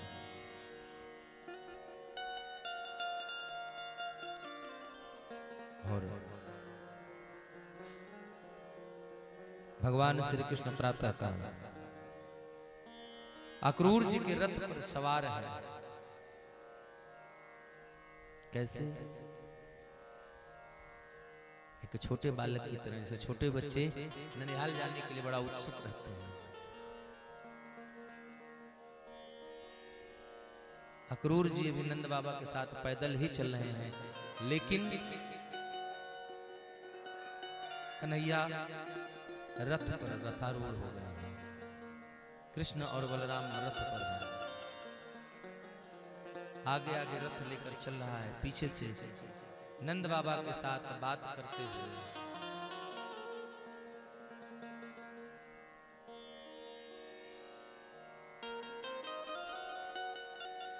अक्रूर जी चल रहे हैं। अचानक पीछे से एक बहुत करुण आवाज अक्रूर जी के कानों में पहुंची और अक्रूर जी के पैर रुक गए।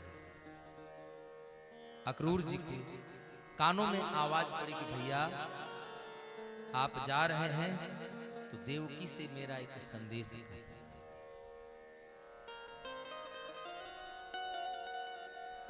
संदेशो देवकी सो कहियो जाए, जा करके मेरा संदेश देवकी से कह देना। क्या कहना? संदेशो देवकी सो कहियो जाए, वै तो धाय तिहारे सुत। मैं कृष्ण की मां नहीं बन सकती, ना मैं उसकी मां, मैं तो उसकी धाय मां हूं जो उसका पालन पोषण कर रही थी।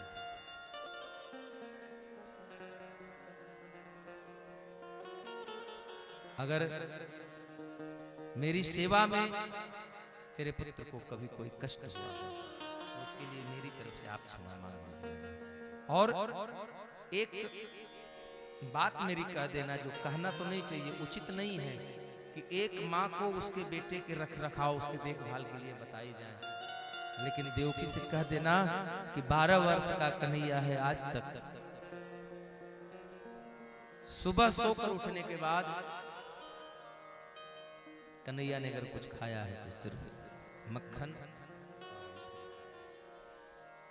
इसके अतिरिक्त मैंने कन्हैया को कुछ भी नहीं खिलाया। अक्रूर जी की आंखों में आंसू भर गए।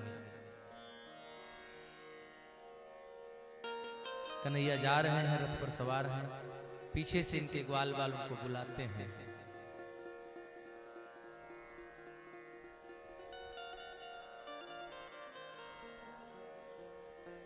तेरे बिन मैया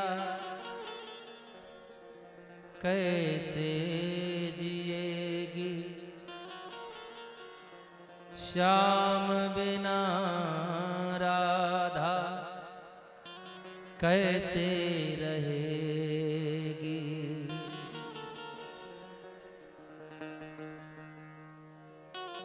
मथुरा को मत जा रे कन्हैया, तेरे रोवे जसोदा मैया। मथुरा को मत जा कन्हैया, रोवेगी जसोदा मैया।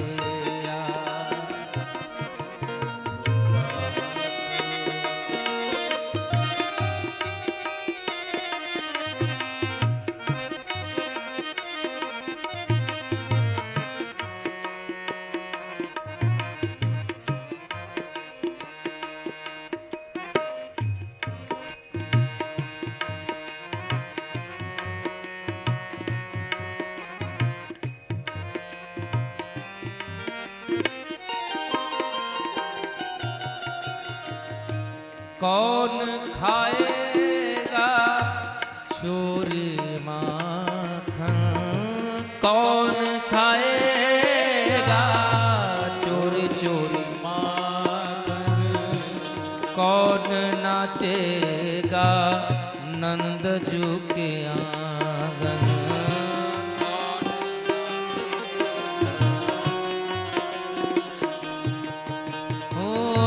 कौन खाएगा चोरी चोरी माखन, कौन नाचेगा नंद जो के आंगन। कौन लावेगा, कौन लावेगा घेरे घेरे गैया, तेरे रोएगे जसोदा मैया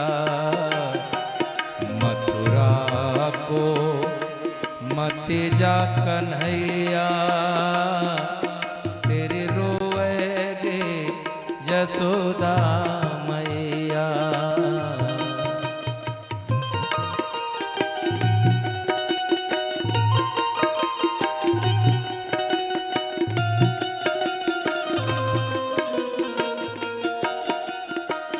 और तेरे बिन ब्रज में कोई ना हमारा, तेरे ब्रज में कोई ना हमारा, तेरे बिन ब्रज में कोई ना हमारा। एक ही तू था सबका सहारा, एक तू ही था सबका सहारा। यहाँ यहाँ कोई नहीं बात पूछैया, यहाँ कोई नहीं बात पूछैया तेरी रोएगी जसोदा मैया। मथुरा को कन्हैया तेरी रोएगी यशोदा मैया। अब कोई नहीं धीर धरैया, अब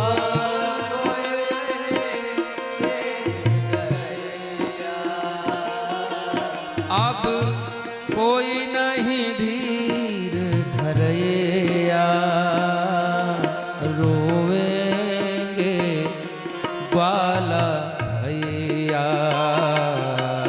मथुरा को मत जा कन्हैया तेरे रोएंगे जसोदा मैया, तेरे रोवेगे जसोदा मैया, तेरे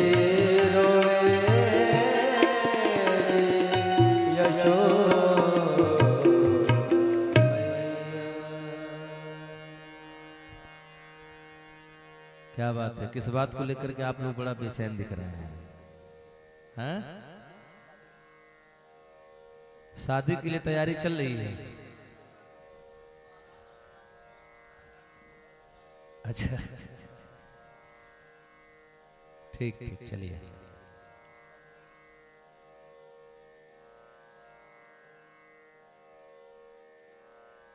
बोले वृंदावन बिहारी लाल की जय हो। अक्रूर जी के साथ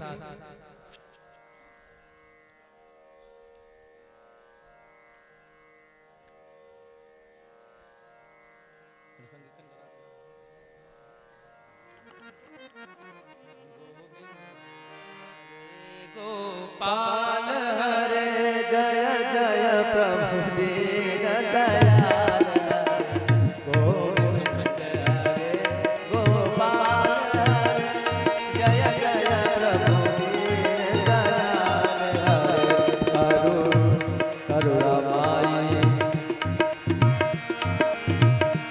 करुणामय कृपा कीजिए श्री राधे करुणामय कृपा कीजिए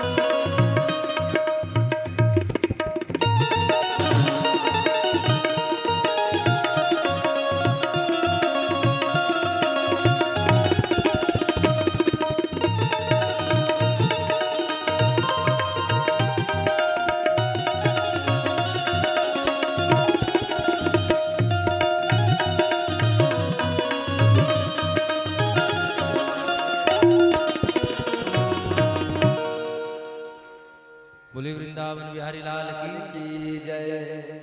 बोले राधा रानी सरकार की जय। आप लोग को विवाह की बड़ी जल्दी है, आइए।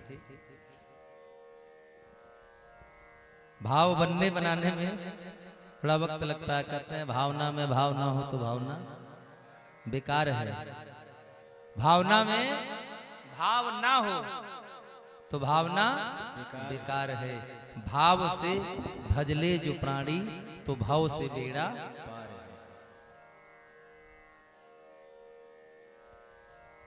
अक्रूर जी के साथ नंदगाम से चल करके भगवान कृष्ण और बलराम मथुरा पहुंचे। चल पड़े हैं मार्ग में जमुना जी में अक्रूर जी स्नान करने के लिए जल में डुबकी लगाते हैं। मन ही मन अफसोस है।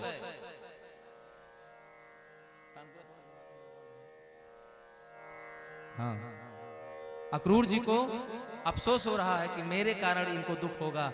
लेकिन जैसे ही जमुना जी में अक्रूर जी डुबकी लगाते हैं, ठीक उसी समय भगवान ने उनको जमुना जी के जल में ही दिखाया चतुर्भुज स्वरूप में, शेष सैया पर विराजित।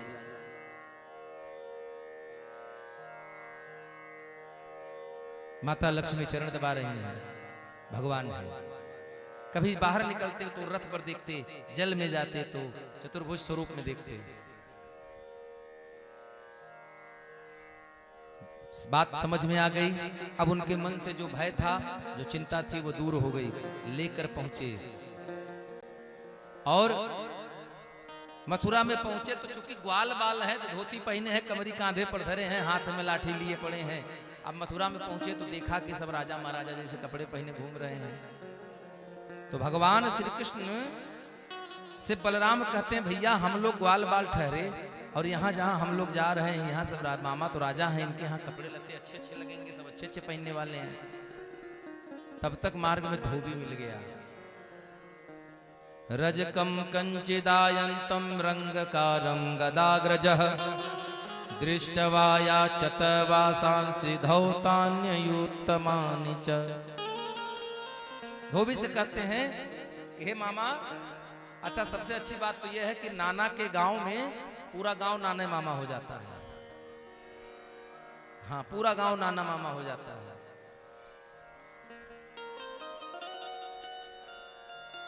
मामा हमें कुछ कपड़े दे दीजिए, हम भी राजा के यहाँ मेला देखने जाएंगे। मामा के यहाँ मेले में आए, हमारे पास अच्छे कपड़े नहीं हैं। तो धोबी डांट कर भगा देता है। देखने में तो चरवाहा लग रहा, आया है राजाओं के कपड़े मांगने। भगवान ने कहा ये अभी भी नहीं सुधरा है। क्यों नहीं सुधरा? भगवान कब से जानते थे? भगवान त्रेता से जानते थे कि त्रेता का वही धोबी है जिसने माता सीता पर उंगली उठाई थी और माता सीता को वनवास दोबारा जाना पड़ा।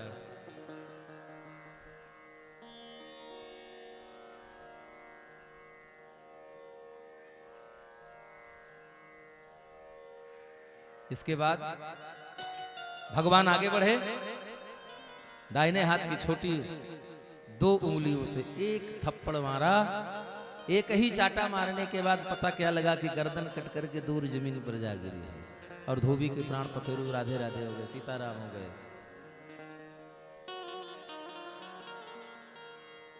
धोबी से यहां से कपड़े लिए, कपड़े पहन लिए। अब 12 वर्ष के कृष्ण, 4 फुट के कन्हैया और 14 फुट का पैजामा कुर्ता। अब कुर्ता पहन ले तो सड़क पे झाड़ू लगाओ, पैजामा की जरूरत नहीं है। अब पैजामा पहन ले तो यहां तक आ जाए, कुर्ते की जरूरत नहीं। पहन लिए, सड़क पर झाड़ू लगाते जा रहे हैं तो पीछे से बलराम भैया कहते हैं, कन्हैया इससे अच्छा तो हमारा पहले वाला ही था। कम से कम हमारी साइज में तो था, हमारे नाप का तो था।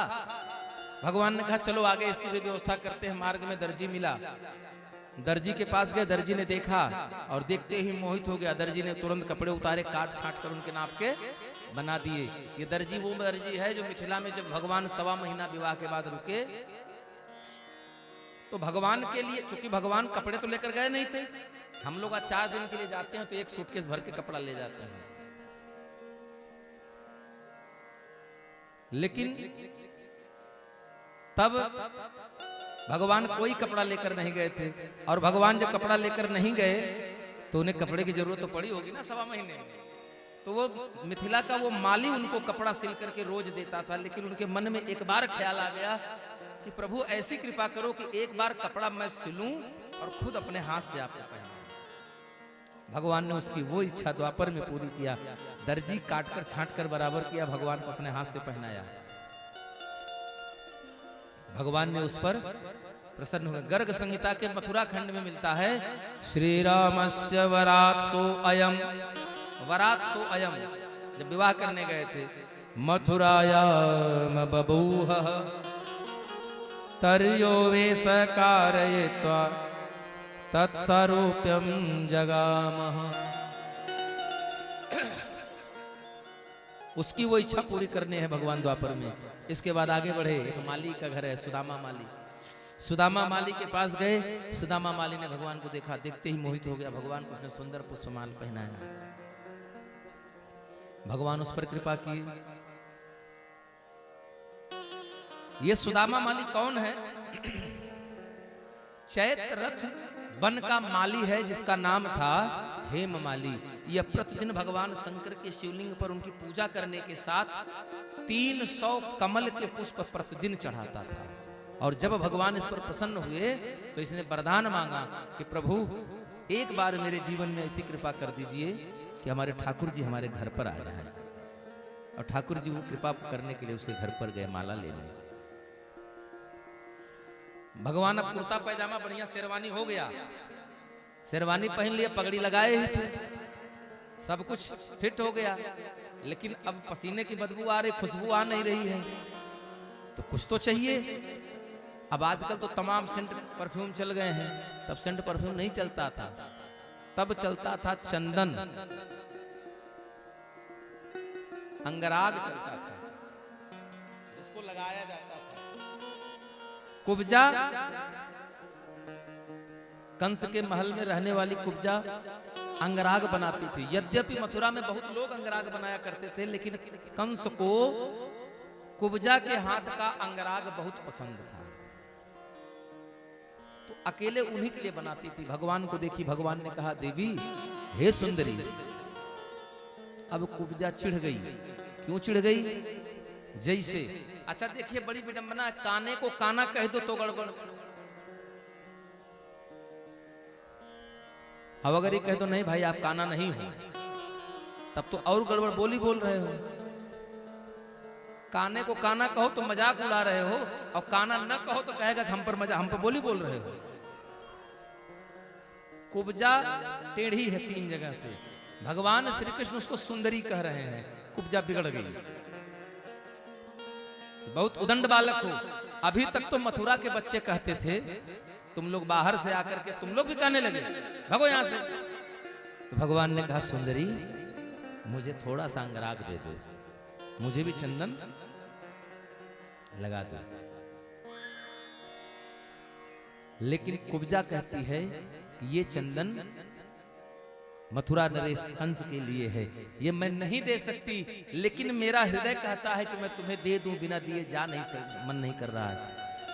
तो देने चाहती है, लेकिन चूंकि 3 जगह से टेढ़ी है, तो कुब्जा की कमर झुक गई है।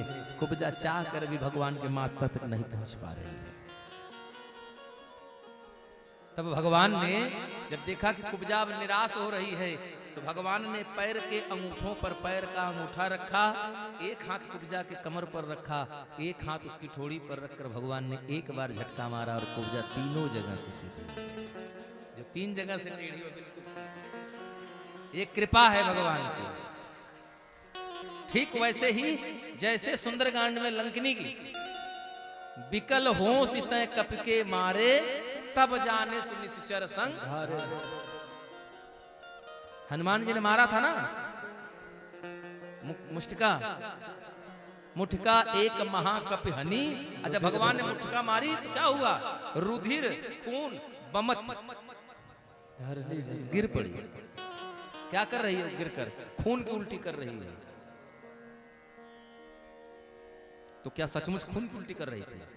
नहीं, वो खून, खून का हिंदी नाम अगर कहा जाएगा वो होता है रक्त। जैसे हम किसी में रक्त है, किसी में अनुरक्त है, और दूसरा होता है विरक्त। तो जब लंकिनी ब्रह्मा जी का वरदान है, अब इसके बावजूद भी वो राक्षस की रखवाली कर रही है और भगवान का विरोध कर रही है। तो हनुमान जी संत है, और संत का जब मुष्टिका पड़ता है, सत्संग रूपी मुष्टिका पड़ी, तो लंकिनी के उदर में जितना भी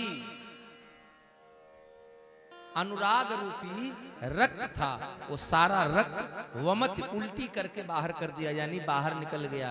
और जब अंदर से रक्त निकल गया तो क्या बचा? विरक्त। और जब विरक्त हो गई तो लंकिनी ने कहा, राम काज तुम करियहु, तुम बल बुद्धि निधान। ये कह करके लंकिनी बताती है कि सब कर डालोगे। और एक बात और कही, क्या कही?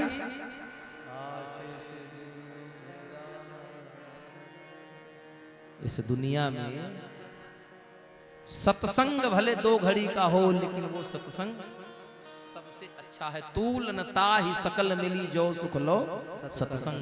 आज कुब्जा 2 मिनट के लिए मिली, और भगवान ने कमर पर हाथ रख करके उसके टेढ़ेपन को सीधा कर दिया। तो वो कुब्जा कह रही है कि मैं अब जान गई आप कौन हैं,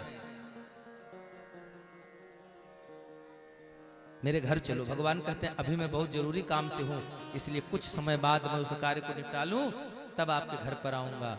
और भगवान चले गए। मार्ग में कुबलिया पीठ हाथी मिला।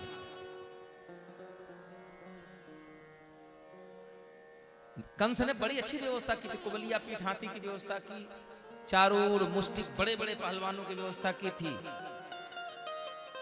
अच्छा, भगवान जब महल में प्रवेश हुए तो पहले इधर उधर नहीं देखे ना, पहले सीधे वहीं गए जहां धनुष रखा था।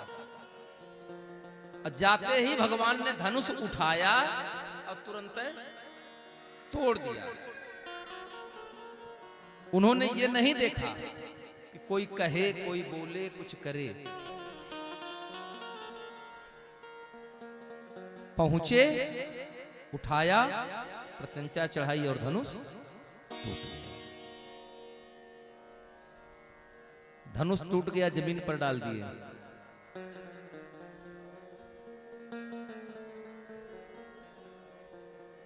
आगे बढ़े, आगे कुबलिया पीठ हाथी मिला, मदिरा पिलाकर मदमस्त कर दिया है।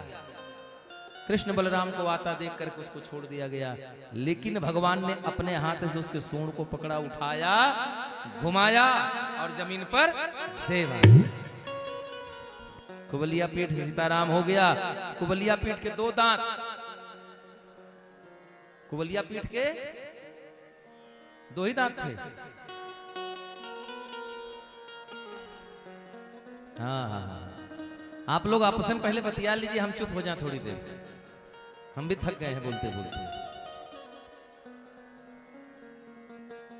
बोले वृंदावन बिहारी लाल की। हाँ, आज आवाज कम हो गई। कितने लोग व्रत हैं? कोई नहीं, सब खाए हो? खाना खाए घर से? अरे तो जय बोलिए, खाए हैं तब कहां संकोच कर रहे हैं। बोले वृंदावन बिहारी लाल की। थोड़ा कम जोर लगाइए, और थोड़ा कम। बोले वृंदावन बिहारी लाल की।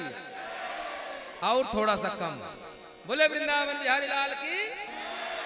हाँ, लगे आज विवाह है। अरे विवाह में तो लोग इतनी एनर्जी में होते हैं कि पूरा पानी पीते पीते जितना पीते हैं उतना पसीना बहा देते हैं। अब आप लोग तो बिल्कुल ऐसे ऐसे ठंडे बैठे हैं, जैसे लग रहा बड़ा थके हैं।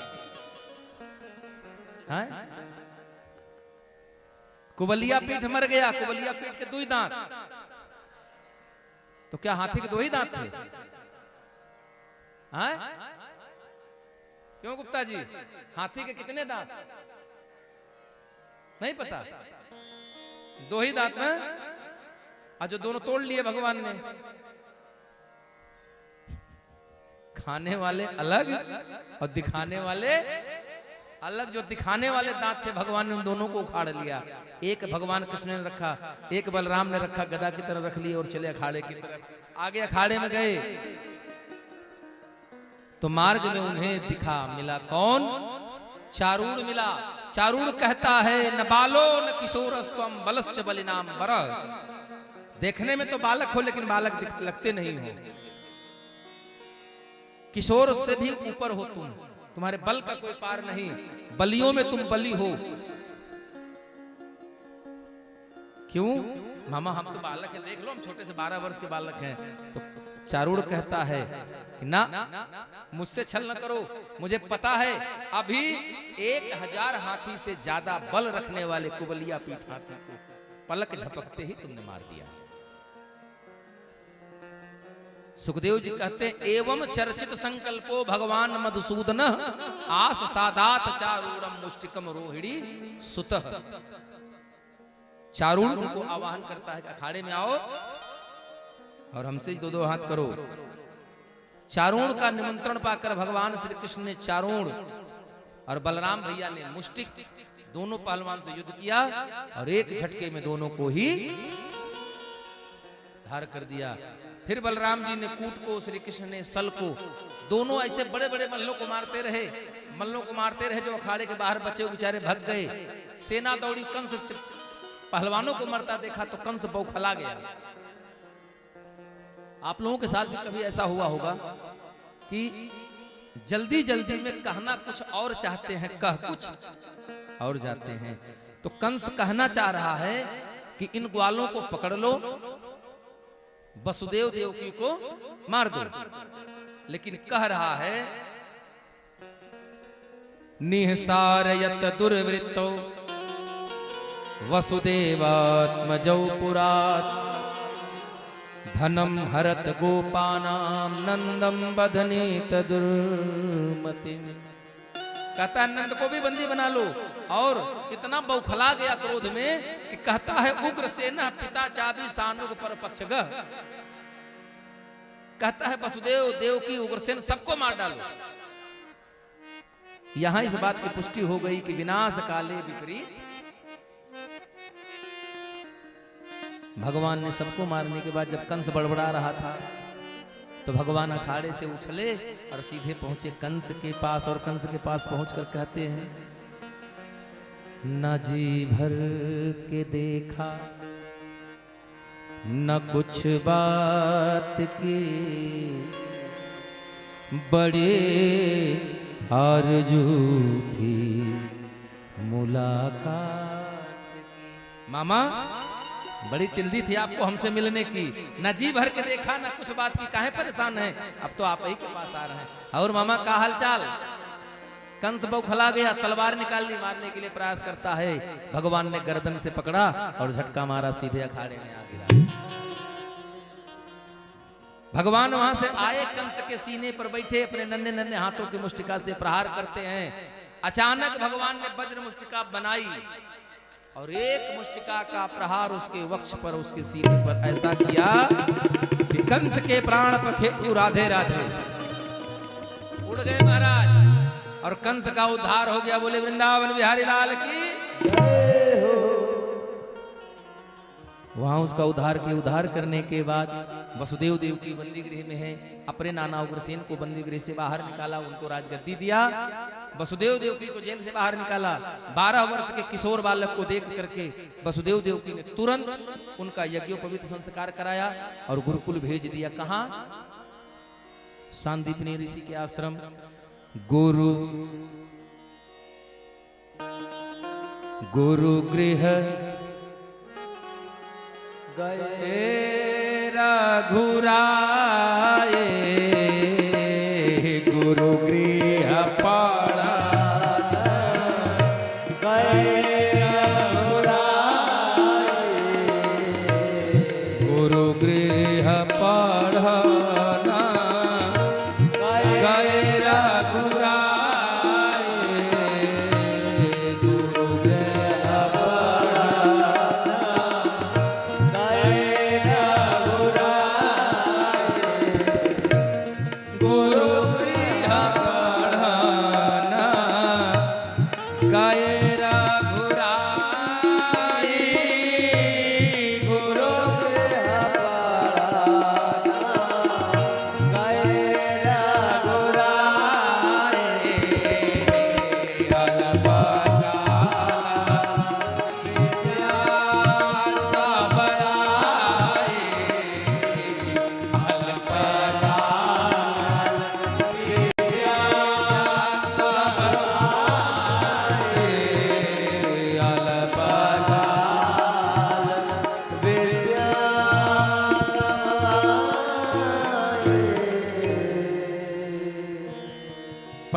कहा अवंतिकापुरी। अवंतिकापुरी कहां है?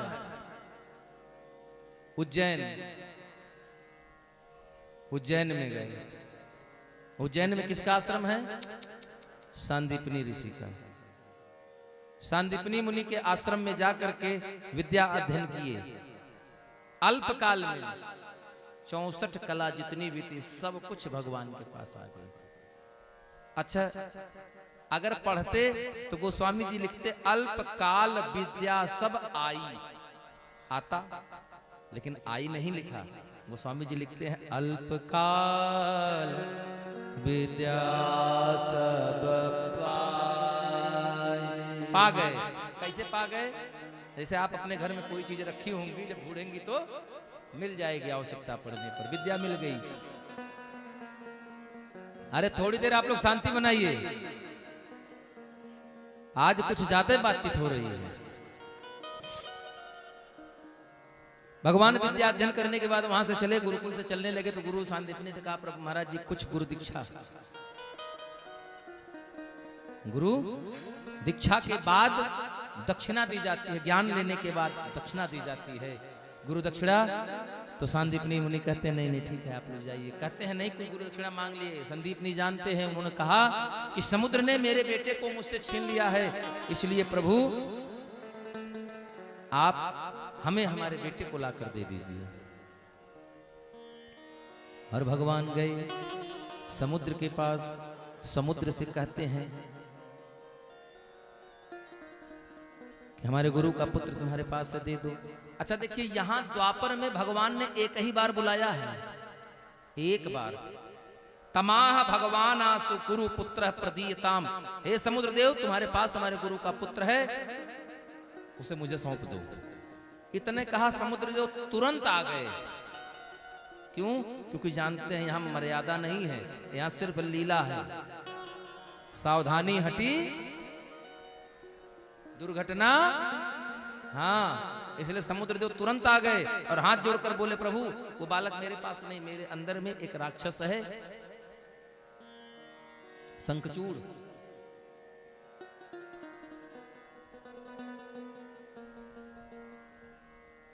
क्षमा करिएगा, उस राक्षस का नाम है पंचजन्य। कहां रहता है? मेरे अंदर समुद्र के तलछटी में एक बड़ी सी शंख है, उस शंख में रहता है। भगवान ने उसको युद्ध के लिए ललकारा, उससे युद्ध किया, शंखासुर का वध करके, उस पांचजन नामक राक्षस का वध करके उस शंख को भगवान ने स्वयं धारण किया। आज ये बात जान लीजिए कि शंखासुर की खोल थी, उसमें पांचजन नाम का राक्षस रहता था, जिसका वध करके भगवान ने उस शंख को अपने आप धारण किया। जिसके नाथ आज से अगर कोई पूछे कि भगवान कृष्ण के हाथ में कौन सी शंख है, भगवान श्री कृष्ण के हाथ में जो शंख है उसका नाम क्या है? पांचजन्य। भगवान कृष्ण के हाथ में जो शंख है वो पांचजन्य शंख है। पांचजन्य राक्षस था, शंख में रहता था, उसका उद्धार करके उस शंख को भगवान ने धारण कर लिया और चले गए यमपुरी। यमलोक से अपने गुरु के पुत्र को ला करके गुरु दीक्षा में देकर गुरु दक्षिणा में दिया। इसके बाद भगवान इधर कंस के वध के बाद कंस की दो पत्नियां हैं, नाम है अस्थि और प्राप्ति। दोनों जरासंध की पुत्री हैं। जरासंध अपने दामाद के मृत्यु का बदला लेने के लिए बार बार मथुरा पर आक्रमण करता है, कई बार आक्रमण करता है। भगवान सोचते हैं कि यहां तो हम लोगों के पास अस्त्र शस्त्र हैं, भाला है, धनुष है, बाण है, तलवार है, तो सारे लोग रक्षा कर लेंगे। लेकिन किसी ने कहा कि आप चले जाइए गोकुल, तो भगवान कहते हैं यहाँ अस्त्र शस्त्र है, यहाँ तो ये लड़ लेंगे। अगर ये गोकुल पर आक्रमण कर देगा तो वहां लाठी डंडे से थोड़ा तलवार का मुकाबला हो सकता है। क्यों? भगवान कहते हैं कि इसके लिए हमें कुछ और व्यवस्था देखनी पड़ेगी। तब भगवान ने रात में विश्वकर्मा जी को याद किया। विश्वकर्मा जी आए और आज्ञा हुई कि गोकुल ब्रजभूमि में ही कहीं द्वारिका का निर्माण किया जाए। पहले जो द्वारिका आज गुजरात जामनगर के आगे द्वारिका में स्थित है समुद्र में, पहले ये द्वारिका आपके यमुना जी में बनना था, ब्रज में बनना। लेकिन जब जैसे आजकल के इंजीनियर नक्शा बनाते हैं ना, वैसे उस जमाने में भी विश्वकर्मा जी नक्शा बनाए थे। जब सारा नक्शा बना लिए तब उन्होंने कहा नहीं प्रभु, यमुना जी में जगह कम पड़ रही है, इसके लिए बहुत बड़ा समय जगह चाहिए। तो बोले फिर चलो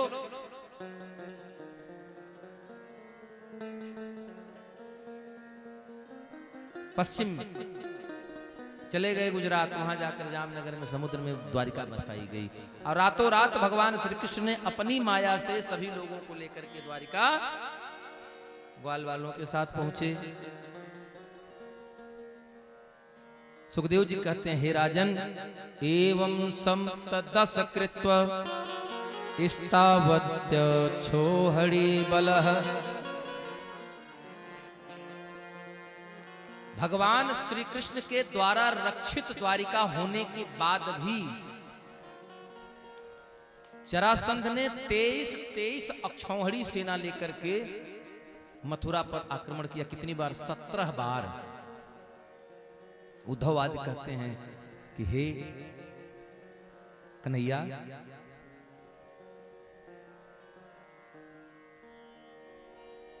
एक दिन भगवान अपने शयन कक्ष की खिड़की पर खड़े हैं, बड़ा उदास हैं। तो भगवान को देख करके अक्रूर उद्धव जी कहते हैं कि हे कन्हैया, आपके चेहरे पर उदासी। तो कन्हैया कहते हैं, उद्धव मोहि ब्रज बिसरत नहीं, मुझे ब्रज भूल नहीं रहा है।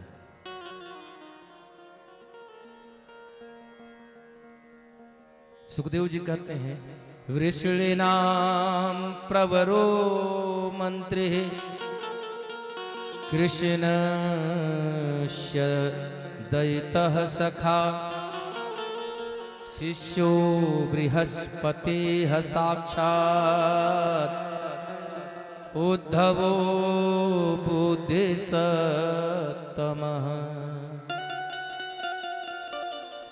बहुत चतुर भगवान श्री कृष्ण के सलाहकार मंत्री हैं, नाम है उद्धव। उद्धव स्वयं देवगुरु बृहस्पति के शिष्य हैं, बहुत ज्ञानी है उद्धव। एक दिन अच्छा, उद्धव को अपने ज्ञान का अहंकार है। तो उद्धव भगवान से कहते हैं कि हे कन्हैया, अगर आपको ब्रज नहीं भूल रहा है तो क्यों नहीं आप ब्रज चले जाते। तो कन्हैया कहते हैं, देख रहे हो उस दुष्ट जरासंध 17 बार आक्रमण कर चुका है, अगर एक बार गोकुल में कर देगा तो वहां तो सब तहस नहस हो जाएगा।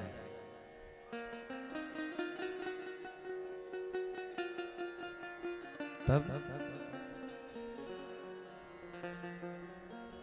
कन्हैया से कहते हैं कि क्यों परेशान हो। कहते हैं, मैं इसलिए परेशान हूं, किसकी याद आ रही है? नंद यशोदा की। बोले उनकी तो आ ही रही है। बोले फिर? बोले सबसे ज्यादा याद तो हमें वहां की गोपी ग्वाल उनकी आती है। क्यों आती है? बोले वो सब कुछ छोड़ करके हमें चाहती हैं, उनका प्रेम निष्कपट है, निश्चल है। नंद यशोदा गोकुल वासियों के लिए। उद्धव जी कहते हैं, काहे चिंता करते हो, हमको जाने दो, एक बार हमको जाने दो, 6 दिन का समय दीजिए, हम जाएंगे, उनको इतना बढ़िया ज्ञान पढ़ा देंगे, इतना बढ़िया ज्ञान पढ़ा देंगे, प्रेम में जो पाठशाला है ना भूल जाएगी, सब ज्ञान की बात करेंगे। हाँ, उद्धव आए, नंदगांव में पहुंचे। नंदगांव में पहुंचे तो नंदगांव में पहुंच करके ग्वाल वालों से पूछते, भैया नंदराय का घर कौन सा है?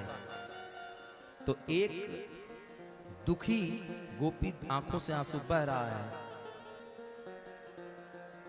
अच्छा, कन्हैया का रथ लेकर आए, उनको ग्वाले बाल रास्ते में कहा मिले थे? कन्हैया का रथ लेकर आए थे और कन्हैया का पीतांबर ओढ़कर आए थे।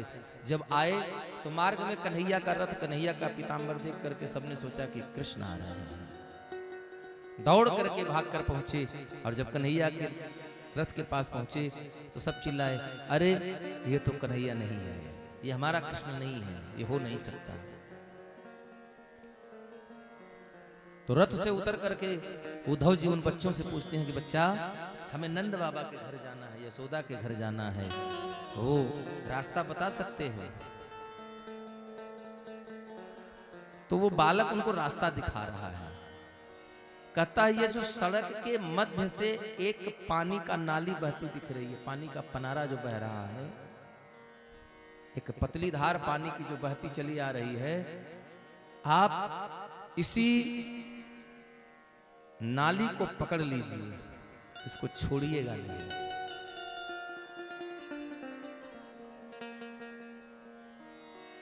जहां यह नाली जाकर के घर में समा जाए वही घर नंद बाबा। क्यों? नाली तो हर घर से निकलती, फिर इस नाली में क्या खास बात? तो गाल बाल कहते हैं, भैया जिस नाली को आप देख रहे हैं कोई साधारण नाली नहीं है, यह कोई साधारण जल की धार नहीं है। बोले फिर? बोले जिस दिन से कन्हैया गोकुल छोड़ करके गया है, उस दिन से यशोदा की आंखों से निर्झर आंसू बह रहे हैं। ये जो नाली है ये यशोदा की आंख के आंसू, जो तब से आज तक सूखे नहीं।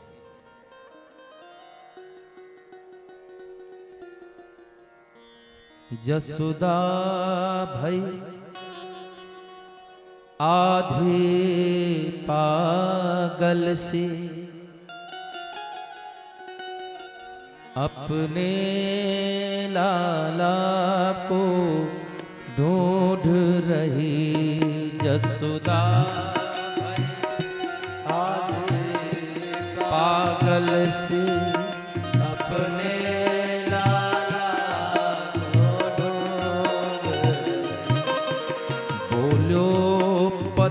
कहाँ छिपो यो लाला, यूं नंदराय से पूछ रही यशोदा।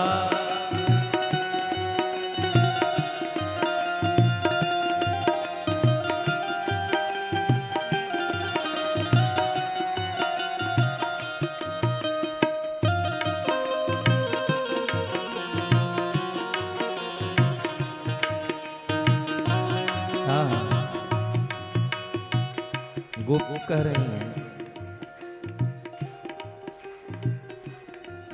उद्धव नंदराय के घर के बाहर दरवाजे पर खड़े हैं, चौखट के बाहर खड़े हैं, आवाज अंदर से आ रही है। मैं सचमुच कहती हूँ प्रियतम,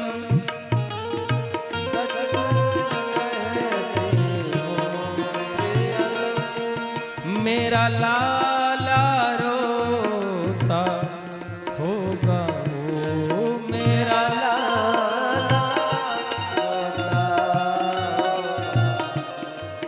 मेरी गोद से बिछड़ के आ, भर नींद कहाँ सोता होगा।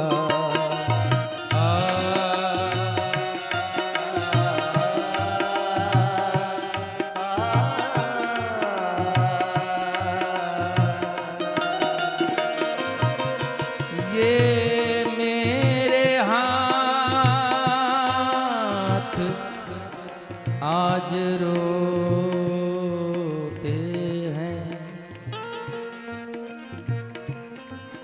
ये मेरे हाथ, आज रोते हैं मेरे हाथ, आज रोते हैं ये माखन मिश्री रोते हैं।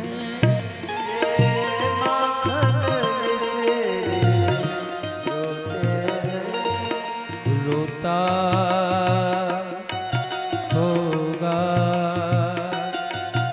रोता होगा खाने वाला, रोता होगा खाने वाला, यह प्रतीत मुझको होती है। रोता होगा खाने वाला, यह प्रतीत मुझको होती है। मेरी गोद से बिछड़ के आज भला भर नींद कहाँ,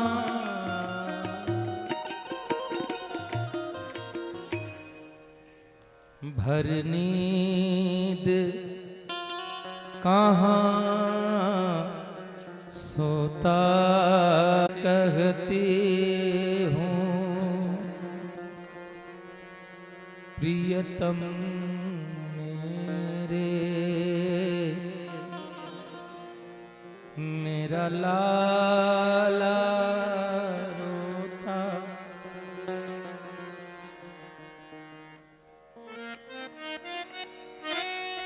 बाहर से उद्धव जी नंद जसोदा का संवाद सुनते हैं।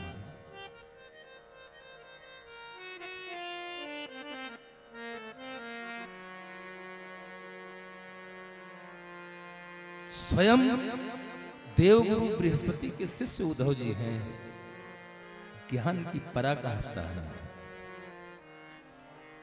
लेकिन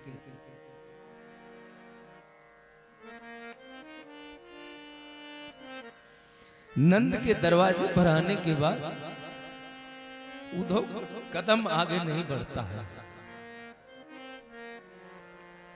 कैसे हम नंद रानी के सामने जाएं? जो कन्हैया के जाने के बाद यशोदा आधी विक्षिप्त हो गई है, पागल सी हो गई है।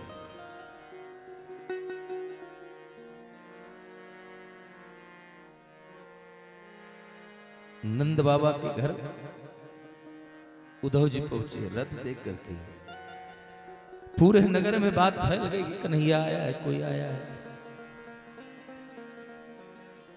सभी ग्वाल बाल दौड़ कर आते हैं, गोपियां आती हैं। या मेरे लिए कोई पत्र दिया, मेरे लिए कोई संदेश दिया।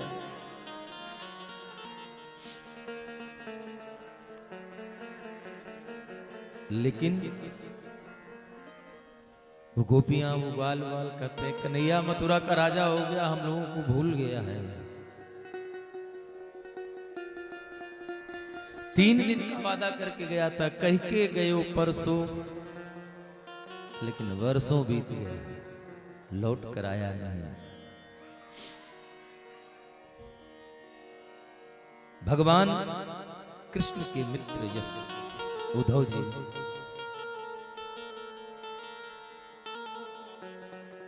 से गोपियां कह रही हैं कि यहां ब्रज की भूमि, वो कदम्ब की डाल,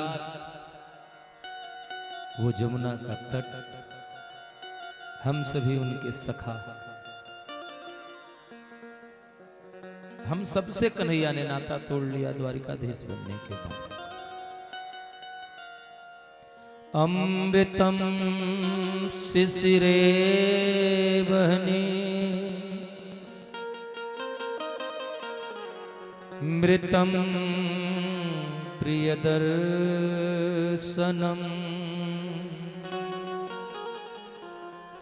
अमृतम राज सम्मानम अमृतम क्षीर भोजनम।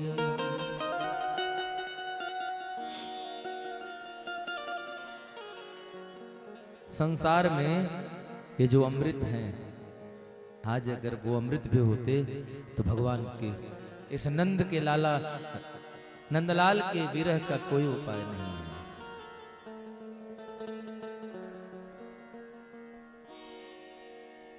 कहते हैं हम तो कृष्ण से अब तक नहीं समझ पाए। एक बार मिलता तो हम उससे पूछते जरूर कि कन्हैया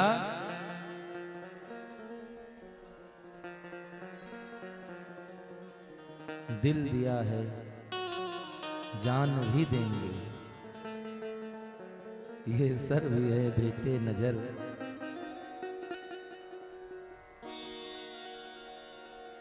इसके आगे तू बता क्या तुझे तू नजर आना।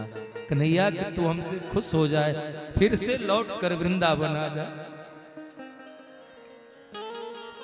वृंदावन की उदासी फिर से हमसे दूर हो जाए।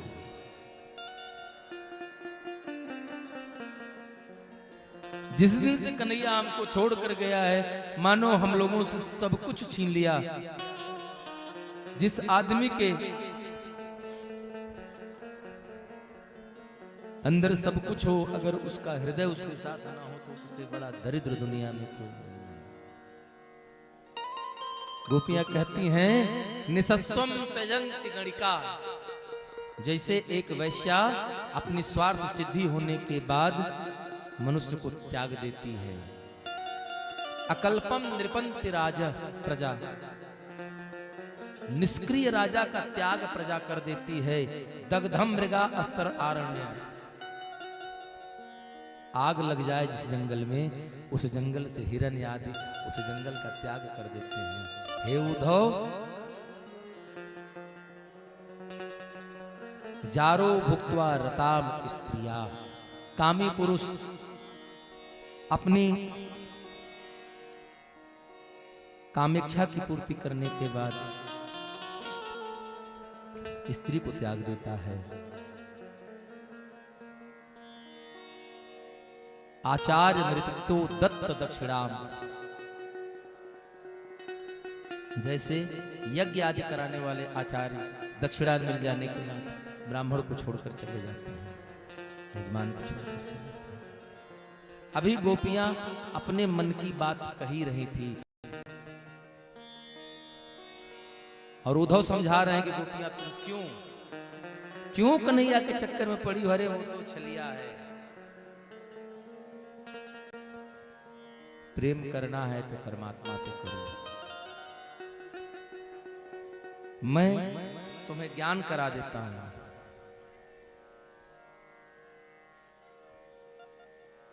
मैं तुम्हें ज्ञान की शिक्षा देता हूं। गोपियां कहती हूं उद्धव मन ना भये 10-20, मन एक ही होता है, हृदय एक होता है। जो एक हृदय था वो तो लेकर चला गया। अब ये ज्ञान की बात कहां आएगी। कहत कत परदेसी की बात, गोपियां कह रही हैं उद्धव मंदिर अर्घ अवधि बद हम सो, हरे आहार चले जाते। ससी रिपु बरस सूर रिपु युगवर, हर रिपु के ओ घात। कहत कत परदेसी बात। किसकी बात कर रहे हैं। गोपियां भौरों को सुनाकर कहती हैं अब अच्छा हो बुरा हो जैसा भी हो, उस कन्हैया के जाने के बाद मंदिर अर्घ,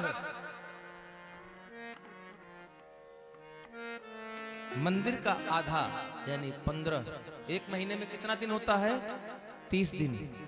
30 दिन में 2 ऋतु पक्ष होता है, शुक्ल और कृष्ण। तो एक पक्ष शुक्ल पक्ष है, एक पाक मंदिर अर्घ। घर का आधा, जैसे घर जब बनाते हैं पहले जो कच्चा घर बनता था तो उसमें आधा इस तरफ लटका होता था, आधा इस तरफ होता था। तो जो एक हिस्सा लटका होता था वो एक पाक है। तो मंदिर अर्घ घर के आधा यानी 15 दिन, एक पखवाड़े का वादा करके गए थे कि हम एक पखवाड़े में चले आएंगे। हरि आहार चल जात। लेकिन हरि माने शेर। शेर क्या खाता है? मांस। हरि आहार चले जात। 15 दिन का वादा किया था, पूरा मांस जा रहा है, आज तक पता नहीं लगा।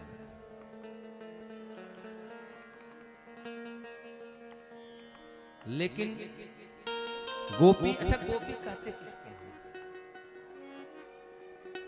गो माने इंद्री होता है, पी मतलब पीने वाला।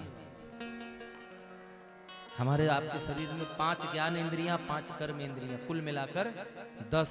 इन दोनों इंद्रियों के माध्यम से, अर्थात अपने शरीर के 10 इंद्रियों से जो हमारे ठाकुर जी के विग्रह स्वरूप का रूप सौंदर्य जो है, जो भगवान के चेहरे की छटा है, जो खूबसूरती है, उनके रूप सौंदर्य का जो मधुर रस है, जो अपने 10 इंद्रियों के द्वारा सदा पी रहा हो, वही गोपी कहलाने का अधिकारी है। बोलिए राधे। आप लोगों को बड़ा आश्चर्य होगा, अभी कुछ ही समय पहले की बात है, राजस्थान की सिंह परिवार की लड़की, पढ़ी लिखी, वेल एजुकेटेड जिसको कहते हैं, उसने विवाह किया है। बकायदा वैदिक रीति रिवाज से विवाह किया है हमारे बिहारी जी से, ठाकुर जी के साथ। इनको गोद में लेकर बकायदा भांवर हुई है, वेद मंत्र का उच्चारण हुआ है, और बकायदा उसके घर से विदाई हुई है वृंदावन के लिए। तो आज वृंदावन में है। अभी कुछ दिन पहले की घटना है, आप लोग अभी सर्च मारिएगा तो मिलेगा।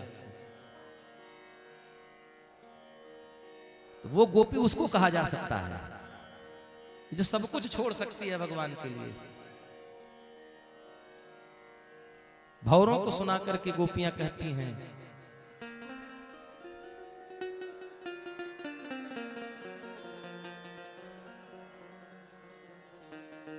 कि उद्धव को सुना रही है, कह रही है भौरे से कि हे भौरे, तो बहुत छलिया है, हर रोज एक नई फूल पर बैठता है, उसके पराग चूस करके तो उसको साथ छोड़कर उड़ जाता है। उद्धव समझा रहे हैं कि नहीं, ज्ञान की बात सुनो। 6 दिन का समय लेकर उद्धव आए थे, रह गए 6 महीना, और जितना ज्ञान की बात बताने आए थे सारा ज्ञान धरा रह गया, उनका ज्ञान धरा रह गया। और उद्धव पढ़कर क्या गए? प्रेम की बात। और जब जाने लगे तो गोपियों ने कह दिया कि उद्धव सुधव से कहियो जाए, जाकर सीधे सीधे उनसे कह देना, कुटिल प्रीति कुब्जाते करके वहीं जाई बसे मुरारी।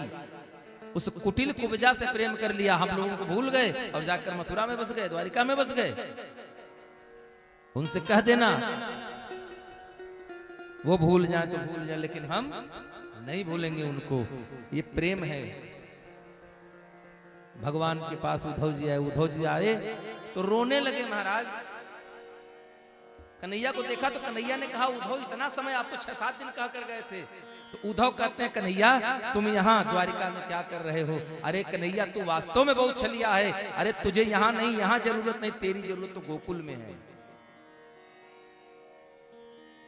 प्रेम समर्पण हो तो गोपियों की तरह। द्वारिका, द्वारिका किसको कहते हैं? जिस घर के द्वार द्वार पर वेद विराजमान है। कम माने वेद। इधर एक नई घटना घटी। भगवान द्वारिकापुरी में पहुंचे, द्वारिका में रह रहे हैं। एक दिन एक ब्राह्मण एक पत्र लेकर पहुंचा, और पत्र कहां से आया था? विदर्भ देश के राजा के यहां से आया था। बड़े भैया बलराम का विवाह हो चुका है। आनर्त देश के राजा कुकुंदमी है, उनकी पुत्री है, उनकी पुत्री का नाम है रेवती। रेवती से विवाह हुआ बलराम भैया का। भगवान कृष्ण का प्रथम विवाह विदर्भ देश के राजा भीष्मक की पुत्री है, नाम है रुक्मिणी। और 5 भाई हैं, रुक्मी, रुक्मरथ, रुक्मबाहु, रुक्मकेश और रुक्ममाली। ये 5 पुत्र हैं, एक पुत्री है, नाम है रुक्मिणी। पत्र जब पढ़ा तो पता लगा कि विदर्भ देश की राजकुमारी ने पत्र लिखा है कि मैंने अपने भाई अपने पिता के मुख से आपके वीरता आपके बारे में इतना सुना कि मेरा मन आप पर आसक्त हो गया। मैंने अपने मन से आपको अपना पति मान लिया है। अगर इस समय मेरा विवाह तय किया गया, कहाँ? चेद देश के राजा है शिशुपाल के साथ मेरा विवाह तय हुआ। आपसे निवेदन है कि आप आकर के मुझे ले जाएं, अन्यथा मैं विवाह मंडप में विवाह नहीं करूंगी, उसके पहले ही जान दे दूंगी, प्राण त्याग दूंगी। भगवान ने सुना और भगवान सुनने के बाद चले। अब भगवान सोच रहे हैं, नीचे की लाइन पढ़ी तो उसमें मिला, भगवान अभी सोचे नहीं कि कैसे ले जाएंगे, तो नीचे की लाइन में मिला कि हमारे यहाँ कुल देवी की पूजा करने हम लोग जाते हैं।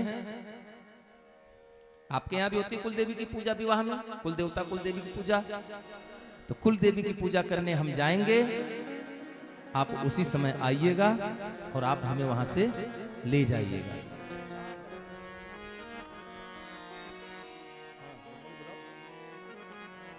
आइए हम लोग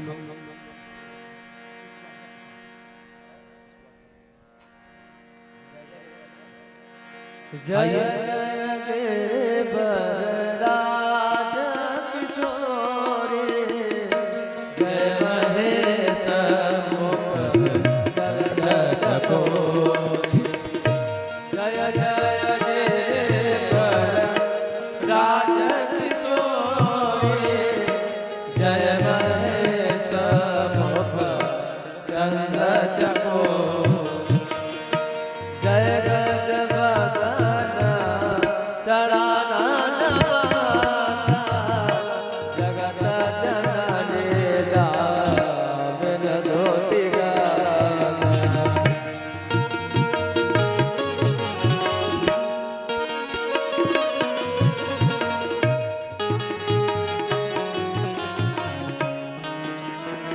और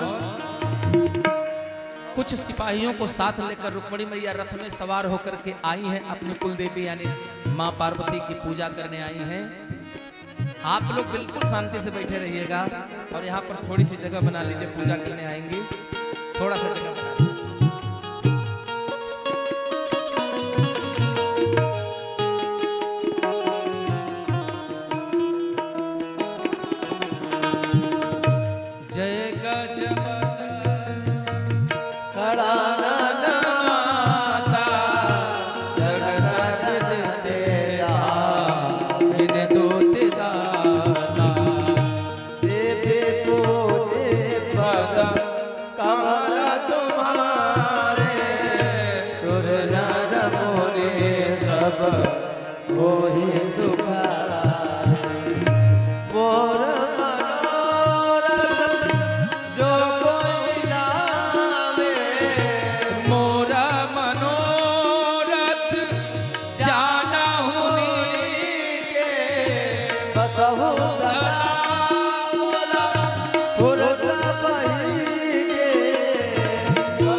जय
मंजुल मंगल मूल बाम अंग भर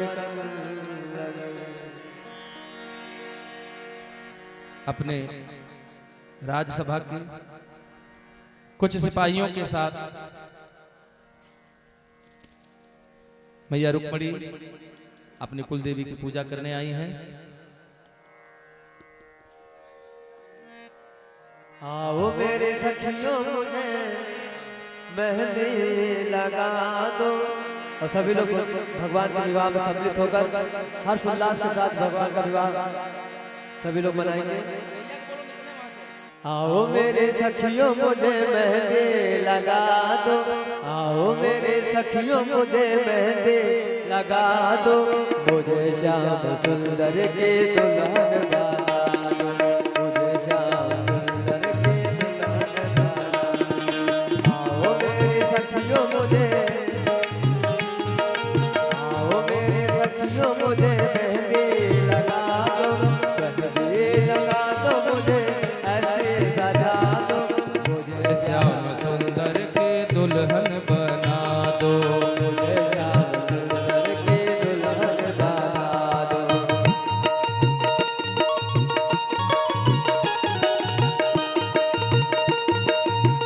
तालियों की सेवा करते दोनों हाथ उठा के।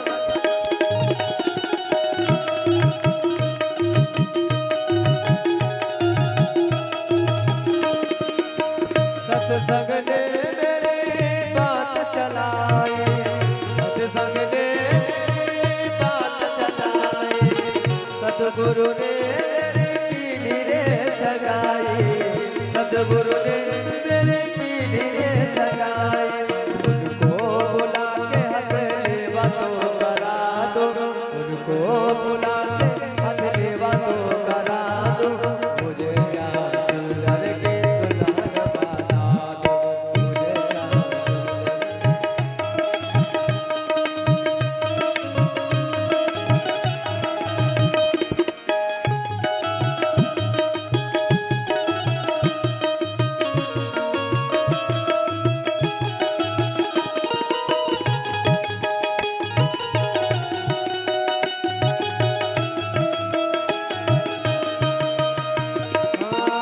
ऐसे पहलो जोड़ी जो कबहू ना टूटे, ऐसा पहलो जोड़ी जो कबहू ना टूटे।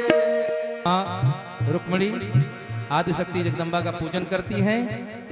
पूर्व निर्धारित पत्र के सूचना पर भगवान द्वारिकाधीश रथारूढ़ होकर के आते हैं और पूजा कर रही रुक्मणी मैया जैसे ही महल के बाहर, मंदिर के बाहर, मां के भवन से बाहर निकलती हैं, वैसे ही भगवान श्री कृष्ण द्वारिकाधीश आते हैं और रुक्मणी मैया का हाथ पकड़कर अपने रथ पर विराजमान कर लेकर चले जाते हैं। बोले वृंदावन बिहारी लाल की।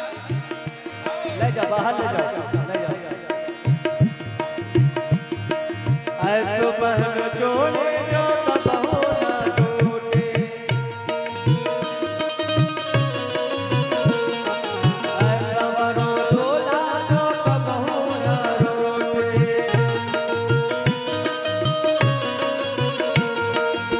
अचल सुहाग वाले विद्या लगा दो, अचल सुहाग वाले विद्या लगा दो, मुझे श्याम सुंदर के दुल्हन बना दो।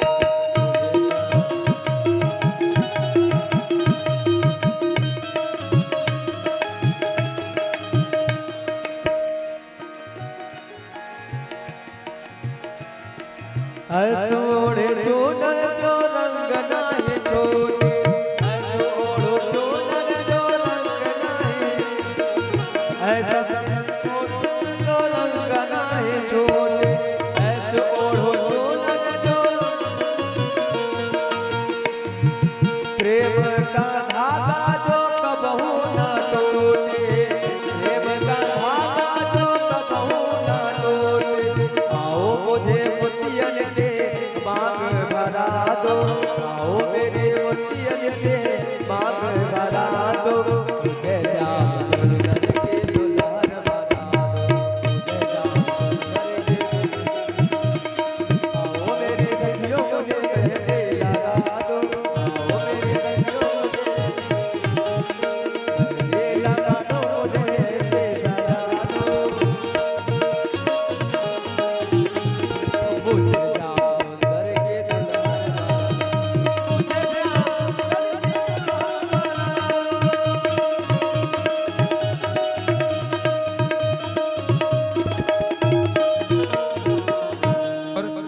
इधर आ जाइए, थोड़ा प्रकाश में ले आइए राधा कृष्ण और रुक्मिणी को।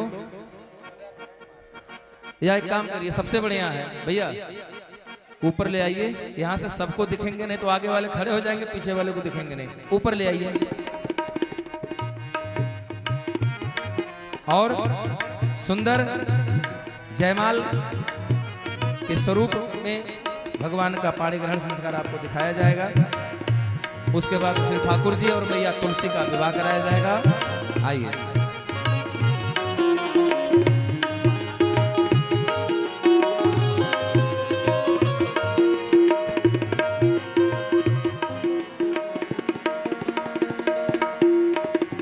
सोहत जगो जोग जला जलाला, सोहत जगो जोग जला जलाला,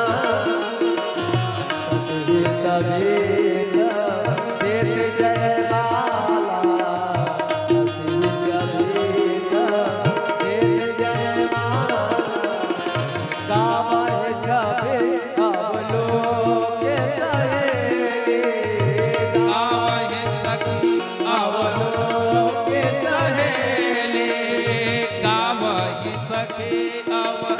लोके सहेले गावह लगे अब लोके सहेले, सिया जयमाला राम हो रवे, सिया जयमाला राम हो पहना दो।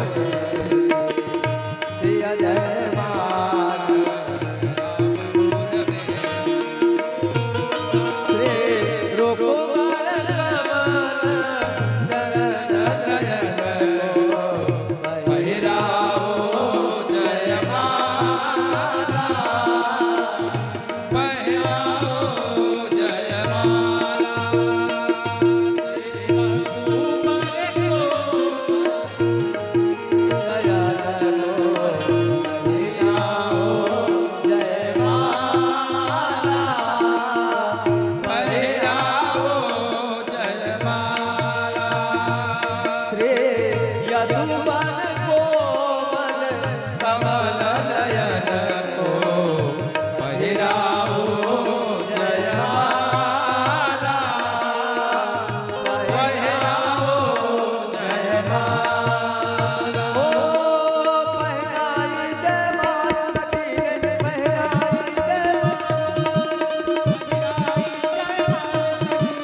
बोले वृंदावन बिहारी लाल की, बोले राधा रानी सरकार की। अच्छा, अब आप लोगों ने देखा कि भगवान कृष्ण और रुक्मिणी मैया का जयमाल से पाणी ग्रहण संस्कार हुआ। इसके बाद आपके सामने श्री ठाकुर जी हैं और माता तुलसी हैं, जिनका विवाह वैदिक संकल्प के साथ हमारे आचार्य द्वारा संपन्न कराया जाएगा। और बड़ी सुंदर सी बात है, हमारे बिहारी जी की बड़ी कृपा है। पावन तीर्थ हरिद्वार से चल करके हमारे बीच एक संत भगवान का आगमन हुआ है। हनुमंत अखाड़ा के संत हैं पूज्य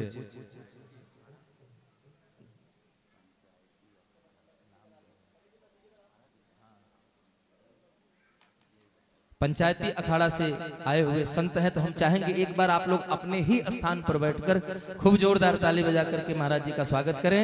और हम चाहेंगे कि पूज्य महाराज जी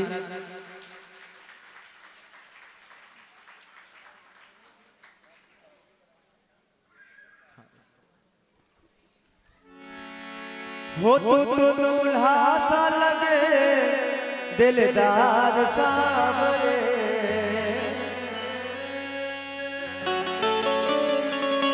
और सभी लोग को तालियों की सेवा करनी है। श्री राम श्री राम। वो तेरा किसने किया श्रृंगार सावरे।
और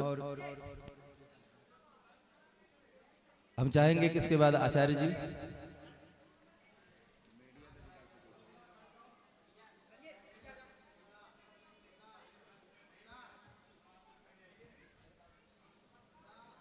यजमान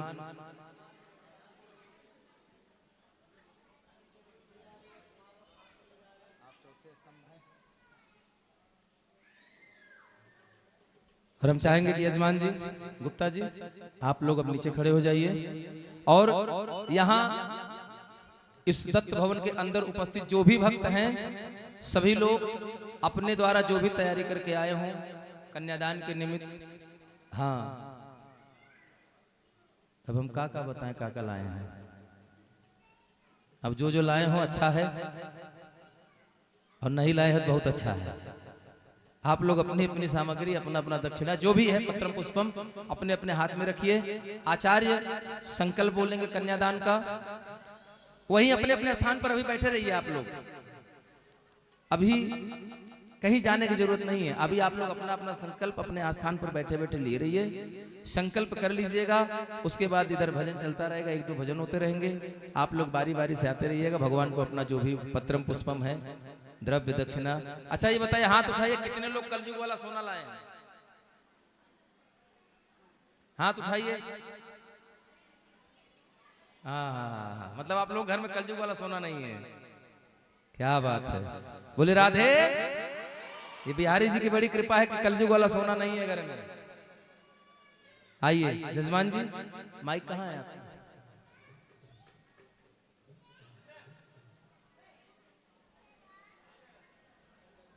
पब्लिक का ले लो कैमरे से भैया, पब्लिक का बना लो, पब्लिक ले लो।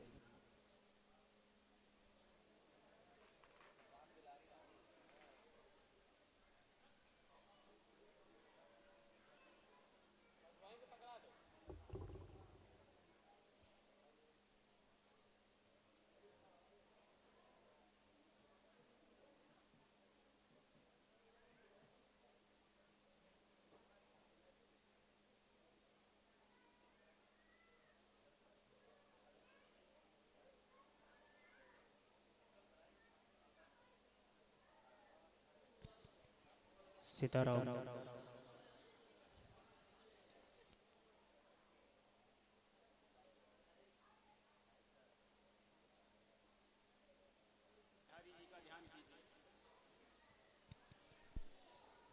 हरिओम।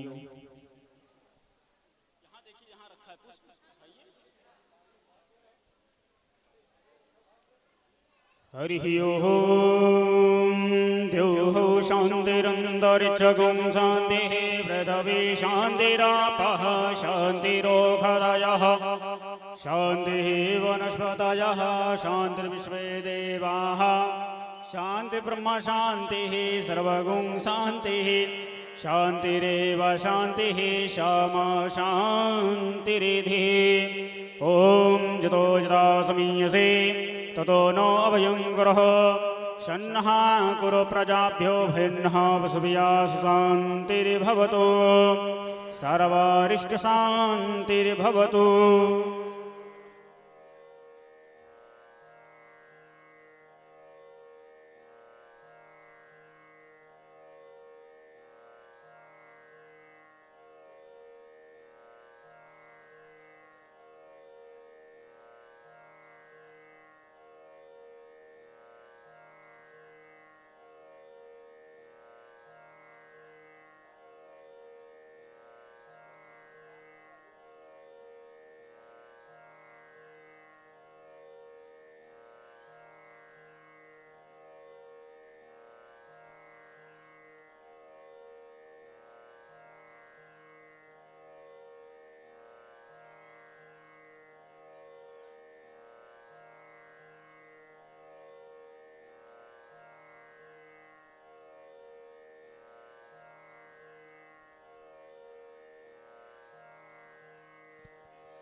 हरि ओम।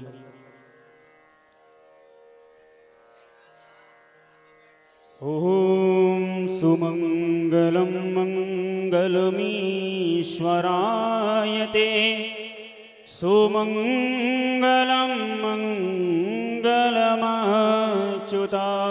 ते सुमंगलम मंगलमन्तिरात्मने सुमंगलम मंगलमस्तु ते विभो।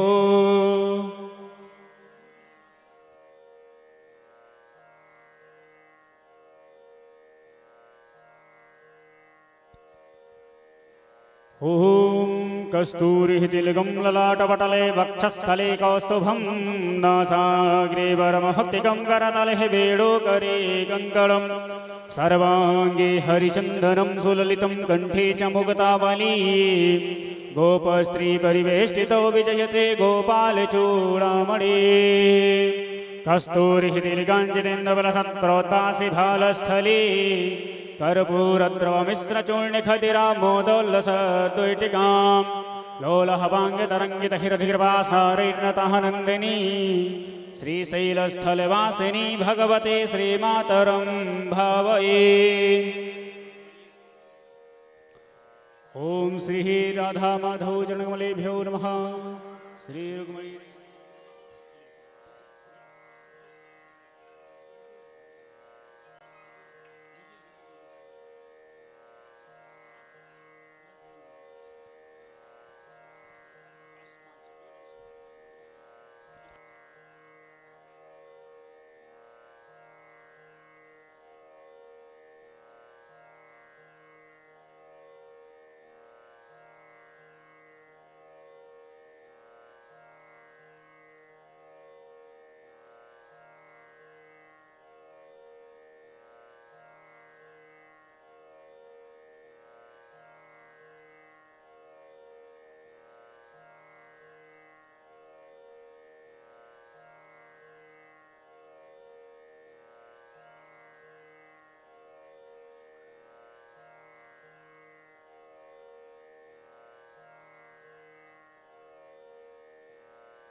आप लोग थोड़ी सी शांति बनाइए।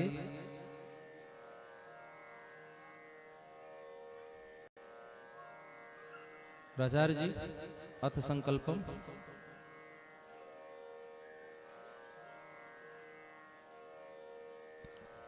हरि ओम। हरि ओम। तथर्विष्णुर्तथा वारो नक्षत्रं विष्णुरेव च योगश्चाकरणं चैव सर्वं विष्णुमयं जगत्। जन्मभूमि हनुमन्तं च नागेशं सत्यं तथा लक्ष्मणो वीरतीर्थं च वन्दे हाटकमन्दिरं। जले विष्णु थले विष्णु विष्णु पर्वतमस्तके ज्वालामालाकुले विष्णु विष्णु सर्वं मयं जगत्। हरिः ओं। विष्णुर्विष्णुर्विष्णुः पूर्वोच्चारित विशेषण विशिष्टायां सुपुण्यतिथौ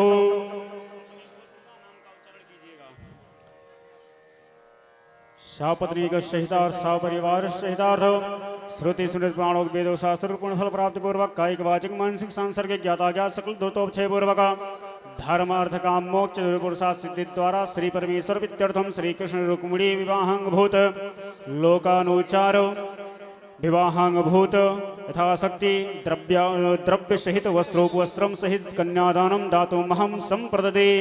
रखिए वहां पर ओम जजाग्रतो दूरमुदयते देवं तत्सतदैवैते दूरंगमं ज्योतिकां ज्योतिरेकन्दन्मे मनः शिव संकल्पमस्तु संकल्प सिद्धिमस्तु संकल्प सिद्धिमस्तु संकल्प सिद्धिमस्तु। भोले बाके बिहारी लाल के रुक्मिणी मैया के द्वारिकाधीश भगवान के।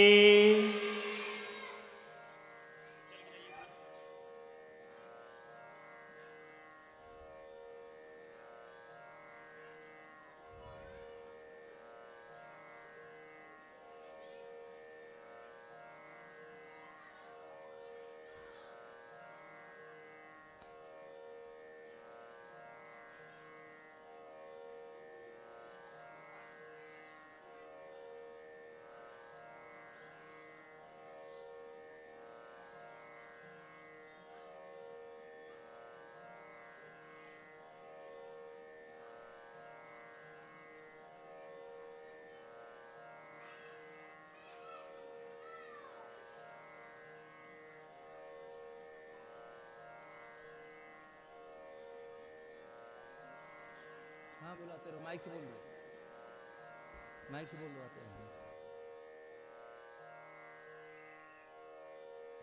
सीताराम।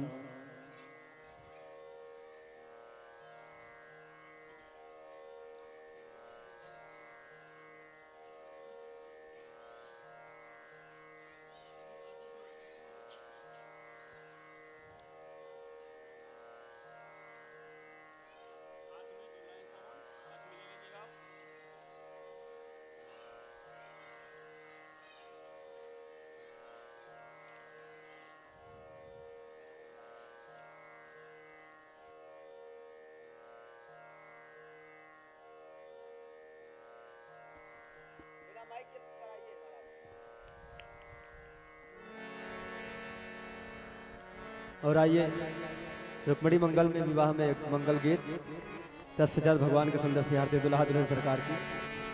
बोले दुल्हा दुल्हन सरकार की और जोर जयकारा लगाइए। बोले दुल्हा दुल्हन सरकार की। आप लोग कोई जाए ना, बारी बारी से आके भगवान को प्रणाम करें। इसके पश्चात आरती प्रसाद और झांकी आपके बीच में भी है, फूलों की होली। दुल्हा के रंग आसमानी लली के रंग बादामी। दुल्हा के रंग आसमानी लली के रंग बादामी। बादामी हो रंग बादामी बादामी हम बादामी। दुल्हा के रंग आसमानी लली के रंग बादामी। दुल्हा के रंग आसमानी। लोग एक एक लोग बारी बारी से आते रहेंगे, ठाकुर जी को स्पर्श करा के अपने संकल्प की सामग्री अर्पित करते हुए पुनः अपने स्थान पर जाएं। काली काली जुल्फे और केश घूमराले। काली काली जुल्फे और कुसुम कली मन माने। ओ कुसुम कले वन माली लखत हिया हुलसानी दुल्हा